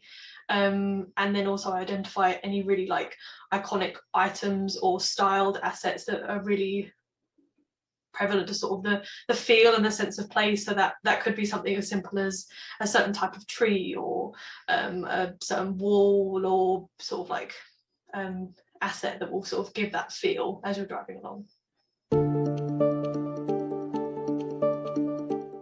Some of the things that we start upon is Google Earth. So we get to do KML, KMZ files that actually list out the routes, key locations, branch lines, street view, books, cab rides, internet image searches, Bing Maps. You know, it's a little bit of everything, but nothing beats local knowledge. If there is somebody in the area that we can communicate with and send out, then that is always more desirable, because there's never the information you want. So if we have to make a station, let's just say in New York, there's never going to be the shot that you want. So there's always that issue of what's behind the camera.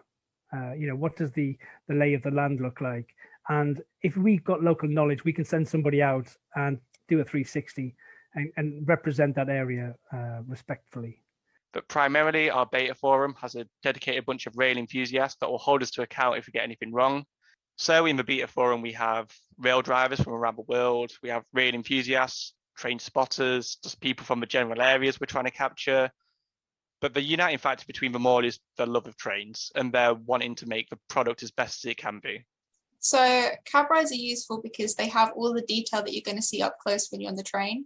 You can use Google Earth all you want, but it's not going to show you how high something is. It's not going to show you the exact piece of foliage, the exact fence, the exact what something's going to look like, or even the station. So the station artist will use the cab rides to some extent to see how the station is going to look. And then I would use the cab rides to make sure I've got the boundary correct between the track and how far you can get, the trees correct, anything that I'm going to place, it's going to show you exactly how it looks in real life. So when we're building trains and routes, we try and work with the operators as much as possible to get the authentic experience recreated in the game. And it's not always possible, but in many cases it really is. And working with operators is fantastic. So in a couple of examples, when we modelled the Bakerloo line, we were able to work with Transport for London, who helped us gain access to licenses for fonts, access to licenses for logos and specific imagery, like the famous Sherlock Holmes logos at Baker Street Station. And then they spent a lot of time actually reviewing the imagery that we've created in the game, and just feeding back on that stuff. That was so really gave us a lot of feedback on how to make it more authentic and how to improve it. Another example, when we built the Peninsula Corridor route in San Francisco, we worked with the operator that runs the line, Caltrain. They invited us over, and we spent a week there, actually with the operators, running up and down the line on the trains, attaching equipment to the trains, getting recordings, talking to the people, the engineers, and talking to the administrative staff, and really understanding the operations of the railway so that we could try and capture it in as much detail as possible. We took thousands of photographs, and they helped us do all of that stuff. It couldn't have been better. And then lastly, another example is when we modeled the TGV route, the LGV. we were able to get hold of really good reference material for the TGV duplex train. But then, having modelled the TGV duplex train, we then submitted it to SNCF for their licensing approval. But like a lot of operators, they don't just look at the pictures and say, yes, that's the right usage of the logo. They actually sent us back a 30-page document of tweak this, improve this, change this. You haven't quite captured the way this should feel. And then they sent us some other stuff sort of saying, well, this was when we did our brand guidelines, this is shaped this way because of this. And so we tried to recapture some of that stuff. So actually, we're able to get a lot of really great feedback about the meaning and intent behind the way things work, not just the way that it just visually represents at the end of the day. We do it every route. There is almost not a route that goes into development that we've not talked to somebody that lives locally, whether it be a driver, a guard, a train fan that has been in touch with us. We do reach out to as many people as possible. The team is comprised of many people who've worked on this for over a decade. And over that time, we've created some amazing friendships and relationships around the world, not just in the countries that we develop for. So yes, every route. It is so important that we have that local knowledge. You can't do an authentic experience without it.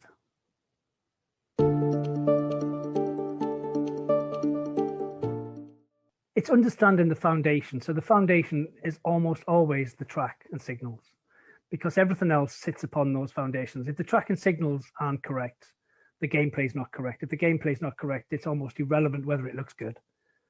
So it is making sure that the track lane team and the DEM data that the track sits on is all correct. And once that's all correct, we know that the foundations are solid. So when we are planning track, it's largely the same process fundamentally, whether we're doing a large route, a small route, a simple route, or a complex route. We put the track down in this marker file that we think we want to do, and then we evaluate, is this the right track plan? Have we made enough? What's the gameplay going to be? Because once you can see it clearly where it is and isn't going to be, you can start planning in your head and on paper, what's it going to do? What are the services going to do? What are the scenarios going to do? And then we might add stuff or remove stuff. So in the case of Long Island, for example, do we go to Hempstead? Do we go to Atlantic Terminal? Do we model Hillside Depot, or do we extend the main line further? You know, what are the extents that we can do with the route? And so we start off just very easily adding and removing and putting different bits in different colors, so we can say, okay, these are options. And eventually we'd settle down on, right, that's the route we're going to make. And then that is then what we then build the terrain and build all the track from, based on the resulting file of that. Signaling is really complicated, and it's one of the most important aspects, besides the track itself, for the driver experience. When you're running down the tracks, the signals are there to tell you what's happening, what's up ahead, and what you need to do, depending on which country's signaling systems you're doing.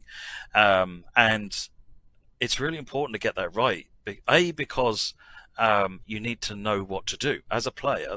The simulation needs to tell you what to do, the same way it does in the real world.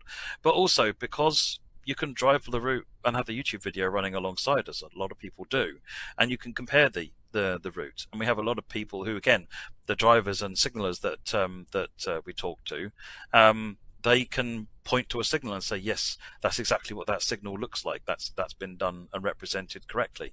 And so we'll use all sorts of different technical information. YouTube cab rides, and cab ride DVDs are some of the most amazing things, because when they've got sufficient detail, we can see this signal looks like this, and it's numbered this, and it's exactly here.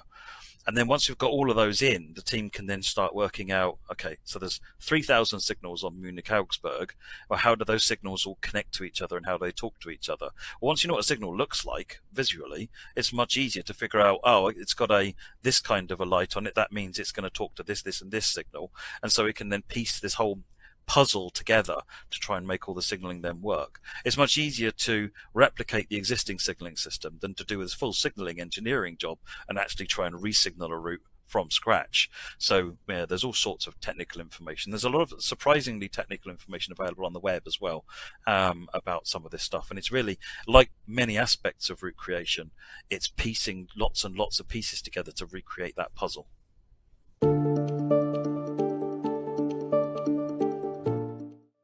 The key factor in making a route is getting what we call internally the golden mile. And the golden mile is essentially a style guide that dictates what the rest of the route is going to look like, so that if a team is comprised of more than 10 people, the difficulty is maintaining consistency through the length of up to 100 miles. So what we tend to do is the first 2 or 3 weeks of any development is spent making sure that we understand what the essence of the route is. So the Golden Mile is the essence and the important part of any route. If we've never captured that area before, how do we know that we've got it right and signed off on?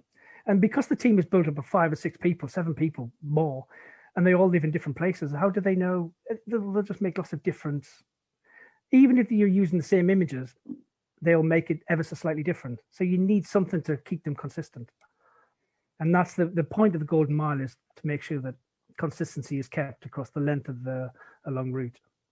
In terms of picking out like the iconic areas or assets that we'll need for a route, we're looking for the sort of things that like will sort of like make or break an area. So one recent example might be our high speed one, the southeastern high speed route that we recently released.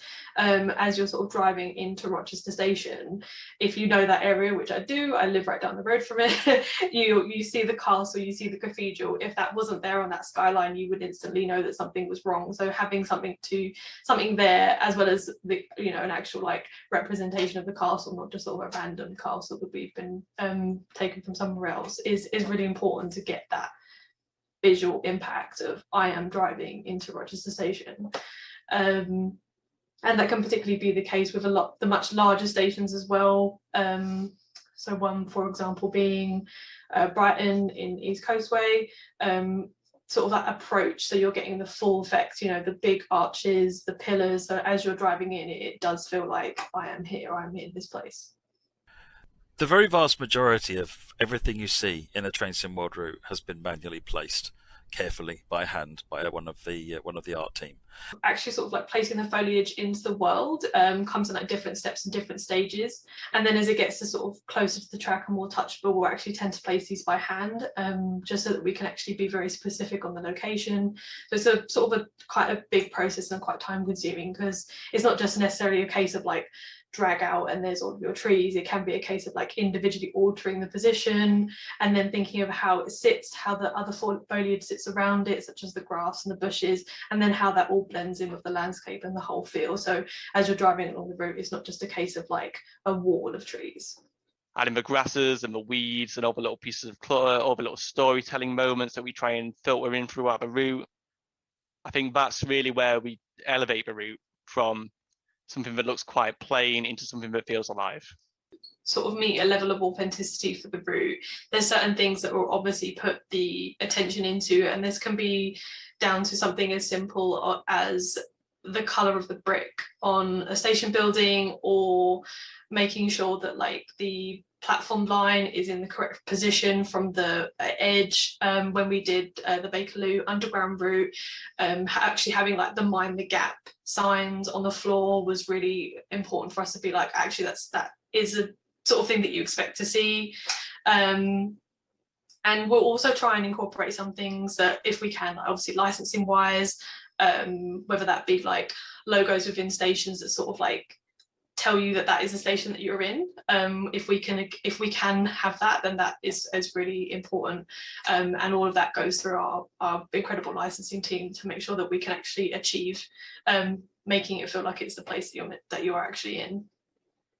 I think everybody has their own criteria by which they evaluate whether something is authentic. I think for me, I want to be able to experience the route the way that the driver experiences it. I want the train to operate the way that the train would operate, the signals to operate the way they operate, the track to go where it should go, and for all the key buildings that are around me, the things I would use for my braking points, the things I would use as relevant things for the driver, they need to be there and they need to be right, so that when I'm driving I can really capture that experience of being a driver.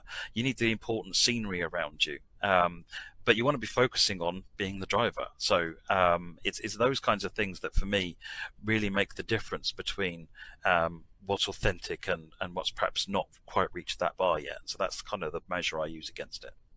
And they've all got their own interests and strengths and weaknesses all at the same time. So we've got some people that are obsessed and passionate about the stations. You've got other people that are passionate about the environment, the foliage, and then you've got, you know, a whole mix of rail enthusiasts, the permanent way, making sure that the track and signals are correct. And the joy in making routes is working with all the different types of individuals and the characters and bringing it all together. It can't just be all about the railway. It can't just all be about the environment. It can't all just be about the rolling stock. But when you bring all of them together, what you've got is a very believable world. And it makes for a great product. It makes for a great driving experience.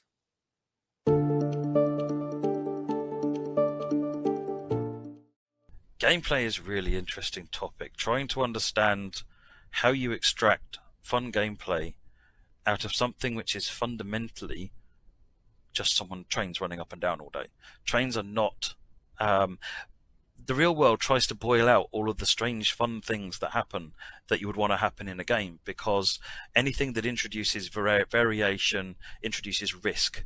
And you don't want any of that to ever happen. So it's trying to work out, well, what are the strange things that might happen on a railway, or is actually what normally happens on the railway actually quite interesting? And it's trying to understand that. And the first step is always, what's real? What actually happens, and what are all of the strange things that happen just on a normal basis? Because they might not seem strange to people that drive the trains, but when someone that's not used to the railway comes in and hears the stories, and you're like, oh, so that signal always does that as you come up to it. Well, that's great. Let's make sure we capture that, because we might not have done that otherwise. So we can make sure that these things, these behaviours and the operational interests actually get captured in there. When you look at a train timetable, all you see on the train timetable as a member of the public is train goes from station A, station B, station C, station D. Well, how did it get to station A? And when it reaches station D, what happens to it now? And actually, sometimes some really fun stuff happens with there, in that they don't just go back to station C, B, and A. They go off into a siding somewhere and they wait. And then later on, they come back out again, or they've changed tracks, or they actually do a different run entirely. So it's trying to distill the operations down and work out what actually happens on a day-to-day basis. And then you look at that about, so what could happen? You know, that's the day-to-day stuff. That's cool. We can capture that. What's the other stuff that could happen? Where are the odd maintenance trains that can run on there? What are the other things that can run on there? And then trying to see how we can fit those in as well. And we want to try and make sure we try and capture where it's possible different types of gameplay. Can we do freight? Can we do passenger? Can we do shunting? Can we do express trains, stopping trains? There's all sorts of different types of gameplay that can exist on different routes, but they don't all work on all routes. So it's trying to make sure we try and explore all those possibilities and see how they fit. And then from that, create the gameplay that ends up in the product. Creating timetables for the timetable mode is a really fun challenge. Timetable in a public timetable, you only see the trains going from A to B.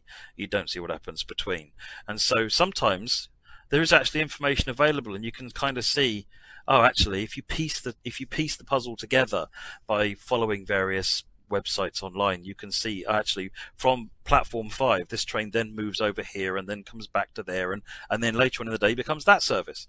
Oh, that's how these things link together.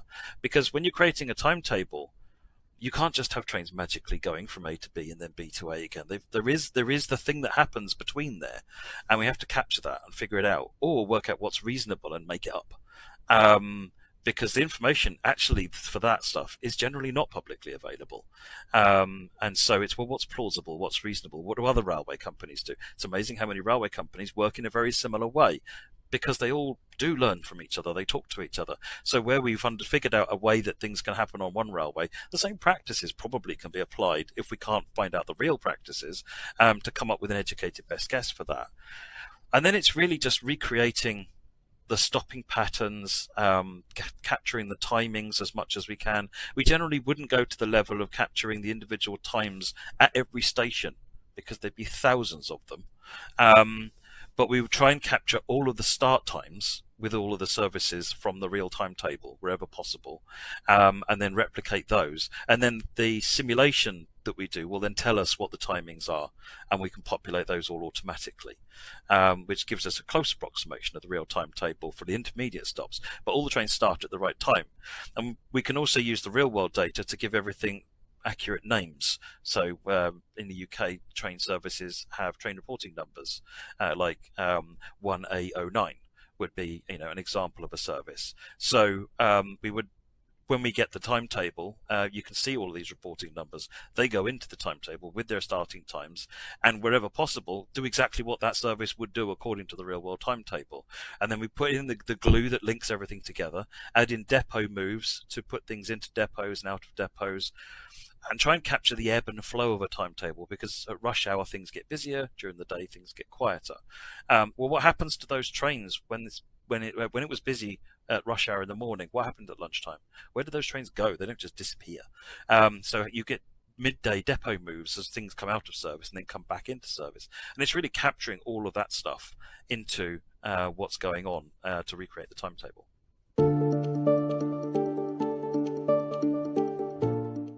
Clinchfield is one of the most beautiful routes I've worked on.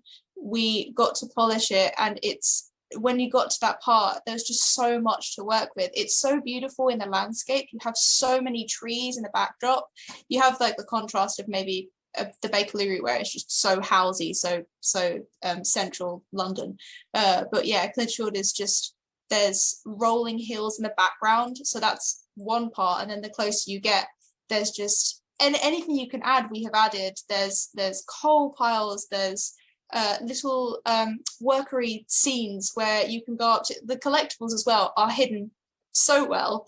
I know, because I spent a lot of time hiding them. But everywhere that they're hidden, instead of just being placed, there's a scene built around it.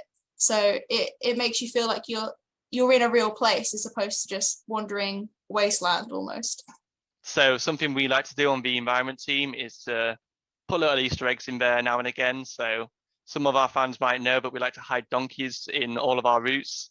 So we find it quite fun to try and find nice little hiding places for those. So make sure to keep an eye out for those the next time you're playing. If it's a job where we're on the collectibles pass, usually it's just everyone will place it, especially if you're in charge of working on a station, you'll place the collectibles for that station. But I really enjoy it. So whenever it's collectibles time, I'm like, hello, can I do that? And I'll try and do them all if I can, just because it's fun. So my favorite moment in route building is adding the donkey. The torch has been passed to me to find a home for them each route, and it's lovely bit of fun to do. Once you've done all the complicated bit and the thing that goes all wrong, you get to go in and place the one fun thing to just the cherry on top of the route. Since I've had control of the donkey, I've also been naming each one. I feel like someone's gonna enjoy that. So like, who do you have? In HS1, we have, I know people have trouble trying to find the donkey in HS1, so I'm going to give you a hint with his name. His name is Thomas. And then in Clinchfield, we have two donkeys. One of them is in the main route as usual, and his name is Clive. And then we have another one, which you can only find if you've done Mastery, and his name is Whitstable.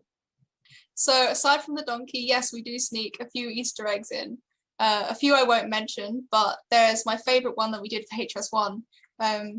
My house in real life happens to be trackside, so I got to work on that, and I know exactly what it looks like, so I got to build it. And I'm not entirely sure you can see it or even access it, but if you fly into my house, there is a shrunken down cow, and that could be my cat.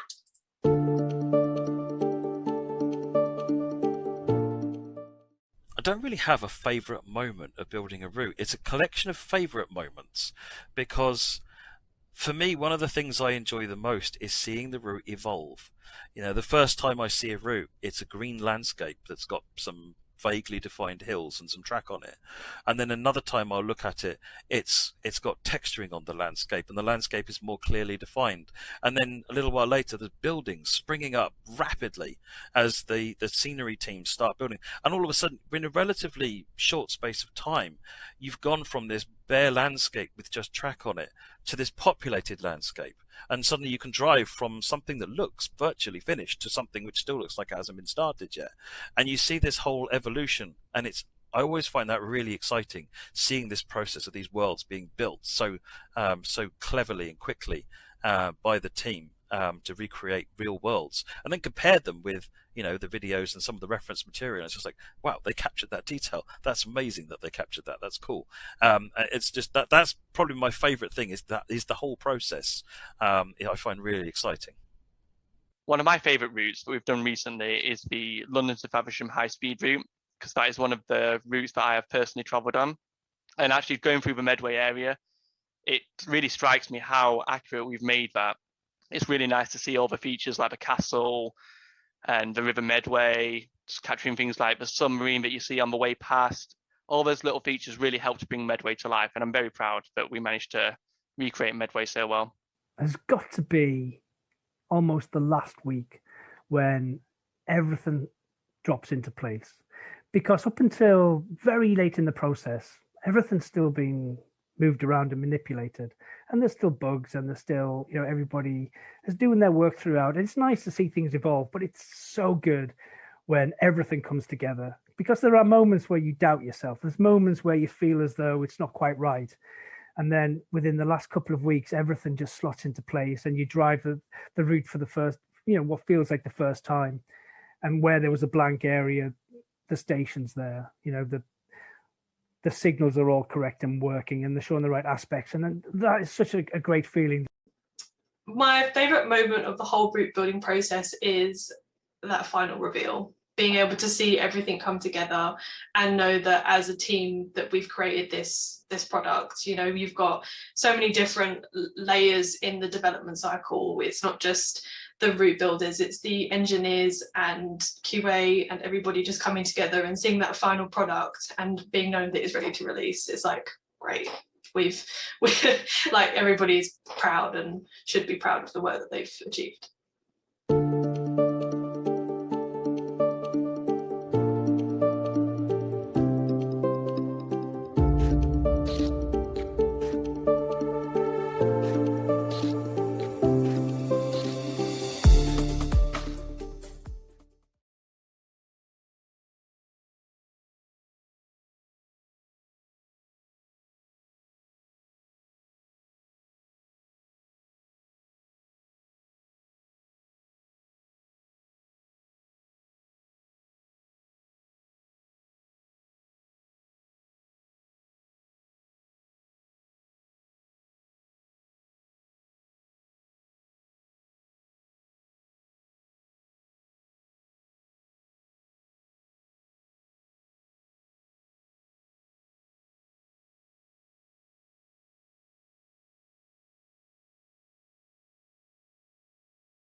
Hello everybody and welcome to the next segment of Railfan Fest, where we are going to be talking about something a little differently to what's already been taking place throughout the event so far.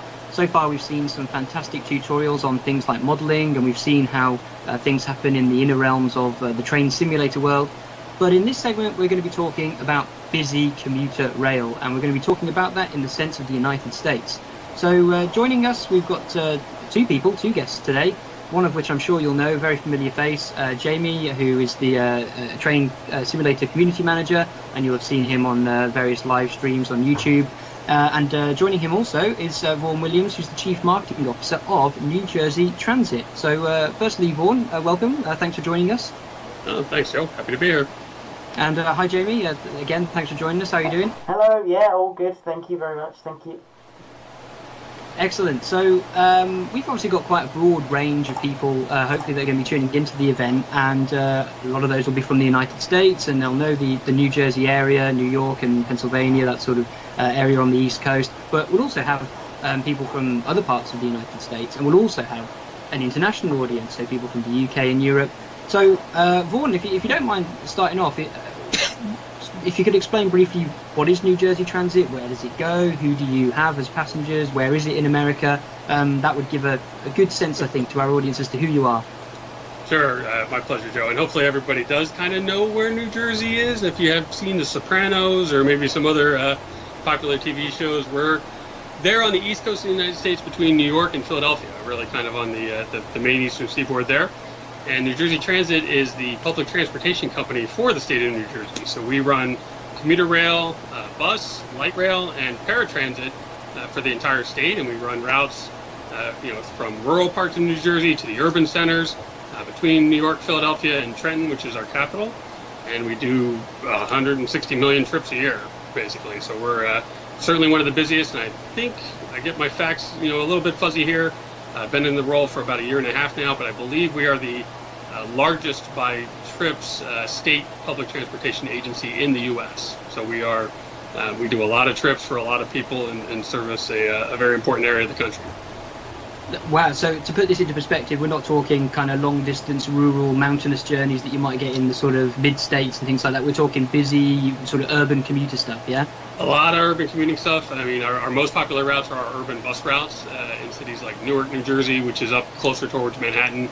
Bus routes actually into Manhattan itself, and urban rail, I would say, a lot of our commuting traffic before the pandemic was on our Northeast Corridor line, which is actually the same rail line that's used by Amtrak, the national rail company for the U.S., which runs pretty much a straight line up the corridor from Philadelphia to New York. That corridor will actually continue on to Boston or continue south to D.C. But our commuter traffic was heavily between, call it the middle of the state and going into Manhattan, usually on a workday type of setting. So a lot of commuter traffic's Monday to Friday on that Northeast corridor going in and out of Manhattan every day. Great, and there's obviously a lot of names there, a lot of places and cities that will be familiar to lots of people, so hopefully that gives a better idea as to where you are and what you do. The wider world obviously looks at the United States and sees things like Hollywood movies. That's obviously a big export for America, and particularly here in the UK, for example. A lot of the times that we see America on TV is in some fantastic films. And recently, New Jersey Transit, you uploaded a fantastic video, which hopefully people will be seeing as part of this event, that demonstrated that Hollywood has a place in rail, in that obviously they need to film some of these movies at real life locations. And you uploaded this fantastic video where you show some of the New Jersey Transit stations, not just rail, but also in a bus setting as well, that are included in some really high profile movies. I mean, looking at it here, there was a Muppets movie, Catch Me If You Can, which I loved that film. And my favourite on the list, which is The Dark Knight Rises, obviously quite recent, Christopher Nolan. So, from a rail operator point of view, what does that involve for you? It's obviously quite a high-profile thing. It's big business, I guess, in a way. What do you do to have to kind of cope with that? All of us, I'm sure it's quite technical, and the way they have everything set up, there must be quite specific requirements. How do you, as a rail operator, cope with that? Yeah, and I'll work my way to the rail operator. Obviously, from the marketing standpoint, we definitely want the world to know that New Jersey is a wonderful place to film movies. We have all the settings you can imagine. We have beautiful coastlines, we have beautiful rural areas, suburban areas, urban areas as well, that all lend themselves to some of the movies you were describing. I'm obviously also a huge fan of the Dark Knight Rises series, so to see that clip make it into the video made me very happy. So from a marketing standpoint, we go out and we're obviously trying to recruit and advertise and let creative people know that we're available for their filming needs. Then when it gets into the operations piece, there is a lot of technical preparation and a lot of scheduling is really what it boils down to be able to accommodate that. What you don't see, the glamorous side of those films, is a lot of the times they're being filmed at 2 or 3 in the morning when the routes, especially for us as a commuter system, are not dead, but certainly quieter, and we're able to adjust schedules with as minimal impact as humanly possible. So a lot of filming goes into overnight. Will be if it can't be, so if it has to be daytime filming, we will do our best to accommodate existing passengers by rerouting other routes around those locations to isolate them. And then obviously sometimes they want our equipment to be heroes, so we want to sometimes bring our equipment to the scenes and let them sometimes be a star, or certainly play a featured role in the clips as well too. So we'll work with the different equipment teams to pre-stage our vehicles and our locomotives and our train cars there in position, and use those in the shots as well too. So it takes a lot of people behind the scenes in terms of scheduling, coordinating, and working with the production teams to get those shots that you see in the movies and enjoy. Great, and Jamie, I'll bring you in here because you see this from a slightly different perspective. I see this very much as a film fan, so I've seen some of these films. I've even seen the music video for Cyndi Lauper's "Time After Time," which I know was one of the things you mentioned in that video. So, but you see this, Jamie, from a slightly different perspective because you have been a filmmaker and you've shot at various railway stations and you've done lots of filming of railways here in the UK and elsewhere, I believe. So I think you probably see this slightly differently and have a slightly different, almost like a different take on it. Yeah, I mean, it's quite a bit, I mean, obviously, but, from filmmaking, you've got to stage this, set it all up and make sure everything's in the right position. And, for, most of the railway films that I've done, it's engines that are locomotives and trains that are passing. Whereas, the films that they have, they've got to stage the set, they know the actors have got to be in certain positions and they've got to be, in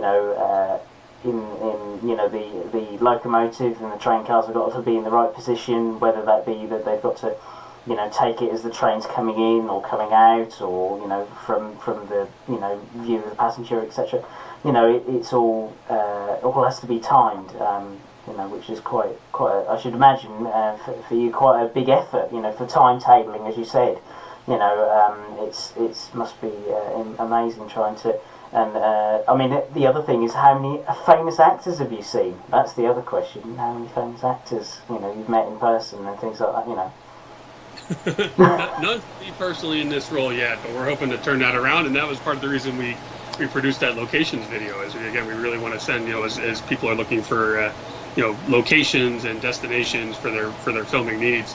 I'm hoping to maybe if we get Christopher Nolan out again for another video. Maybe we get lucky and he does a 4th Batman movie. We'll definitely try to get him out to. Exactly. We'll definitely try to get him out to New Jersey to film that on our system. Great, and Jamie, I know you were interested particularly in talking about the rolling stock, because I think you noticed in some of the clips it's not necessarily sort of the modern stuff that's being used. Yeah, that was something that because obviously depending on the period that the film is being filmed on. So obviously you've got the locomotives and train cars that, do you sometimes have to hire them in from heritage centres and things like that, and museums for sets and things like that, I think usually when they come to us, they're, and I think you can kind of get a sense with a few exceptions in that video. These days they're looking for the modern pieces, I think, a little bit more, and looking for the more contemporary. I would say more of our more recent filming projects have certainly been more contemporary and less of the historical. I think there are other groups and venues typically, I think, when they're looking for the historical rolling stock that they would go to probably before they come to us.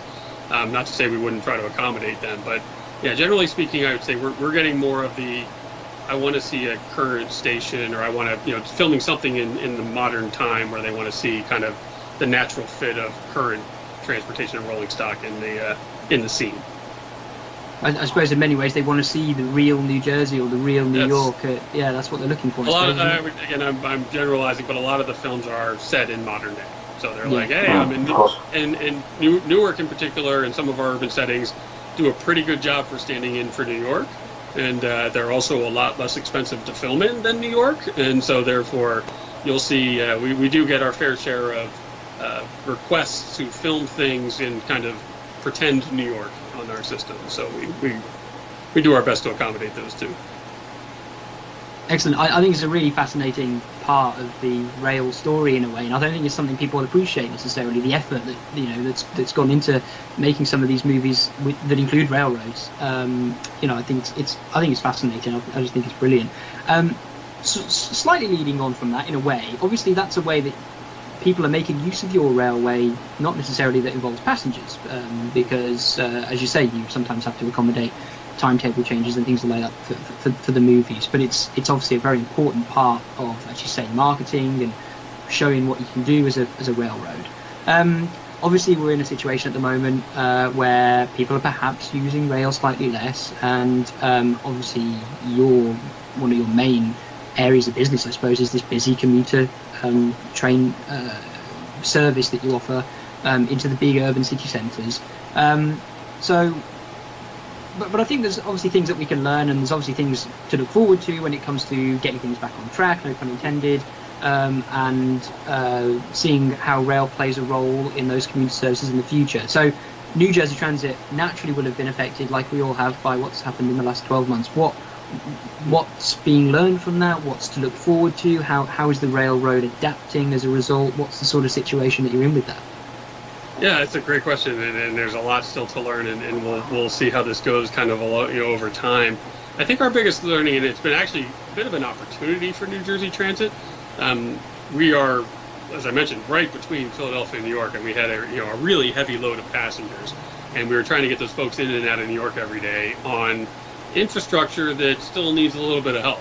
It's older infrastructure. It's been stressed, and so anytime you had a minor incident, it quickly turned into something a little bit bigger in terms of the impact on delays or traffic or things like that. So actually COVID gave us a chance to kind of catch our breath for a bit, and now we're advancing $4 billion in capital projects to improve our infrastructure, and we are working on new bridges and new tunnels and new systems that are going to make the system just hum when it comes to when that passenger whatever passenger traffic comes back and begins to commute back into their offices again as well too. So on one hand, we needed a little bit of a breath, and we got one with COVID. But now on the other hand, now we're absolutely trying to. We're also in a spot where we're trying to compete for riders. We're trying to compete against people who want to just get in their cars and feel safe in their bubble, or or work from home and get them into public transportation and have them on our trains and have them on our buses. So we're being very aggressive in terms of really trying to communicate the safety of public transportation, not just the safety of the operating of the vehicles, but the personal safety, the cleanliness, the healthfulness of our system.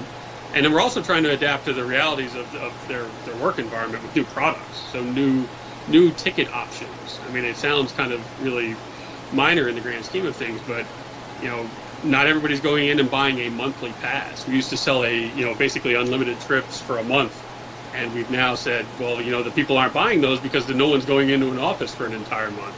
So we've introduced a new Flex Pass product, which is 20 trips with a 20% discount. And so things like that, where it forces us to be just a little bit more competitive and to put the customer's needs and their new reality at the center of their experience. I think there's still a long way to go on COVID recovery, with vaccines and such, but I think we're going to be in a pretty good spot for when traffic comes back, when commuters come back, or whether anyone comes back to public transportation that isn't necessarily even just commuting.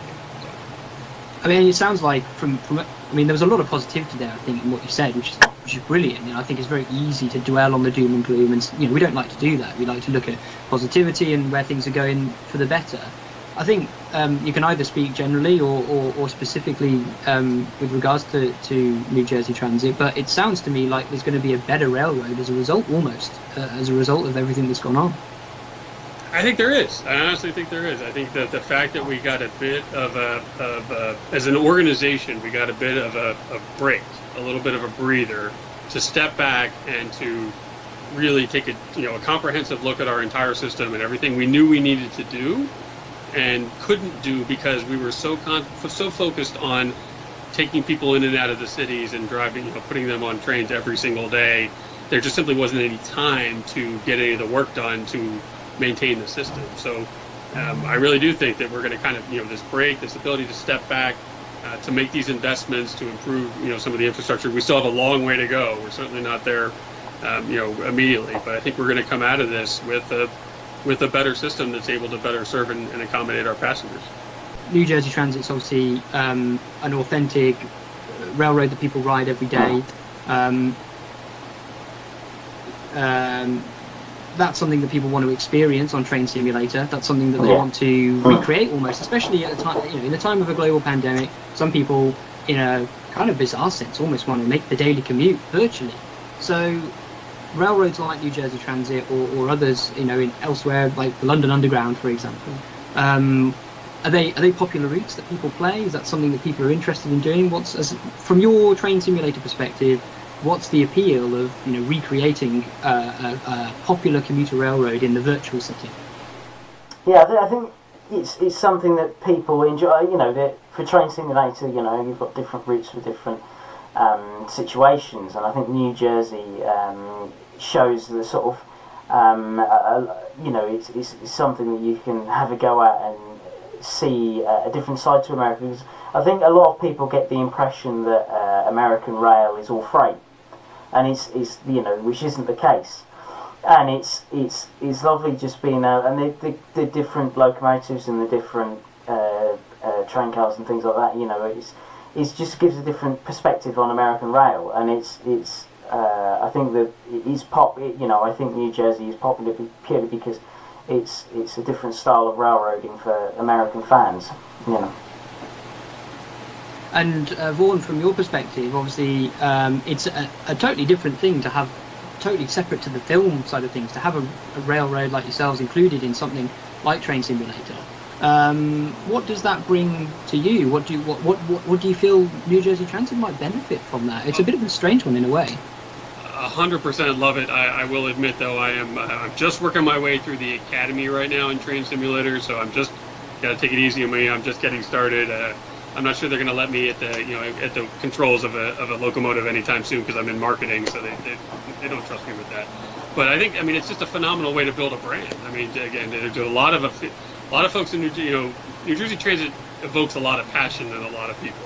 Not all of it's necessarily always great passion, but it's part and parcel of everybody's everyday life, especially in this area, in this region.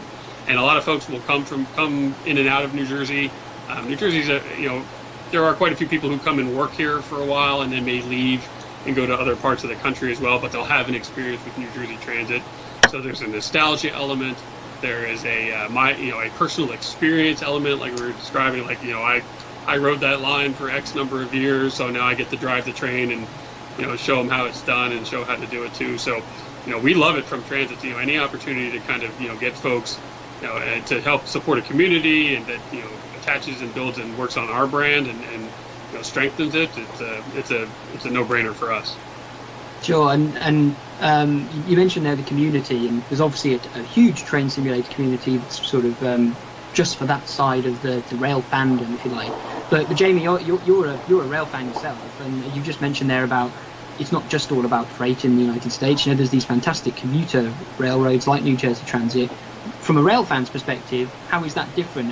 We on the We Are Railfans side of things, a lot of the photo submissions we see are of these big, long freight trains in California and places like that. And then occasionally we'll get someone who's really enthusiastic about the urban side. So Jamie, from your perspective with rail fanning, what's the appeal of both? And do you find that there's differences in the way people approach rail fanning when it comes to the busy urban side?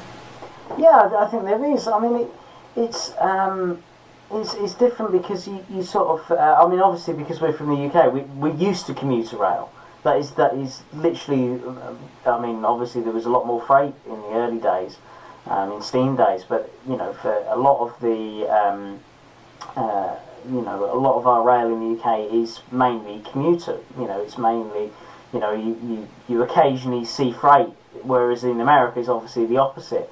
So I think, you know, when we, as a rail fan, I think a lot of people aren't sort of, or modern, you know, today rail fans, aren't used to or haven't seen a lot of freight, you know, from you know, the UK and Europe. Whereas, you know, the US, they see it all the time. You know, they see, you know, there's a lot of freight, you know, rail transport in America. So I think, you know, when you go to, as a rail fan, when you sort of see urban style, that's what we're used to. And yeah, I mean, I've always been interested in commuter rail.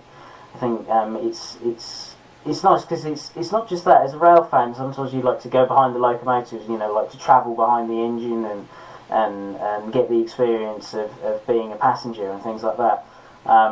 Whereas a lot of the freight American, like, well, you could never do that. You know, you could never, you know, sit behind the, I don't know, SD40 or something like that. You know, it just, it's whereas, you know, with New Jersey you've got the locomotives that you have, you know, you can go and travel on the train and experience what it is to be on an American,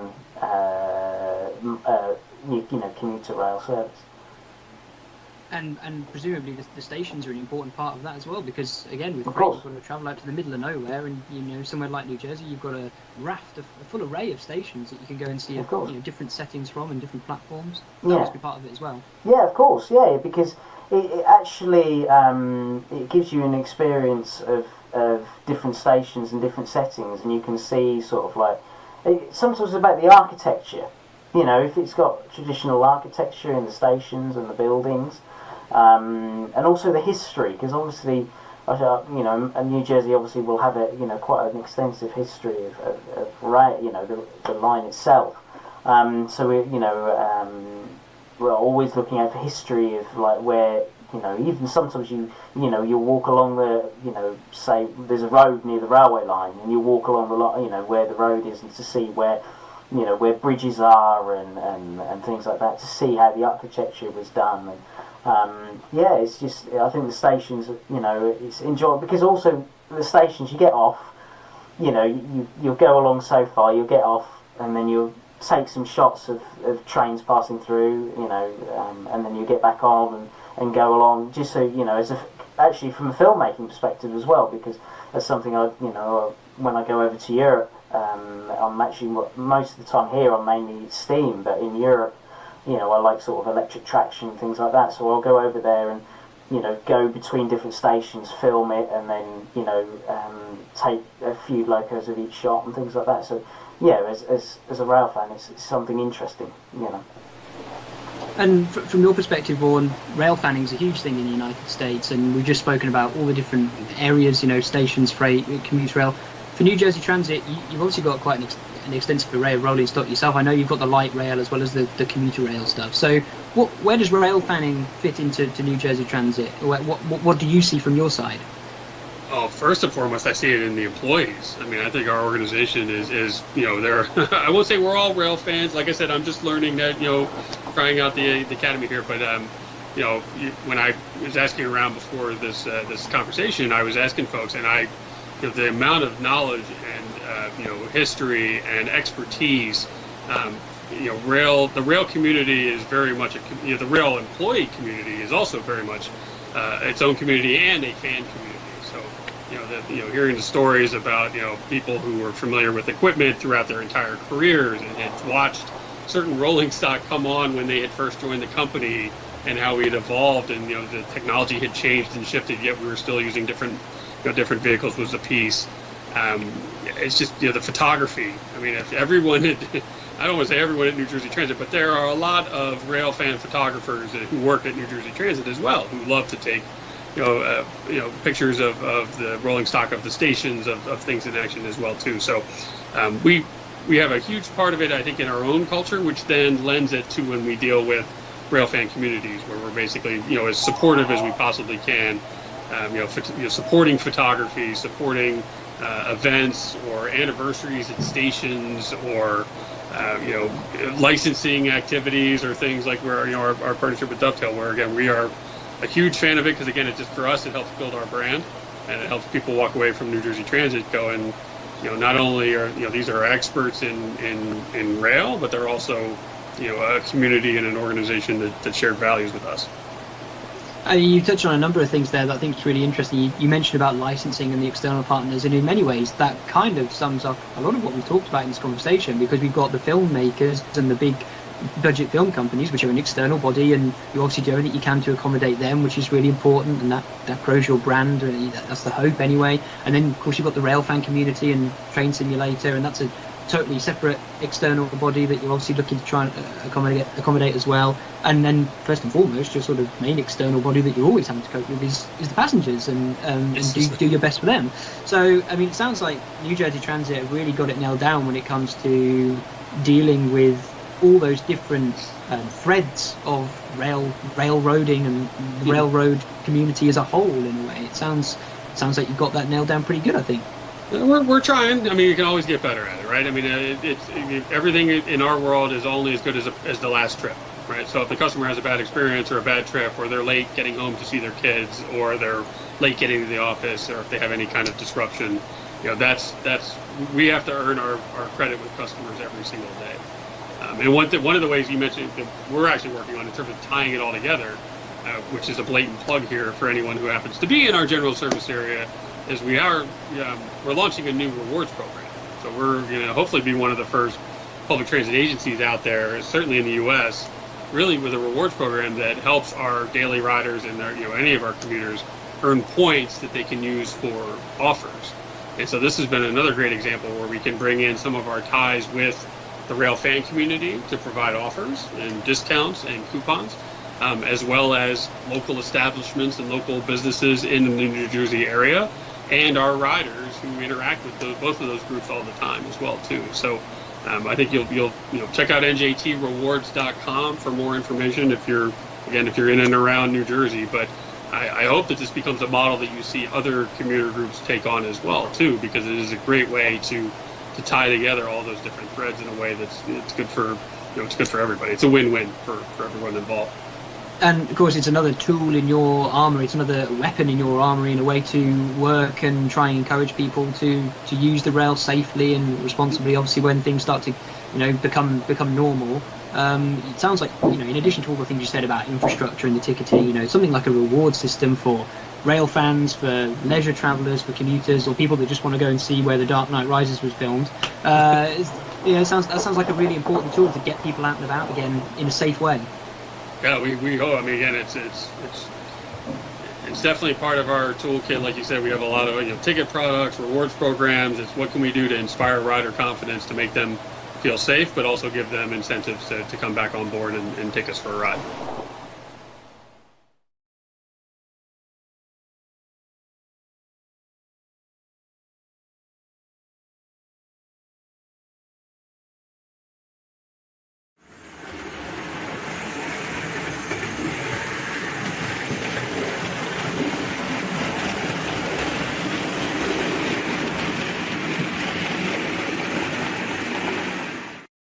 The lockdown due to COVID has had a major impact on everyone's daily lives, particularly those which are entirely based on gathering together, one of those being model railway clubs. While certainly not one of the most critical impacts of the pandemic, it is important not to underestimate the value of social interactions and the impact of their loss.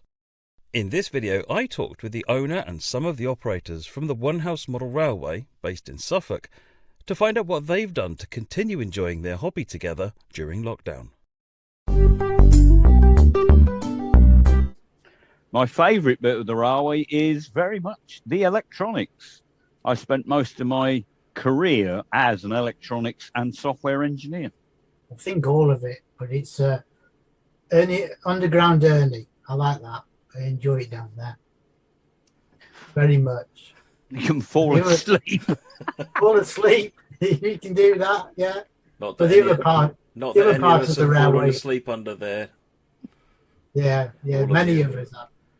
Yeah, but the other part of it is I like unbolting things. So the fun bit of the railway is maintaining all the models, keeping them going, taking them apart and putting them back together again. Oh, most definitely the shunted well. I could sit in the shunt all day long. Put me in there, you won't hear from me again. Ramming in as many people as you could get into a shed. With a railway. With a railway. And then try and run trains. It worked very well. I'm quite surprised. On one occasion, we had 11 people in there, including the Gronk clip. On a normal bank holiday weekends, that's when we do have the get-togethers: Easter, Spring Bank Holiday, and August Bank Holiday. And prior to COVID, we used to get as many people as we could here. I seem to remember the record was 15. So we had lots of people descending. I mean, they came all from all over the country, didn't they? Many places. I'm from Bristol. We had Ian coming down from Birmingham Way. We got JP coming down from somewhere similar. We got Ben coming down from the northeast. Robert coming from the lakes. So people come from all over the country, descending on the layout. And the bank holidays were kind of the main operations, and then we'd have some other sessions occasionally, and we'd have some stuff at the weekends. Mostly just myself and yourself, wasn't it, Dad? Because of the travelling logistics. Well, we used to come down and assist with Pete about doing the maintenance. We had little maintenance tasks that we would try and achieve on a couple of days before we have a running session. Yeah, basically engineering days prior to a running session. So this is combinations of managing looking at the rolling stock, but also the railway as well. There's actually a couple of photographs that I found that of John John Chaddock looking at the various parts. I think it looks like he was looking at swapping points out in one of the areas there. So yeah, it's a good opportunity before the majority of people come down to work on the layout and do sort of more traditional modelling, I guess, and engineering and so forth before the weekend, which really is about playing primarily, isn't it? Usually Rebecca helps out, is actually cleaning all the track with the motorised track cleaning machine. So the railway's for quite a long time been possible to operate remotely, hasn't it? Yeah. But it's not been fantastic. John, I mean, you quite often were the person that was operating the layout remotely. How was it to operate remotely? It was interesting. We did some original proving trials where I was actually in a hotel room in New York. And it did work, but the latency was quite poor. 11:30 Eastern at night, which is 4:30 in the morning in the shed. After that, I also did quite a lot of track cleaning remotely from Portsmouth. And again, it was okay as long as one person was on the cameras. So as you tried to connect another one, it just slowed down. You had no idea where anything was. The other problem that occurred a lot was too much chatter in the room, and the remote person couldn't get a word in on the speakers. And if they were dispatching, then it was very hard to give instructions because people were having conversations in the room. I think to some extent that's possibly still a problem and more of a people problem than a technical problem. But yes, absolutely, that's always been a problem with that stuff. I mean, one of the ways we tried to improve things there, because obviously the trains make noise as well. They make quite a lot of noise, particularly the trains that have got noise built into them. And of course, they can make a bit of a racket. And while your ears, if you're in the room, can sort of pick out people speaking, the microphone tends to just end up being just a bunch of noise, is all you end up hearing at the other end. So one of the things we did to try and improve that was install a better microphone in the middle of the room, so that we can actually pick out the noise better. And it's actually sensitive enough that you can speak. I think a couple of times, John, you've been in the underground Ernie slot, and you can just talk comfortably, can't you? And the microphone can pick you up. Yes. And more importantly, the microphone is sensitive enough to pick up the sound of points changing. Yeah. So if you're being a remote dispatcher and there's nobody else in the room or only one or two, as you set the route, you can hear the points clicking into place. Very, very limited, actually. One of the first and primary options was that we can't get together anymore, so potentially mothballing the layout. But quite frankly, that wasn't an option I was prepared to accept. And I know you and I and John spoke at length about how we could actually set it up so that other people could remotely connect to it and drive trains. And initially we had 2 servers and my laptop, each with a camera on it. But given my limited bandwidth, that was about it. The latency, if you tried to use more cameras, was just too much. There's a lot of underground in this layout, isn't there? There's a lot of hidden area. In 3 levels. Yeah, so if you can't see what's going on in the underground, you're basically limited to one train going round in a loop, aren't you? Basically. Yeah. Initially, we had to have the situation where I am the only person present, and I was basically acting as the 060 shunter and the yard minder, effectively, on the underground. A train would come in, and I would simply watch until it got to the point where I needed it to stop, and I would simply say, "Stop!"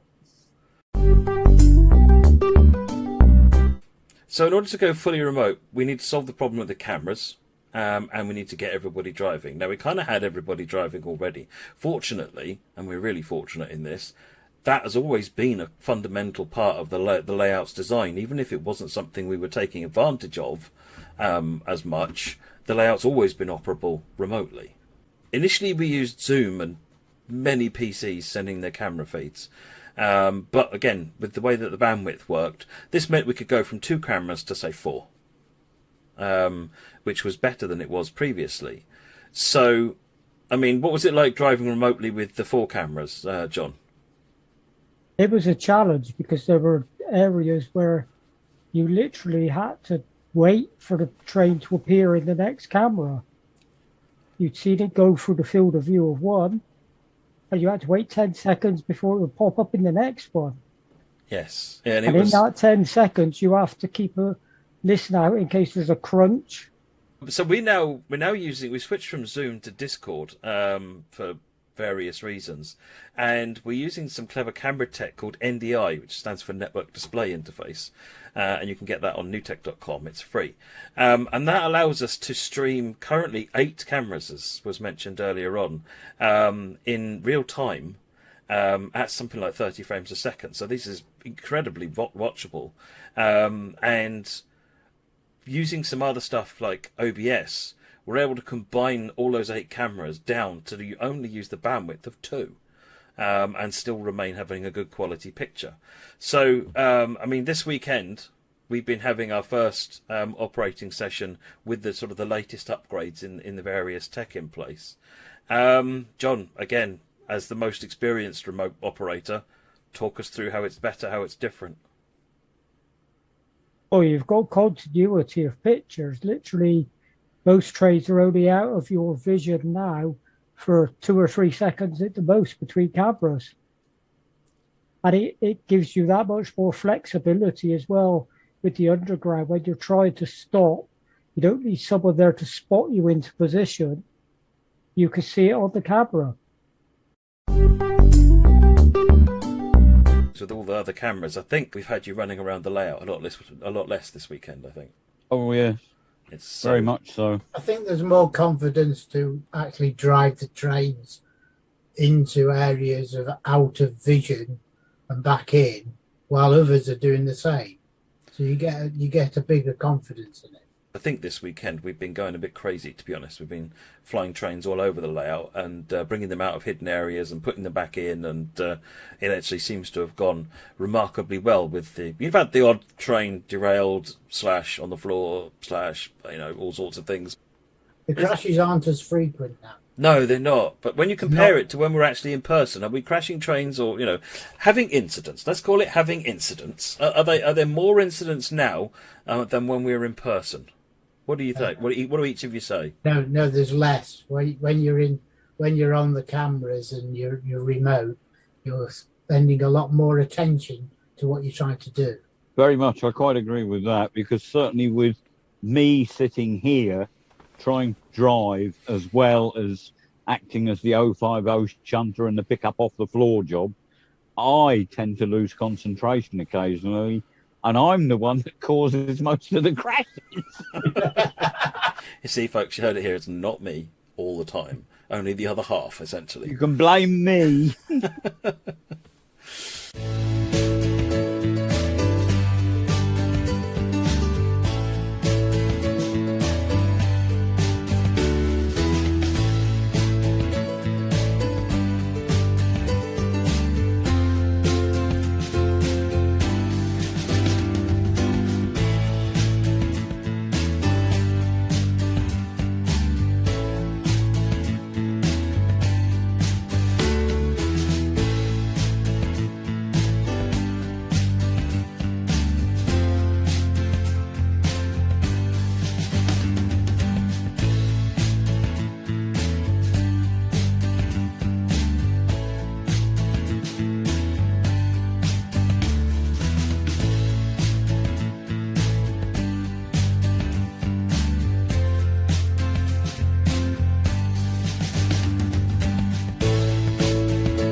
That's the end result, but how does it actually work?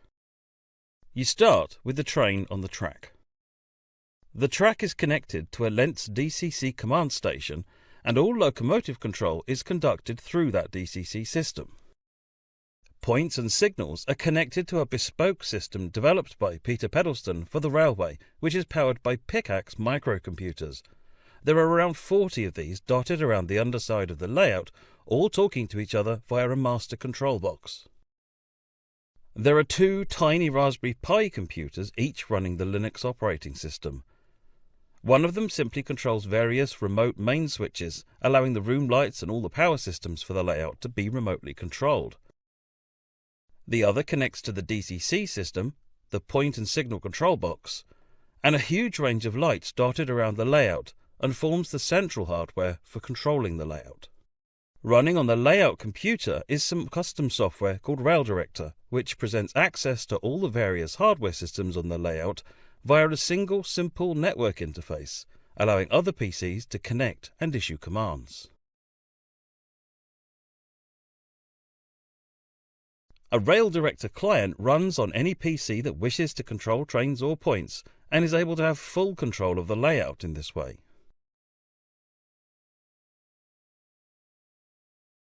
Using a virtual private network, or VPN, anyone, anywhere in the world who has been given access is able to connect and use the layout just the same as if they were right next to it.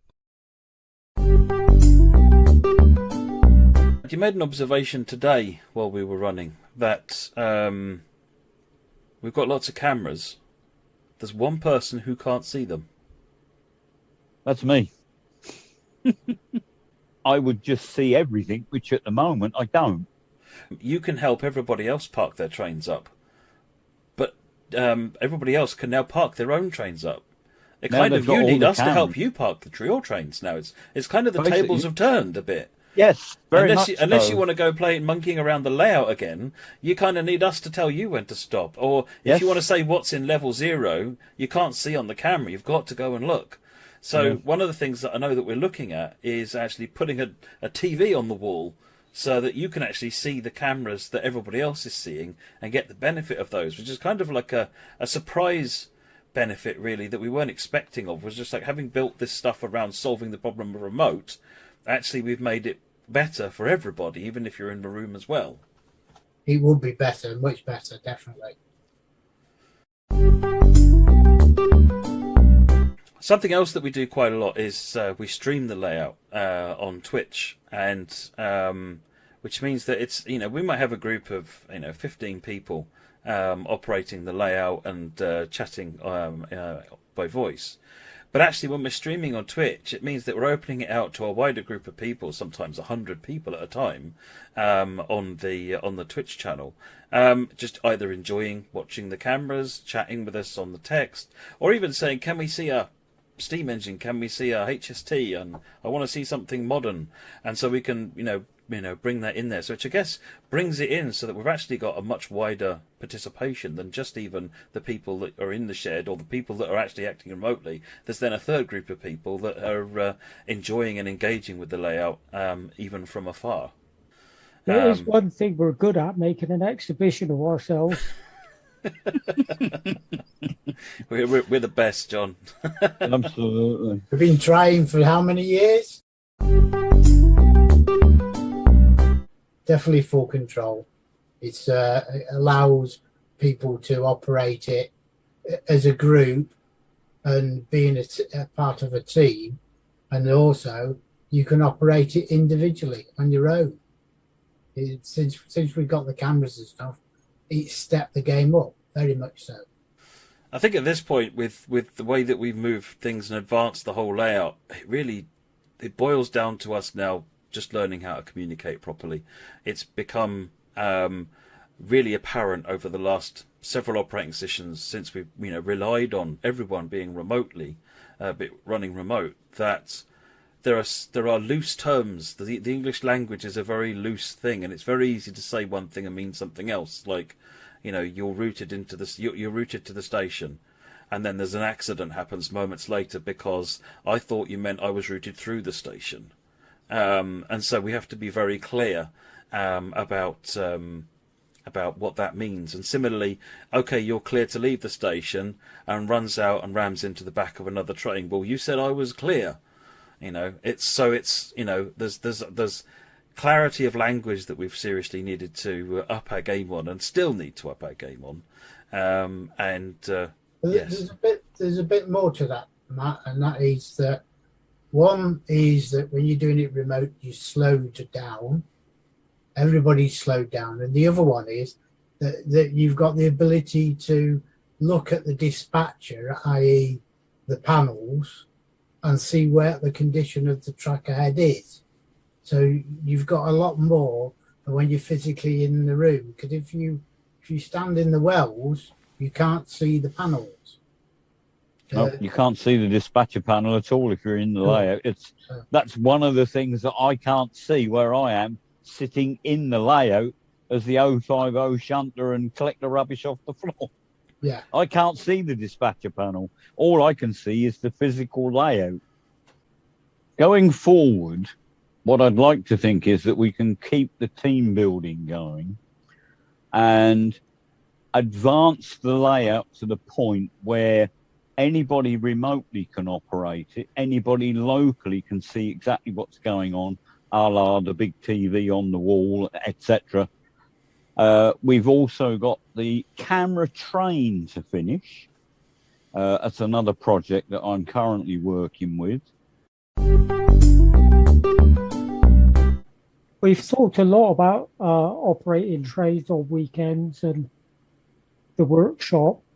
The other thing is that it is as much a social occasion and meeting up with friends.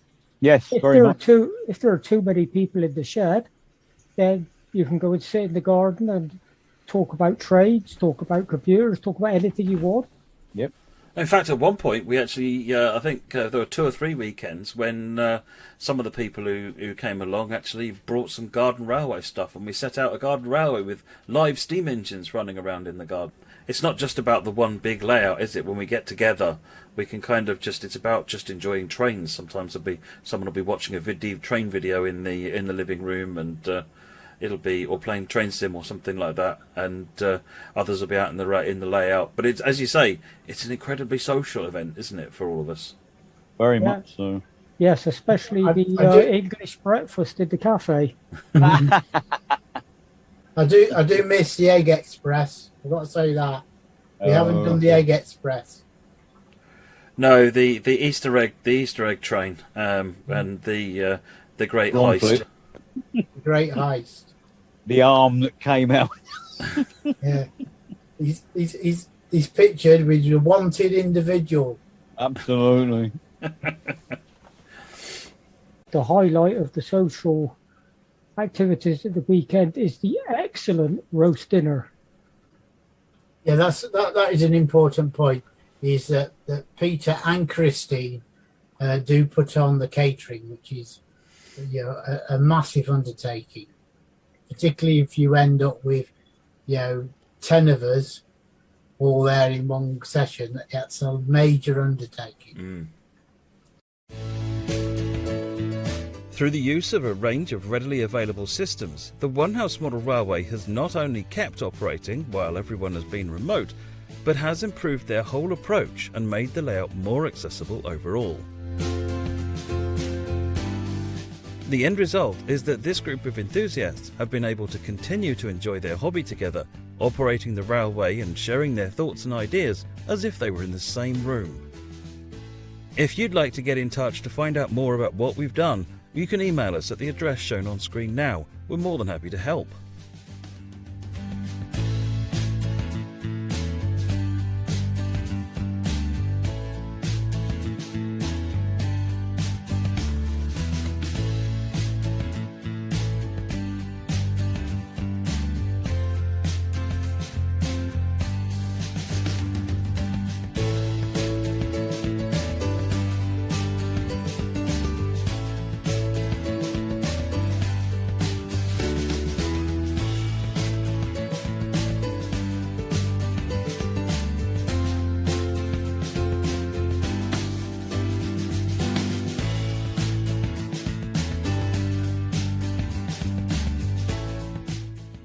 Thanks for watching. I hope you've enjoyed this glimpse into the One House Model Railway and the clips of it in operation remotely. You can find out more from us on YouTube and join in our live streaming sessions on Twitch at the addresses on screen now.